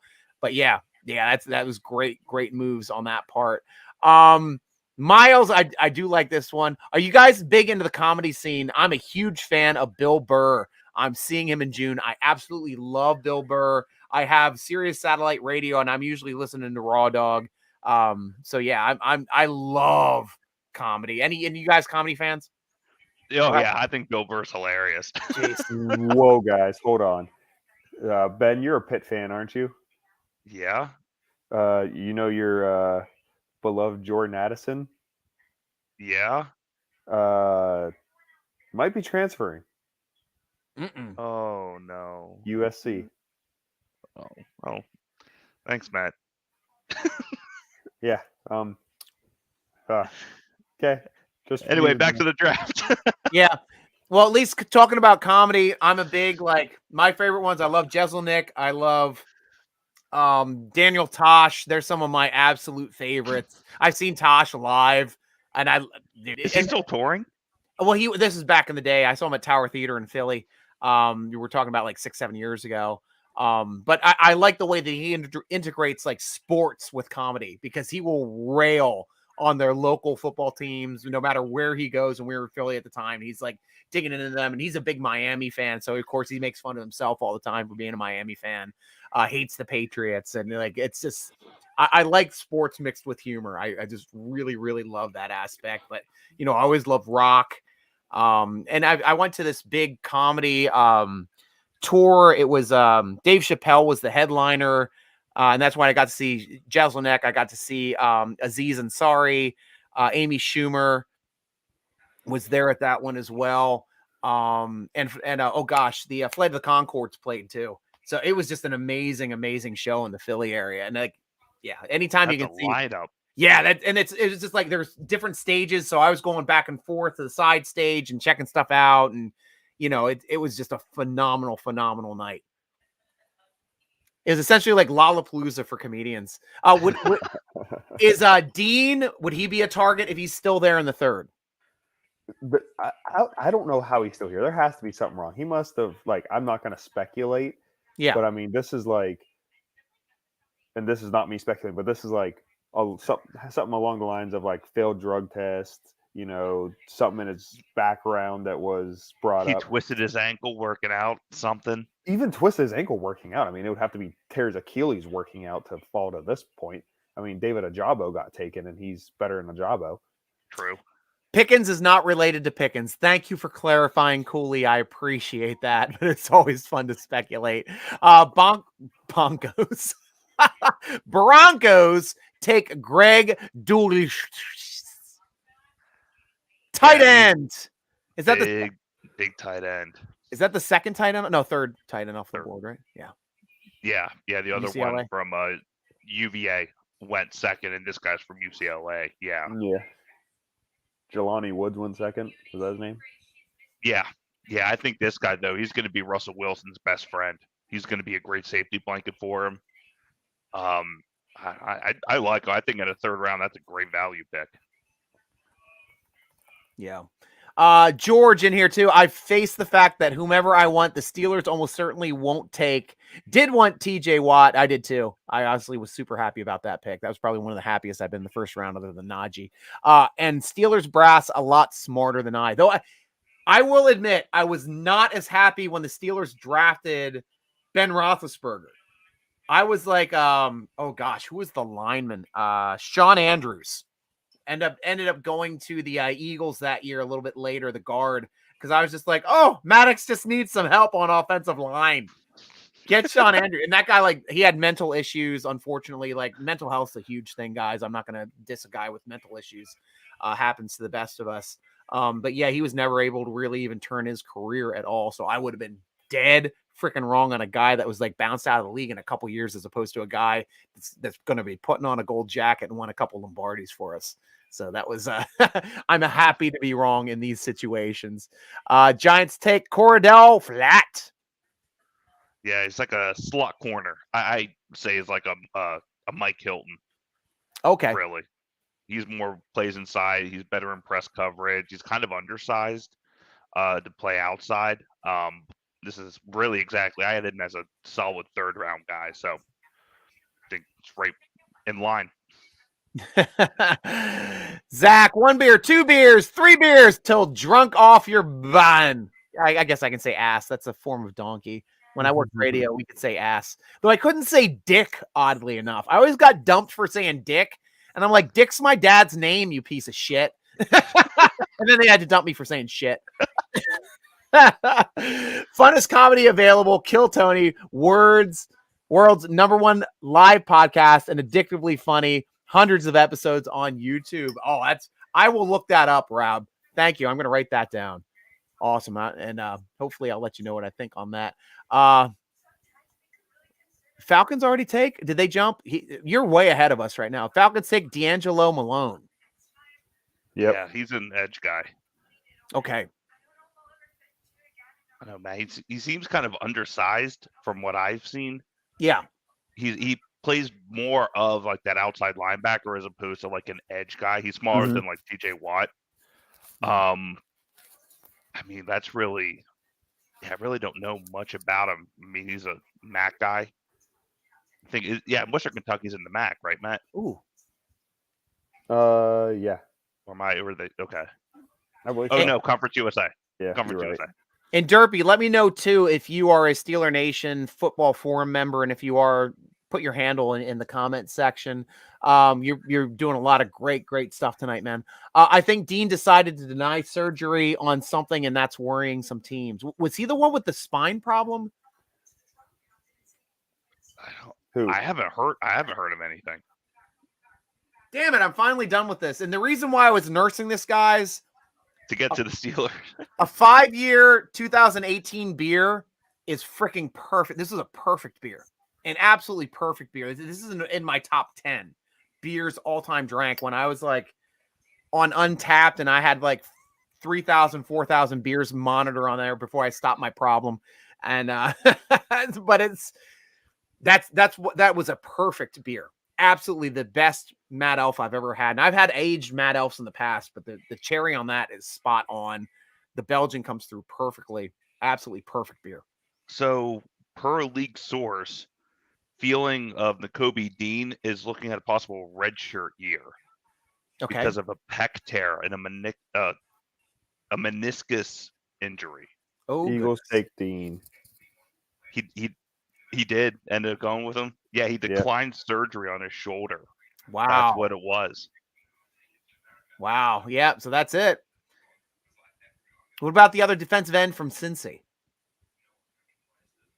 Mijah Sanders, I think is his name. Yeah.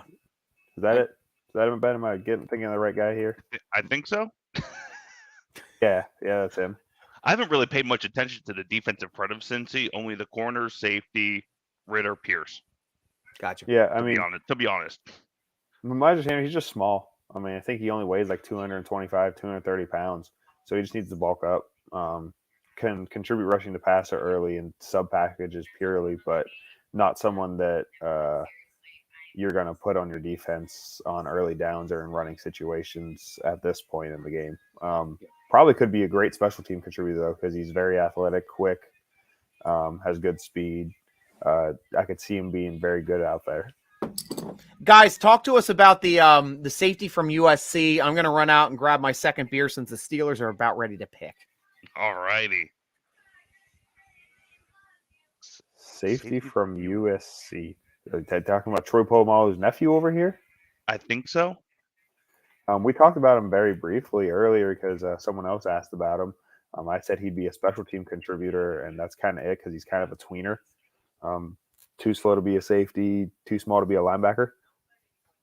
Yeah, he's Steelers like select the Marvin Neal. The Steelers select the Marvin Leal. Oh, I like that. I brought him up earlier. I like that a lot. I don't know. I'm glad that they went defense, but I'm surprised it didn't go with the guy from Oklahoma, Winfrey. I think he's gone. Is he not? He is? I swore he was. I could be. I mean, wrong. I'm working off the ESPN app, and it still has him as available. Okay, then yeah, he's gone. But the Marvin Leal, I think he fits probably a 3-4 defense better, whereas Winfrey tends to be a little more attacking. It's almost like that Hargrave. Right. That's why I see Winfrey as, and Hargrave worked in a 3-4. It's not your traditional 3-4 lineman who's that attacking gap penetrator. You know, that would be my only thing is maybe they didn't. I mean, that's maybe some of the reason they didn't sign Hargrave too. Well, that and the fact they couldn't afford anyone. Yeah. But overall, I like the Leo pick. He was very productive. His just testing didn't necessarily show up. So what's going to be Cam? I mean, if you're looking at left to right, it's going to be Highsmith, Cam, Aluau, Leo, Watt. Yeah, I mean, you're gonna have either Tuitt or Wormley probably starting over Leo. Yeah, I guess assuming. And then also who they have, they'll have if Tuitt's there, you'll have Tuitt, and then Wormley, Loudermilk, and Leal as your backups. If Tuitt's not there, then you have Wormley starting with Loudermilk and Leal as your backup. Which either way, I'm happy with it. They're better than Henry Mondu. Yes, regardless one way or another, they're going to need depth there in a couple years with Alulu gone. Though I did love the play when Henry Mondu came in as a fullback. I did like. I was like, oh, they need to put him in there more, but we don't use fullbacks, which sucks. Kayla asking, what are you guys thinking about Carnell Lake's son? Matt, do you have an opinion there? Is he another safety, or is he technically a money backer? To be honest, I think he's Quentin Lake. I think is his name. Yeah. He's kind of that tweener almost. Yeah. So kind of that money backer a little bit. I would agree with that. That's kind of honestly a very good description of him. Yeah. It's like a Marcus Allen. Yeah, a little bit. Just because I think he would do better if he packed on a little weight. Because he's not quite as slow as Marcus Allen was. That's why Marcus Allen was forced to move to linebacker, because I think Marcus Allen ran like a 4.8, 4.9, something like that. Right. That was kind of his pick is in for the Steelers. Is this gonna be Cross? I know we were talking about Cross earlier in this round, Ben. The Maryland guy roomed with Mike Tomlin's son, right? Is this his guy? I don't know. I don't know, Striker. We only talked about it while you were gone. I'm sorry. Shiza. It's all right.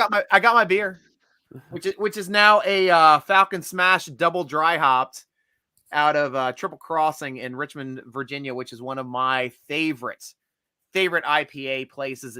Richmond's a great beer town too. Absolutely special beer town. Great craft and different stuff in there. Not just all Cascade like Portland, Oregon. Yeah, I'm looking at you, Rad Rob. Is that Lamar? Who's announcing the pick, Matt? Do you know? I don't have my sound on, so I have no clue who that is. Oh, okay. Yeah, there you go, Striker. Was I right? Nope. No. Oh, I thought that you were able to see it. Oh no, I don't see anything yet. Winfrey Derpy was asking. The Marvin Leal. Yes, the Marvin Leal. Oh, so it's not Marcus Jones? Nope. Okay. No, big defensive end. Okay. That's what we were talking about. The defensive line situation is he's probably going to play opposite of Cam Hayward. Okay. I would say when we were talking about either Tuitt, Alu, they're on the inside, just how the rotation's going to sit, and that's how we landed on Henry Mondu. And Zach, I'll come back to your question too. Though my favorite player is probably Darnold. Being a Pittsburgh guy, yeah, I've got to take Darnold. The guy is all world, phenomenal athlete. Anybody would be happy to take him. I'd be happy to take him. So, DeMarvin Leal, defensive tackle out of Texas and A&M. Not sure size-wise. He's 6'4", 283. So he looks like more like a 3 to 7 tech, like a Tuitt and a Hayward, like you've been saying, Ben, you've been saying, Matt. Guess he did not. Oh, he ran a 5-second 40-yard dash. Not horrible. Yeah. That was kind of his knock. Yes. Yeah. Ben, I have more confidence in you than that. Only if you drop a Twinkie.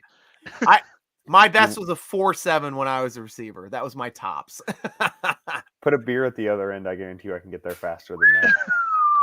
Now we're talking. That would have upped my time. The Z Striker, that's what they should have done. They should have just put a beer down the field for you, and you would have burnt all the defensive backs guarding you. Oh, the problem was I was 155 pounds, soaking wet with a pocket full of nickels in high school. Yeah, I had 0.02 body fat. I had nothing. Oh man, yeah, but I was fast. My right leg. I was fast as hell. I ran punt return, kick return, free safety, split end. I did all the speed positions. I was wing on kickoff. Everything that was fast, I did it.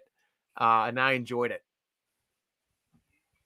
But I was fast for a white school, I guess. Oh, there's Marcus Jones. There he is? Our buddy, yeah. Patriots. Just took him? Yep. Is everybody taking the best players right after we draft? What the hell's going on here? Son of a bitch. Overall, I'm happy with Leo. He was a second-round pick if his combine didn't go poorly. Oh, really? In my opinion, yeah. Was he injured during his combine, or did he get tweaked? Because I see he didn't do bench press. He didn't do 3-cone. He didn't do 60, but he did the 20-yard shuttle on the broad. Decent numbers for a broad for being a defensive lineman. 106, just a shade under 10 feet. No, he's not that type of athlete, if that makes sense. I don't want to say he's not explosive because he has some explosiveness. Yeah. To him, but he ran a 4.49 20-yard shuttle. That's actually fairly impressive for a guy his size. Yeah, he has the upside. He was productive throughout his college career. He played opposite of Dan Moore. He knows. He's already practiced against him. Yep. Nice. That's great. I guess Dan Moore nobody's probably more excited than Dan Moore to hear that he's got one of his old teammates to join him. That's pretty cool. I don't know why Steelers have had a fascination now with A&M between Moore and Buddy Johnson. Oh wow, yes. And now Leal with all within the 6 rounds of each other. It's been 2 different drafts, but I don't know what it is. They like A&M guys now. Do you guys think that he could add some muscle possibly and help out in the interior 0-3 tech? I don't think that's not a skill set. He's more of an edge guy. He's listed as a defensive end. Oh, really? Do you think he might be a developmental switch from defensive, that one of those players that the Steelers take and change from defensive end into edge outside linebacker? I think he's too big for that. Yeah. Okay. That's the thing, is he's too big to be a true, outside linebacker. He is, I think, a defensive end, a true defensive end in a 3-4.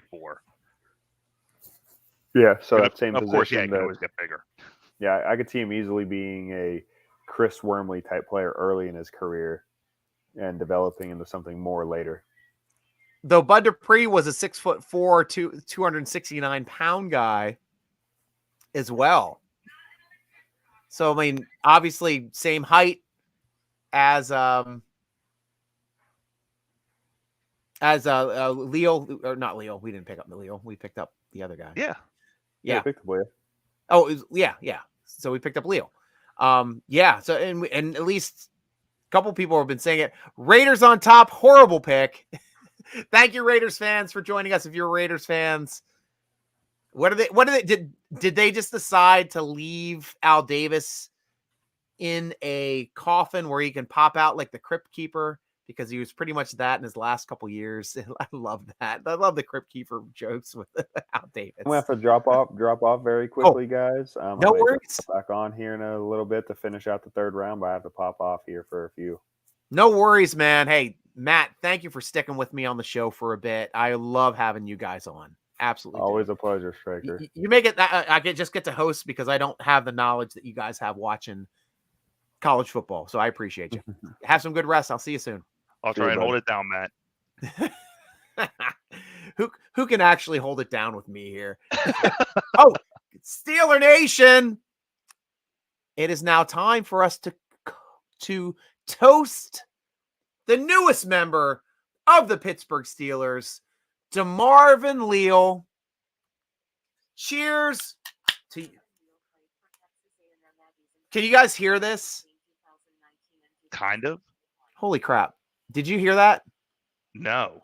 Okay, that was Siri was like talking about DeMarvin Leal and giving me stats. But DeMarvin Leal, Steeler Nation. You have to see the Titans pick after this, by the way. Oh shit, let's just cheers him first. Cheers, Steeler Nation. DeMarvin Leal, welcome to the team.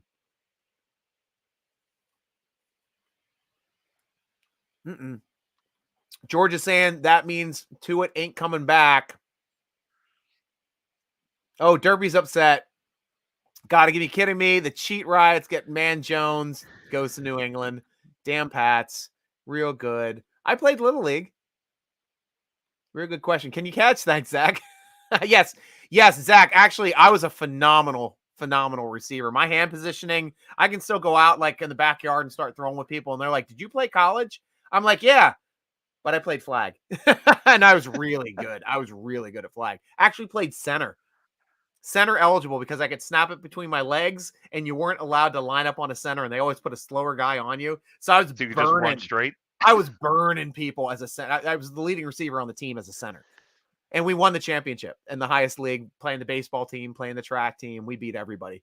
I played Little League. That's about it. Yeah. Yeah, I played like soccer. Mom made me play soccer. I didn't give a crap about playing soccer. Ball went out of bounds once in rural Pennsylvania. I go into the woods to go grab the ball. Came out without the ball, but came out with a garter snake. And then everybody I had a buddy that called me Snake from that point. That was my nickname. Like, school started calling me Snake, and I just ran around the rest of the game holding my snake. I'm like, I'm not putting it down. I'm taking this one home. Because I used to go out and just catch snakes all the time when I was a kid. That's like my favorite thing. Bye-bye to it. Oh, Willis to the Titans? Mm-hmm. There he About is. time. Finally off the board. That actually really fits the skill set of a running team like the Titans. That is a smart pickup for that team to pair Henry with Willis. Wow. And he'll be the backup behind Ryan Tannehill. Yeah. But that's one snap away from starting. I mean, right now, maybe they use him in a slash role, which would be smart to just kind of get him in there and used to the system there a little bit before.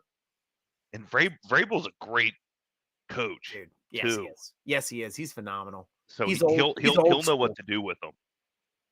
Nice. Striker, some Portland beers have hops, not from Cascade. Have beer festivals where only certain strains of Belgian hops can be used in beer for all Belgian competition. And that's my all-time favorite style of beer is Belgian. So that's awesome, Rad Rob. I would love to go to a place like that. Henry, Bama connection, draft Robinson and help Najee. Bama 1-2 punch. And that maybe in the 4th round? I wouldn't be mad about that. Maybe in the 4th, maybe, like I said, they don't have a 5th round. So, yeah, it would have to be in the 4th round. I would not be mad about that at all. I would see that would be a great change of pace back. And Robinson he's not obviously at that point. He's not coming in to be a starter. So he would be a great running mate with Najee Harris, I would say, as a 1-2 punch. Steelers still need an RB2. I still don't trust Benny Snell necessarily. Right. Robert, I remember this, man. I remember this at Steeler Nation. You were a huge William Jackson III fan. I felt kind of the same way when the Jets jumped in front of us for Darrelle Revis. I was hoping that was a Pittsburgh player that was going to stay in town when we had to draft Timmons right after that.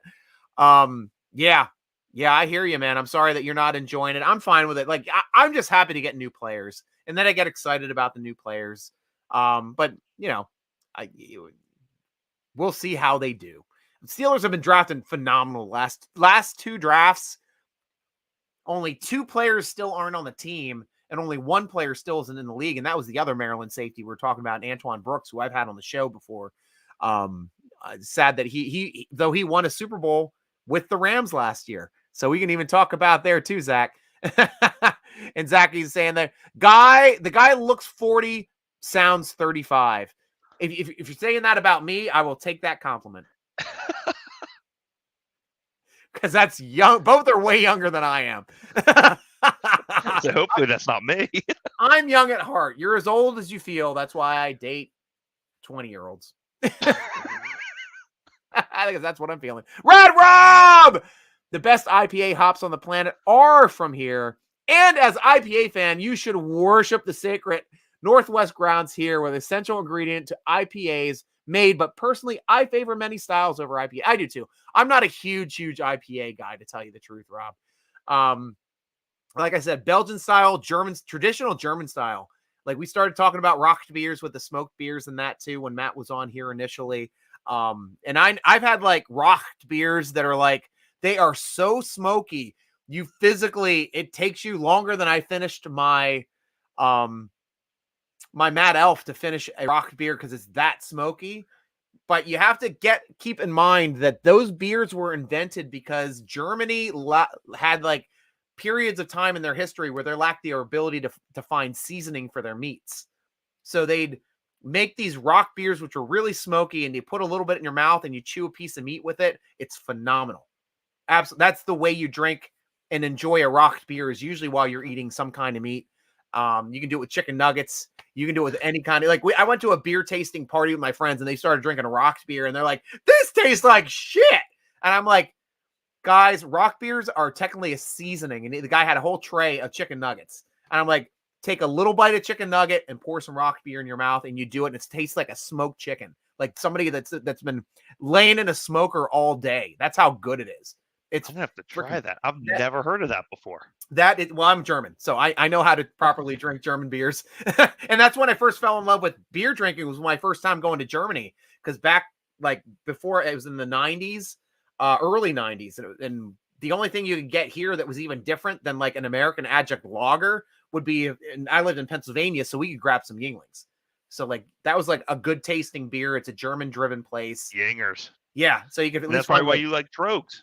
Yes. German influence. Well, my favorite brewery used to be Weyerbacher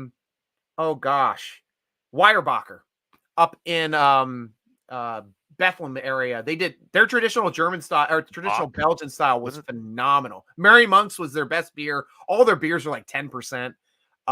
Phenomenal place. They went bankrupt. I don't know if they came back through, but they were a phenomenal brewery.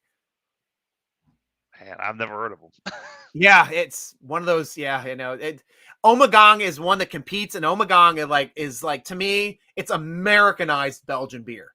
It's like they have decent Belgian beers, they don't have great Belgian beers, and a lot of people have had Ommegang beers, and that's out of northern or upstate New York, and they do some decent stuff. They had some fun stuff with their Game of Thrones beers, but yeah, it's Weyerbacher though. If you had a Mary Monk's from Weyerbacher, or a Tiny, which was their Imperial Stout. I mean, they had some really great beers.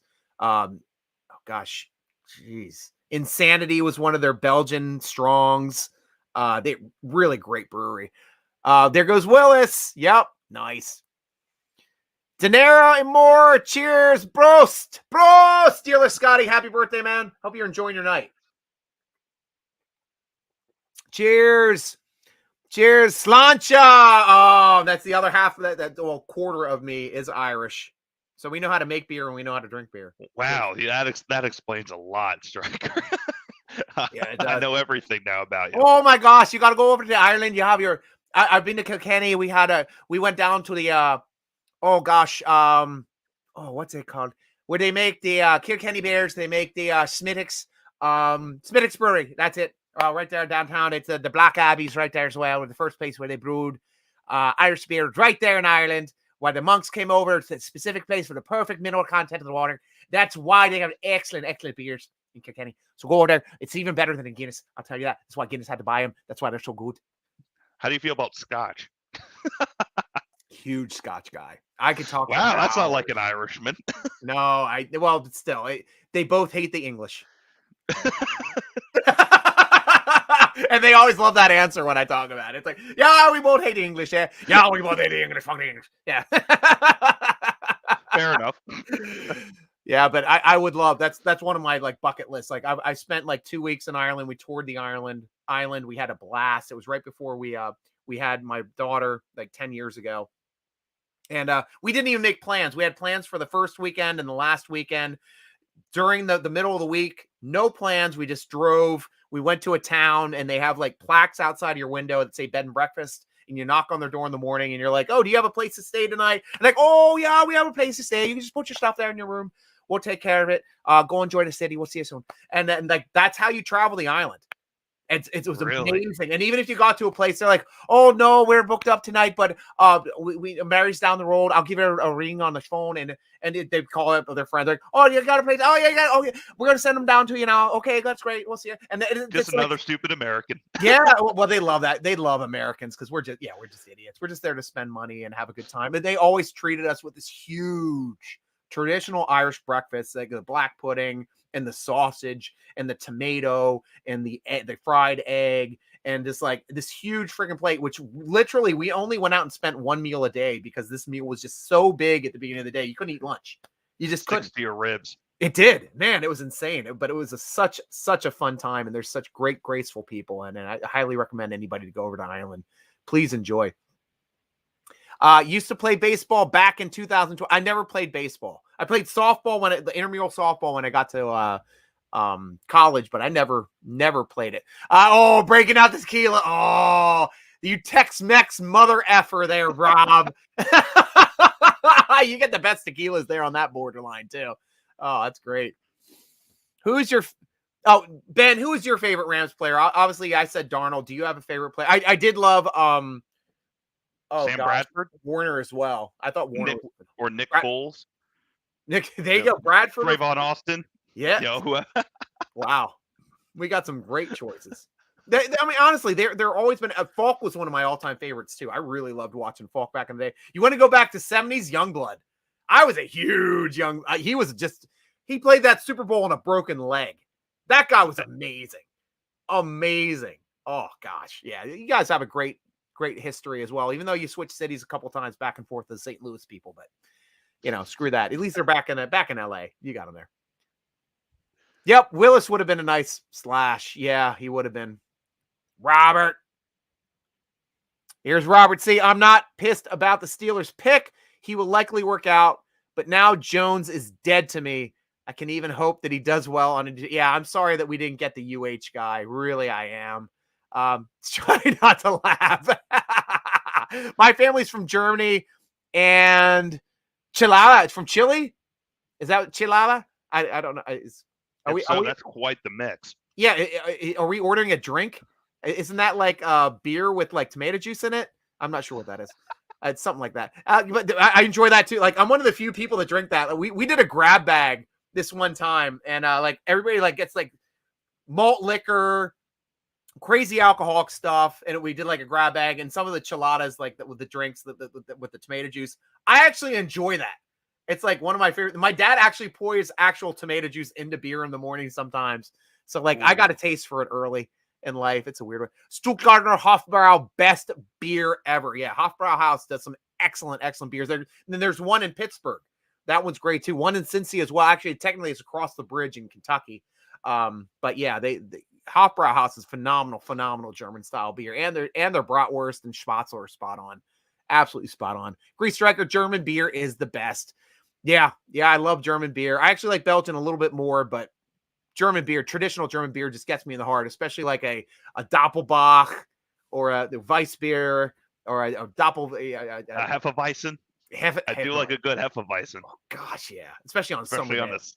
I would say after I mow the yard here. Oh gosh, yeah, that is perfect. That is perfect, George. These German beers can kick. You ask. Yep. Drank the poop out of those in the Army. Scotty, thank you for your service, my friend. Thank you. Oh, I'm glad you got to serve over there too as well. One of my buddies, we actually went to go visit him when we did our tour of Europe. I guess that was before we did our Irish tour. I had a buddy that was a helicopter pilot in Nuremberg, and we stayed with him and we toured around. We met them up in Amsterdam, went down through, did Scheiße. Oh, what's that other country? Just northeast. It's a block country. Damn it. I'm losing my mind tonight. But we did Germany. We came down through and we ended we did Munich. We did Nuremberg. Stayed a couple days in Nuremberg, obviously, because that's where he's from. And then we finished our trip in Paris before flying back out, because that's where he flew out of. And just had a phenomenal. And I got to drive the Autobahn. Oh, that was fun. In a Mercedes. There you go. So you got your money's worth. Fast, yeah, I like to drive fast anyway, and I'm like, I'm doing it legally. This is awesome. The only rule on the Autobahn is you can drive as fast as you want, but if you're in the left lane, you see somebody coming up behind you, and if their lights flash, you get the F over, because that is the law. You don't say that this is my lane. I'm going to speed limit. Not like our freaking country. No, that's like Pennsylvania drivers. Gosh, I can't stand that crap. New York's the worst. New York is speed limit, center lane. Mm-hmm. Drives me nuts. That drives me nuts, because I used to drive in Jersey all the time. It's like, why is the center lane going? Oh, New York driver. Or even DC. DC is still all the transplants. Everything's slow in DC. Mm-hmm. DC is one of the worst places. I've driven to LA too in rush hour, where you see like 10 lanes not going anywhere, and that sucks. But it's not as bad as the CF that is DC. DC traffic is the absolute worst on the planet. There's a couple places that are nearly as bad. The Schuylkill east side of Philly is. I lived there for the turnpike. 13 years. I lived there for 13 years. I drove the Schuylkill maybe 4 or 5 times. Didn't matter when it was. 1 o'clock in the morning, 3 o'clock in the morning. It was a standstill. I'm like, I avoided that like the plague. I drove anywhere but the Schuylkill Expressway. It was horrible. Absolutely horrible. Robert C. Okay, look into tomorrow. Any thoughts on cornerback Demarion Williams out of Houston or Deontay Anderson, the safety linebacker from Houston? The Steelers met with him at the Houston Pro Day. I'm thinking maybe in the 6th round for Williams. Yeah, I only know Anderson of those names, to be quite honest with you, and only because again we're now looking at safeties that are going to be a presumable backup right here to Edmund. So yeah, I would say of those names, I would say Anderson, but yeah, that's going to be like I would say a 6 or 7 here tomorrow. Steelers trade back into the 3rd. That's why we're here on the show, Miles. You never know what's going to happen on the draft. It's crazy. It's absolutely crazy. Yeah, they could happen. Zach, I'm glad. Moonshine. Is that your drink of choice tonight? That is excellent. What kind? What's the moonshine that I had upstairs? Crap. It's the one that like puts the cherries in it. Is it? Oof. Jeez, did you buy it from the store? If you buy it from the store, it's not real moonshine. Yeah, I know it's from the store. Yeah, it's like cherry moonshine because I use that to like mix into certain whiskeys that I get that aren't as good, and it cherries it up a little bit, and I throw a whiskey cherry in there. I do my own blends. It's like people are like, I only drink single malt. I'm like, fuck you. It's like Scotch is Scotch. It's like, yeah, the only difference between a single malt and a blend is consistency. That's it. That's why, like Johnny Walker, I've had Johnny Walker Blue for 3 decades. It's been completely different from like each 5 years. It completely changes because it comes down to whatever they can get that they think is good. Because I had it back in the early 2000s. It had like grapefruit notes. It was very fruity, very light, very caramely. Now when you're trying it, it's very smoky and it's different. It's completely different. And that's the problem with blends is consistency. Though there's one blend that's phenomenal. That's Monkey Shoulder. That's one. I do like Monkey Shoulder. It's cheap and it's consistent as hell. Like I've had it many times and it very rarely changes. But my favorite is Lagavulin 16. And I know Ron. That's Ron Burgundy. Not Ron Burgundy. Yeah, it is Ron Burgundy. Swanson. Ron Swanson. That's right. That's right. Ron Burgundy is the anchor man. Yeah, Ron Swanson. And I've been drinking it way before I even watched that show. I finally didn't even watch that show until COVID hit. Because everybody's like, you got to watch that striker. You're drinking like a bull. You got to watch that. I was like, I don't watch that show. Yeah, that's made it famous. He actually bought Nick Offerman bought shares. He's a part owner now of that distillery. Oh, that's awesome. That is all. It is the most consistent, best blend of peat, smoke, and sweetness because Lafroig is very, very smoke heavy. Lagavulin is like the perfect blend of all 3. You get all 3, but it's like when you're going to your progressions of whiskey, it's like you got to get a taste for whiskey first, then you got to get a taste for like bourbons, then you got to get a taste for Scotch because Scotch is different than bourbons, and then you get a taste for peat moss because peat moss is like completely different than anything you've ever had in a whiskey. And once you get to that point, you get all your different nuances of peat moss. And even with some scotches too, I get like salt water. You know how it comes off the sea. That's another one where like, yes. Right. A lot of Speyside scotches are like excellent with that salinity that starts adding it back into it. Kind of like when you're drinking a Goza beer, which is a high salinity sour. And the difference between like a sour and a Goza is you can count. I do a mental count every time I drink a Goza beer. And I count 1001, 1002, 1003. And that's about when the sourness leaves your mouth. Because when you're drinking a sour beer, the sourness stays on your tongue all night. It's like always there. It's very heavy. But when you drink a Goza, it will leave your tongue between like 3 and 10 seconds. And I say, oh, that's an 8-second Goza, or that's a 10-second Goza. And people are like, what are you talking about? And I start counting 1,000, and I'm like, I said the sourness is going to leave your tongue when I count to this number. And I count down, and like, holy crap, Striker, how'd you know that? It's like I just drink a lot of beer. Then I count. I'm like, where did my sour go? Because I like that sour aftertaste. And it's like, oh, it's gone. But it's a unique way to drink a beer, and that's why Gozas started gaining popularity because it's a different way to enjoy a sour because the sour leaves your tongue. Yeah. Like I said, I can do a whole freaking podcast on beer, guys. I see that. I'm insane about beer. I've had every style. What we got here? Me and my friend are going to the Steelers versus Jets game in Pitt. Awesome. He's a Jet fan. I'm looking forward to it, seeing his disappointment. Oh, there's some weird thing about playing the Jets. I went to that one game in New York. I brought my brother to that. That had to be about 10 years ago. And they like won one game that year. And then we come in, they're all great guys. Oh, again, welcome here. Oh, we know we're going to lose. It's okay. We lost to the Jets. And they're like, fuck you, Steelers. Oh, enjoy your terrible towels. Yeah, the Jets have had the Steelers number for the past several years. Outside of was it the AFC divisional game? Outside of Marvin Lewis being their coach. Yeah. We beat Marvin Lewis was a terrible game manager. He was a terrible game manager. Oh, I know. I miss him so much. I know, man. I do too. I don't want to trade. Oh, it wasn't wasn't Marvin Lewis the coach of the Cincinnati Bengals? Bengals, yeah. Did he not coach? No, I was at DC for a short time. I'm thinking of the old black Jets coach. That was that used to be on Bulls. Are you thinking about Todd Bulls, who's in DC now in Tampa Bay? No. I'm talking about in the mid 2000s. Oh gosh, why am I drawing a blank on this guy's name? He was all over ESPN. It's not Rex Ryan. Not Rex Ryan. Nope. Black coach. Yeah. Oh, I can look it up here on my handy dandy research page. I've got the best book, guys. That's why I like my show. I'm going to look up the Jets. Herman Edwards. Yeah, Herman Edwards was the worst game manager I've ever seen. He made such great decisions in that playoff game. The worst decisions in that playoff game in overtime, which was the reason why we ended up winning that game, which was phenomenal. Herman Edwards, yeah.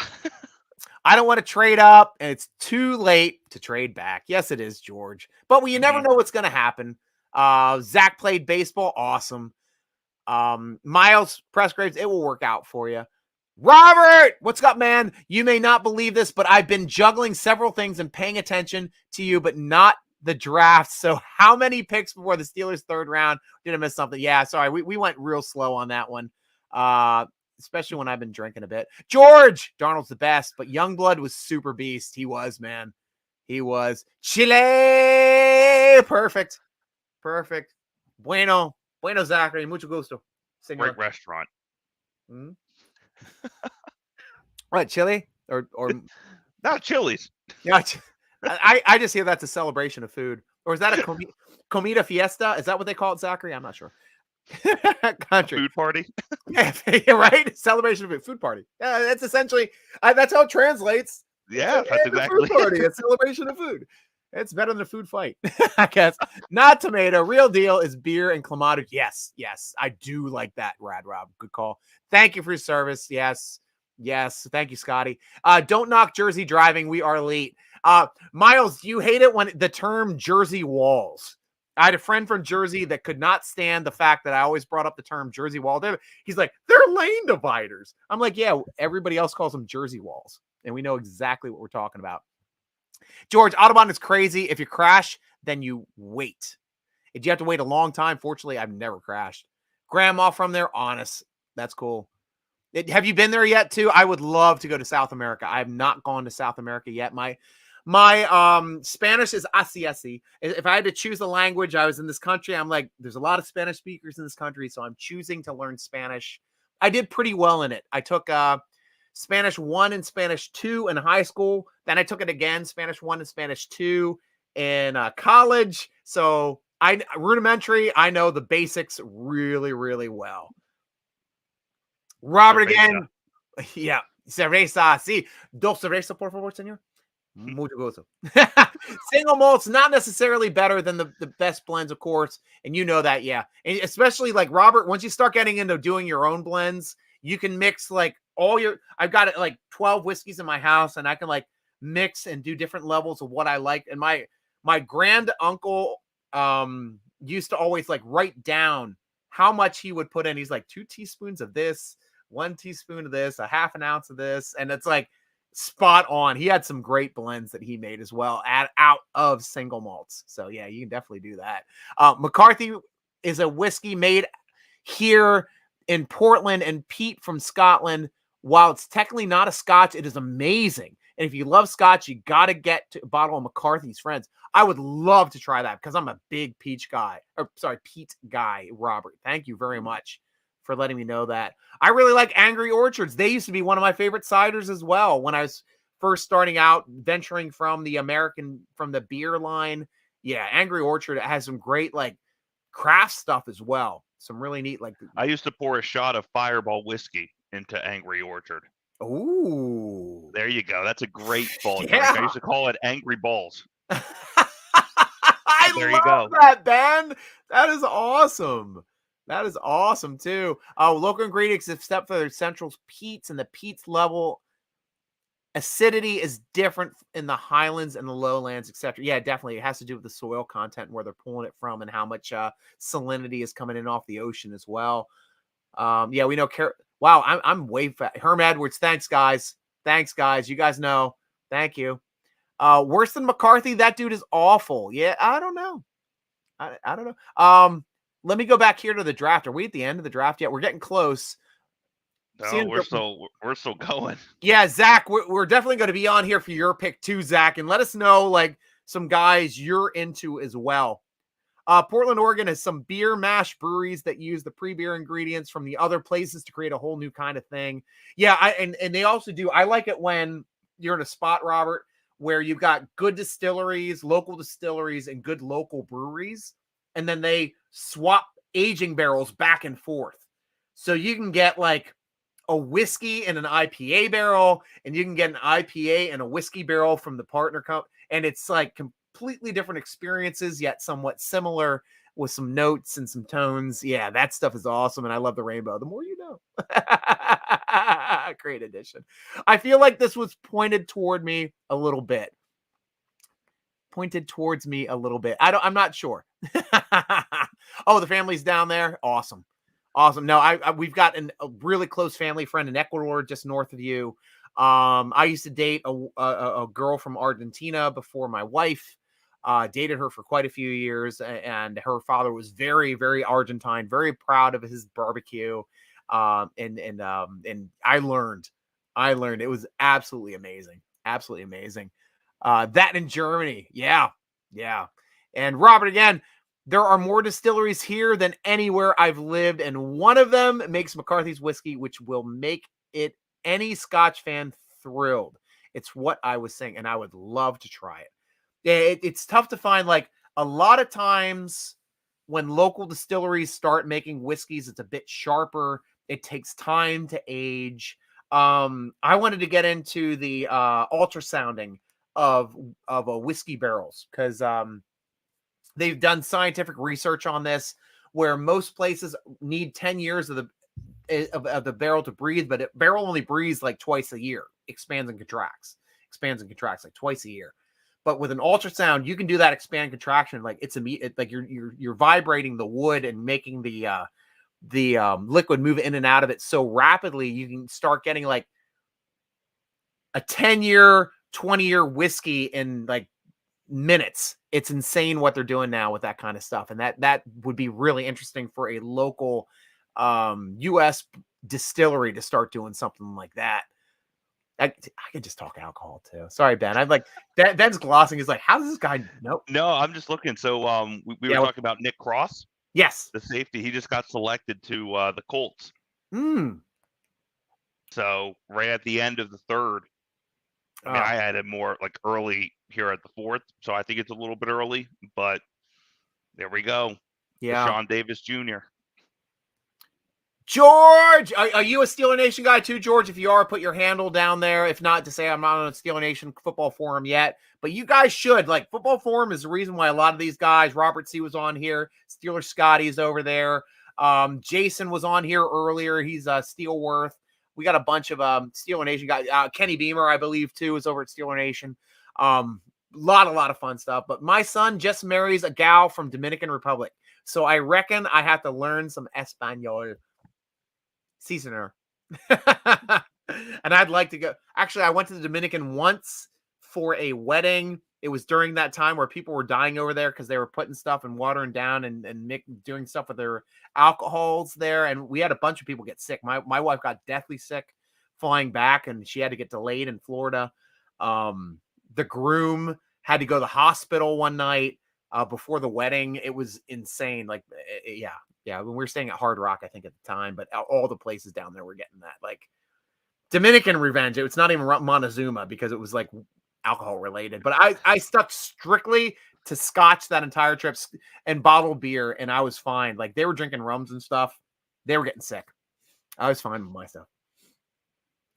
Robert Tamburo, thanks, guy. Good job. At least I got a lineman before the end of the third round, and you guys had another good show. Thank you, Robert. I hope you join us again tomorrow. I will be on here for the long haul, 11:30 a.m. I'm starting up tomorrow morning.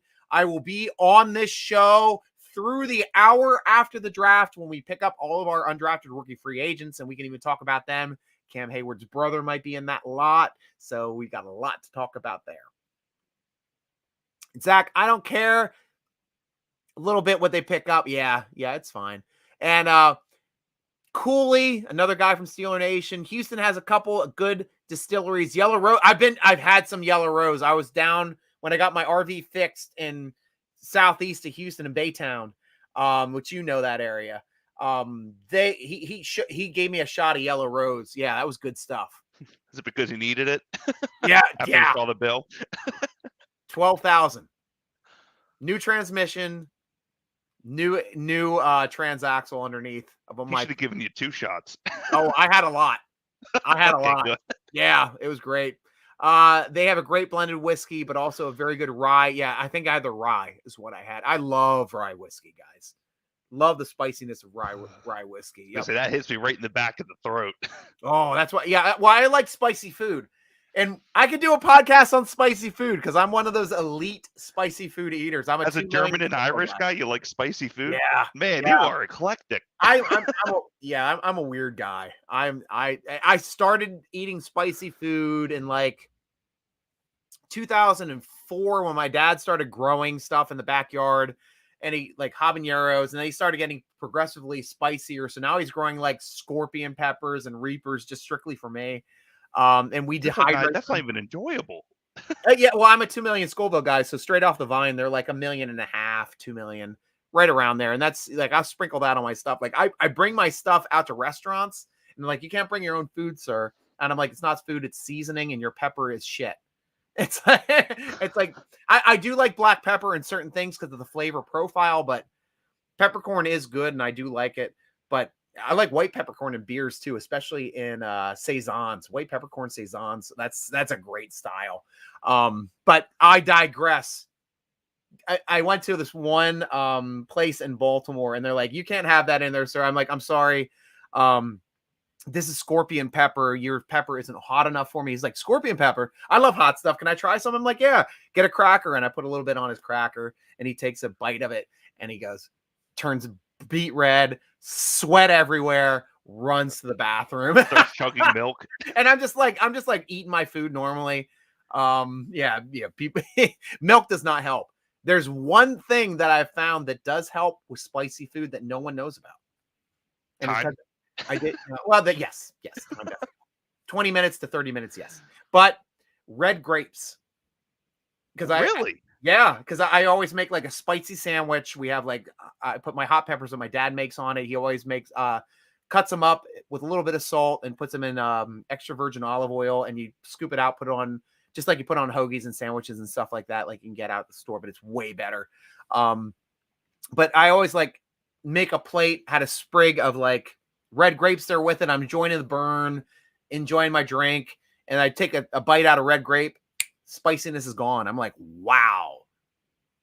So interesting. Guys, try red grapes the next time you eat spicy food. Bread, not so much. It helps a little bit. Yogurt helps a little bit. Maybe if you're in Indian spicy, which is nowhere near the spiciness you get out of the 2 million level. I mean, they might be lucky to hit 1 million in Indian spice. But yeah, red grapes completely put out the fire. All right. That's good to know. I learned something. This is an educational show. That's right. Sounds delicious, Robert. Cheers to you, my brother. Yeah, awesome stuff. You have to drink bottled water now. I do. I have my Life water that I started drinking that I never finished. Oh, there it is. Yeah, alkaline balanced, I guess. pH balanced, because I guess water is normally acidic for some reason. I don't know what that means. And there goes Brian Robinson that we just talked about. to your Washington. Yeah. Do you guys play Madden? Miles? I used to play Madden back when it was first released on Sega Genesis. We're talking about like 90, 91, 92. Yeah, I used to play Madden. I don't think I ever got into it past. I might have played it a little bit more. I was a Tecmo Bowl, Super Tecmo Bowl guy on Nintendo. Played some NES Play Action Football, which was like the slowest game ever, but you get onside kick every time and run up 100 points. It's really fun. Love Madden. I play Madden, Xbox, but yeah, not Sega.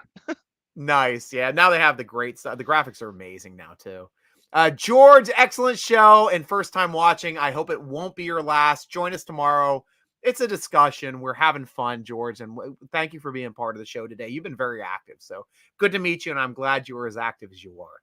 As an undrafted rookie free agent tomorrow, that's what you're talking about, the center, possibly from Houston. He was talking about Steelers might be picking him up. Where were you saying that before? I'm trying to find where you said it before here. It was a while ago. I can't find it, Rob. You gotta put it down again. I've been drinking. I wasn't planning on drinking tonight. Zach, you got ripped off. From what? Oh, Cleveland Browns making a pick. Brian Robinson going to Alabama running back now off the board. Yeah, you just said we were talking about that, right? Yep. David Bell, Brownies pick a wide receiver out of Purdue. I mean, I don't think that the Browns can draft a wide receiver to save their life, so I'm not too concerned. I do like Popeye Jones, though. Honestly, I thought that was the guy I wanted to the Steelers because I thought he would be a great slot option. I really did love that pick for them. He seems to be fairly productive for them now. Who's Popeye Jones? Isn't that Pop? Jeez. All right, I'm going to their roster. I thought it was Popeye Jones. No, I'm going to their roster. Cleveland. Who's going to get there first? Roster stat. Probably. What's that? Peoples Jones, not Popeye Jones. Donovan Peoples Jones. Yes, yeah. Peoples Jones. Yeah, I Michigan. love that guy. Love that guy. Like I was honestly hoping the Steelers took him late last year because I'm like they can get some great slot depth. And Peoples Jones just had all of the makings to be in it. Was he last year 2020? Was it 2 years ago? Oh, shiza. I think it was 2 years ago. Or even 2019. Now the search continues. Yep. Donovan Peoples-Jones, DPJ, 2020 draft. You're right. So, yeah, it was 2 years ago. Yeah, I really wanted him 2 years ago. So it was either him or Chase. No. I was talking about late pickup to be a slot option. Oh. Yeah, no, Chase had nothing to do with that pick. Like, I was happy as hell to get Chase, but I was like, I hope they get a slot option here later in the draft. Because was that before? I think that was before we picked up Ray Ray. We picked up Ray Ray after the draft, I think, that season. And he ended up being a decent slot option. Though Peoples Jones probably would have been a better slot option, but not a better returner. I don't know if Peoples Jones even returns. But also, to hindsight, they also had Juju in the slot, I thought, at that point. True. Too. Yeah, but I was thinking like 2 slot options because then you have your big slot and then you have your quick slot. Interesting. Yeah, because that's what we haven't had a quick slot. Eli Rogers was kind of a quick slot. Our best quick slot with Antoine Randall L. He was a phenomenal quick slot. I mean, that guy would just like gut out third down conversions for us, man. Was Emmanuel Sanders a slot, or did he play more on the outside? No, I think he was slot because that was Wallace on the Z, and we had Ward at the X/AB at the X when Ward retired. Right. Yeah, so it was AB. Sandy was in the middle, and then you had Wallace on the outside. Mm-hmm. Yeah, because I love my receivers. that was another great core. Another great receiver. It was. It really was, and then to have Heath Miller with them, right? Big money crew. What time is round 4 starting? It starts at noon, Miles. I will be on the air at 11:30 tomorrow morning. Yep, Steeler Scotty's right. Noon Eastern time. Yep, 12 noon. Colts across. Oh my gosh, am I catching up yet? Pro day, 38 reps on the bench, Was very mobile, 6'2", 300 kid. Cody, we're talking about Cody. Cody Russi. Cody Russi. Did he come off the board, or is that somebody you guys want next round? I'm looking down through here now. Oh, he's a Houston guy. That's right. Oh, he's yes, the interior guy. Oh, the 7th round. Yeah, the guy we're talking about. Yes. I mean, I just don't think the Steelers have a need for interior linemen. Yeah, I think there's zero chance of us picking one up. Yeah. Maybe get some camp bodies as undrafted rookie free agents, but I don't see any of them making the roster. Nobody making the roster of the guys we currently have. Unless we get rid of like Dotson. I don't know why it feels like they're souring on Dotson a little bit, but we'll see what's going on. Steelers Scotty, best team name ever. Minor league hockey team, the making whoopee. Yeah, I agree with that. I've seen people making whoopee hats. Yeah, great team name. And I love it when the team gets behind their like city name and just having fun with it. George, I remember the 60s, 67 years old and retired. Awesome. Yeah. I was born in 74. I didn't get to see like the great 60s players. Unfortunately, didn't get to see Ernie Stotner play, though I would have loved to have. You have seen him play. So that's great. 65, that is. And I love Mansfield when he was the first of the great centers, to tell you the truth. It doesn't get any recognition from like when we drafted Webster on. Ray Mansfield on the 60s teams. Also starter of the first 2 Super Bowls won by the Pittsburgh Steelers. And I'm surprised he's not a Hall of Famer. Khalil Shakur is still on the board. Is he a slot? Yes. Shakur is definitely a slot. That's a guy I was trying to mark in the second. We talked about it as being a possible option in the second. If we can get him in the 4th, that would be a big win for me. Yeah, that would ease a lot of my slot concerns. Yeah. I mean, him paired with like DJ and I guess it's now Pickens, and still have Claypool there. And then also too, we saw Freiermuth in the middle of the field roaming around. And Boykin. What we got going on here? I mean, and then Gunnar kicking there. He's got the kickoffs. Yeah, somebody's not making the roster. That's the thing. How many receivers do they typically carry? Is it 6? Well, it used to be 6 when we had a special teams specific receiver. So like when Darius Hayward-Bay was our kick returner, we kept 6, and then we usually have like Justin Hunter on like practice squad, or Hamilton on not practice squad, but inactive each day, unless we had an injury to the Z receiver, and then they became an instant starter.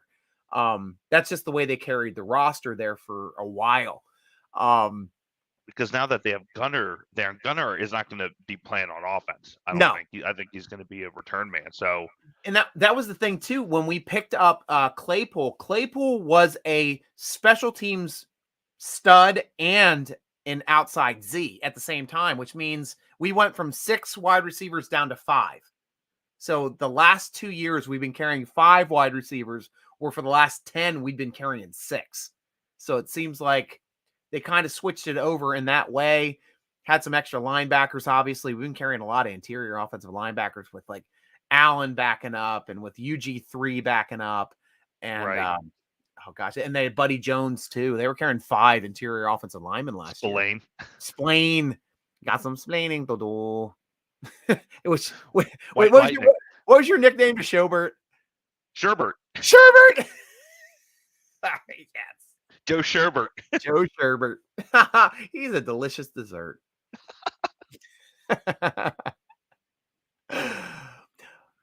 Steelers Scotty, bring back the reverse toss option. Can anyone in the wide receiver core throw the ball? Yes, just not accurately. Yeah. Trying to think of who the best thrower would be currently on our roster. Maybe Claypool. Trying to think, is anyone like a converted? Because I remember like with Randall L, he played quarterback at Indiana. At Indiana. Yes. Yep, you're spot on. And I think Ward had a couple throws, but he wasn't used in that capacity as much as Randall L was. On the reverse X pass, especially the one he threw in the Super Bowl II, Ward. even with today's defense too. I mean, each year I feel like NFL defenses get faster and faster at diagnosing that stuff. Yeah. So that's why we've seen it kind of phased out. But I still think it's tough. I mean, Patriots still used it against us when we had Anthony Davis in the backfield. Yeah, but that was what, 10 years ago? Just about. I just can't let it. 42 to 21 game. Ben, I can't let it go. I just can't let it go. This bastards. Oh, I hate them. I hate them so much. Cheating fucks. Robert, Sugarland, a town just south of Houston, real close to NASA in Clear Lake, Texas, named their minor league baseball team the Space Cowboys. That is a great. I thought they also have an independent league team, the Atlantic League. They were called the Sugarland Skeeters. Ooh. I remember, and Roger Clemens used to pitch for them. This was up until maybe 5 years ago. Nice. So there you go, the Skeeters. Oh, I love me some AHL team names. Manitoba Moose was one of my favorites. Albany River Rats. Because I lived in Hershey. Hershey is actually my favorite all-time hockey team. Hershey Bears? Yep, Hershey Bears. They were winning Calder Cups all over the place. It kind of hurts me now that Washington Capitals are their feeder team. But I grew up in Hershey. I love some Hershey's. That was the first game I ever went. Fun. Yeah, it was Bears versus Albany River Rats. It was the first game I saw, and they started fighting, and I'm like, wow, this is amazing. You could do that? Yeah, I was like in 4th grade or 5th grade. I'm like, this is the coolest thing I've ever seen. It's like, I'm going to watch this sport. I ended up playing it. I've been playing roller hockey now for 30 years now. Just played in the Mark Madden tournament over at the Robert Morris University Sportsplex there on the island in Pittsburgh. They also had the sled hockey league going on at the same time. I got to meet a great Steeler Nation fan and Steve playing some sled hockey. Sled hockey is a cool sport to watch too, man. And more power to those guys because I don't have the upper body strength, honestly, to play sled hockey. Yeah, that's a lot of pecs. Shoulders. Yeah.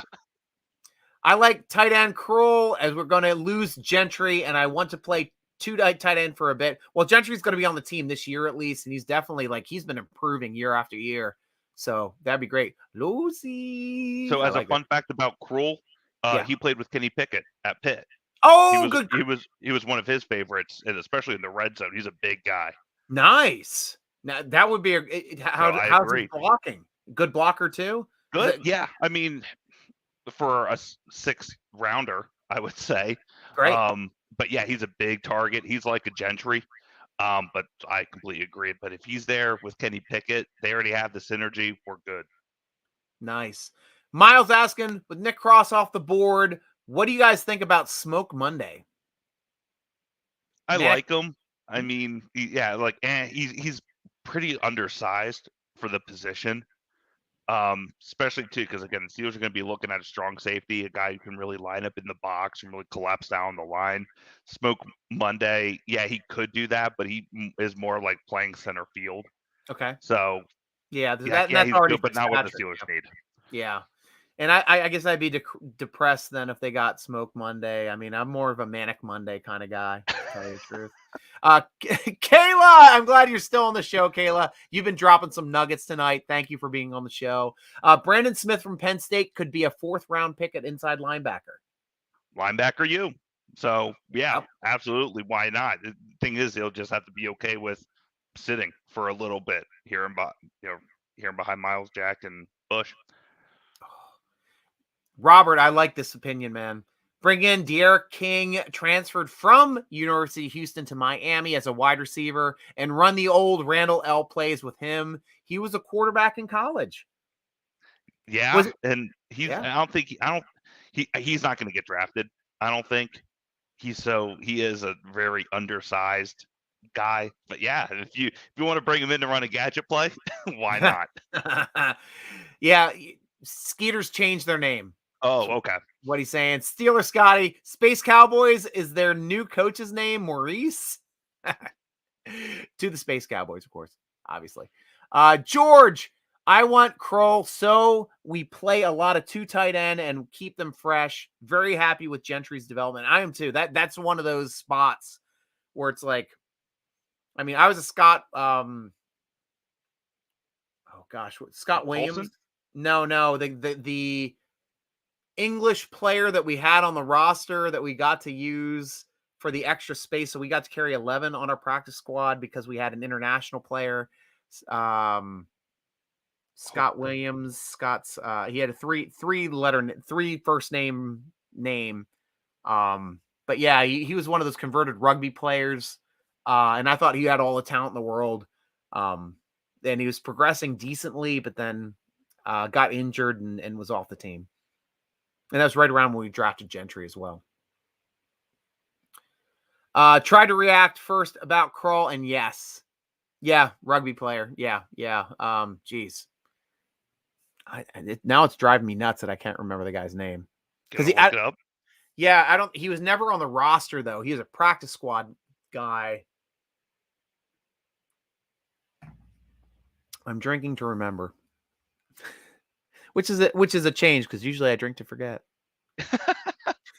Christian Scotland Williamson. That's it. CSW. Christian Scotland Williamson. It's like Chris a law Scotland. firm. Yeah, right.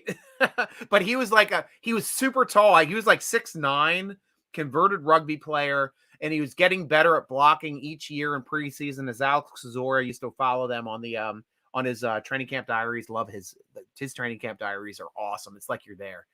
But yeah, he was progressing nicely, got hurt in his third year, I think, and then just kind of retired.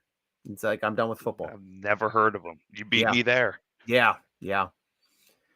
Christian whatever was the tied in from the UK. Yep, you're right, Robert.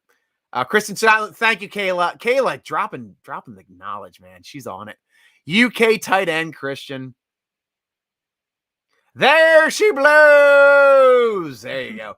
Rams take Logan. Bruce, how do you feel there? Zach. Their first pick. First pick off the board. Rams now have a new player, guard. Logan Bruce from Wisconsin. Wisconsin is a great guard, like interior or offensive line school as well. Pretty good. He also plays tackle too. Oh, nice. Position flexible. Yeah, and he's a physical guy. I mean, he's downfield. He's blocking on like counter sweeps, things like that. Right. Yeah, I mean, I think that's good. That's what they need to help protect Stafford, especially as their first pick in the third round. That's a good one for McVay. 6'5", 309. Big dude. Obviously not fast, run a 5.32, but I mean, offensive linemen aren't supposed to be that fast, especially in the fourth round. Good guy, three-year starter.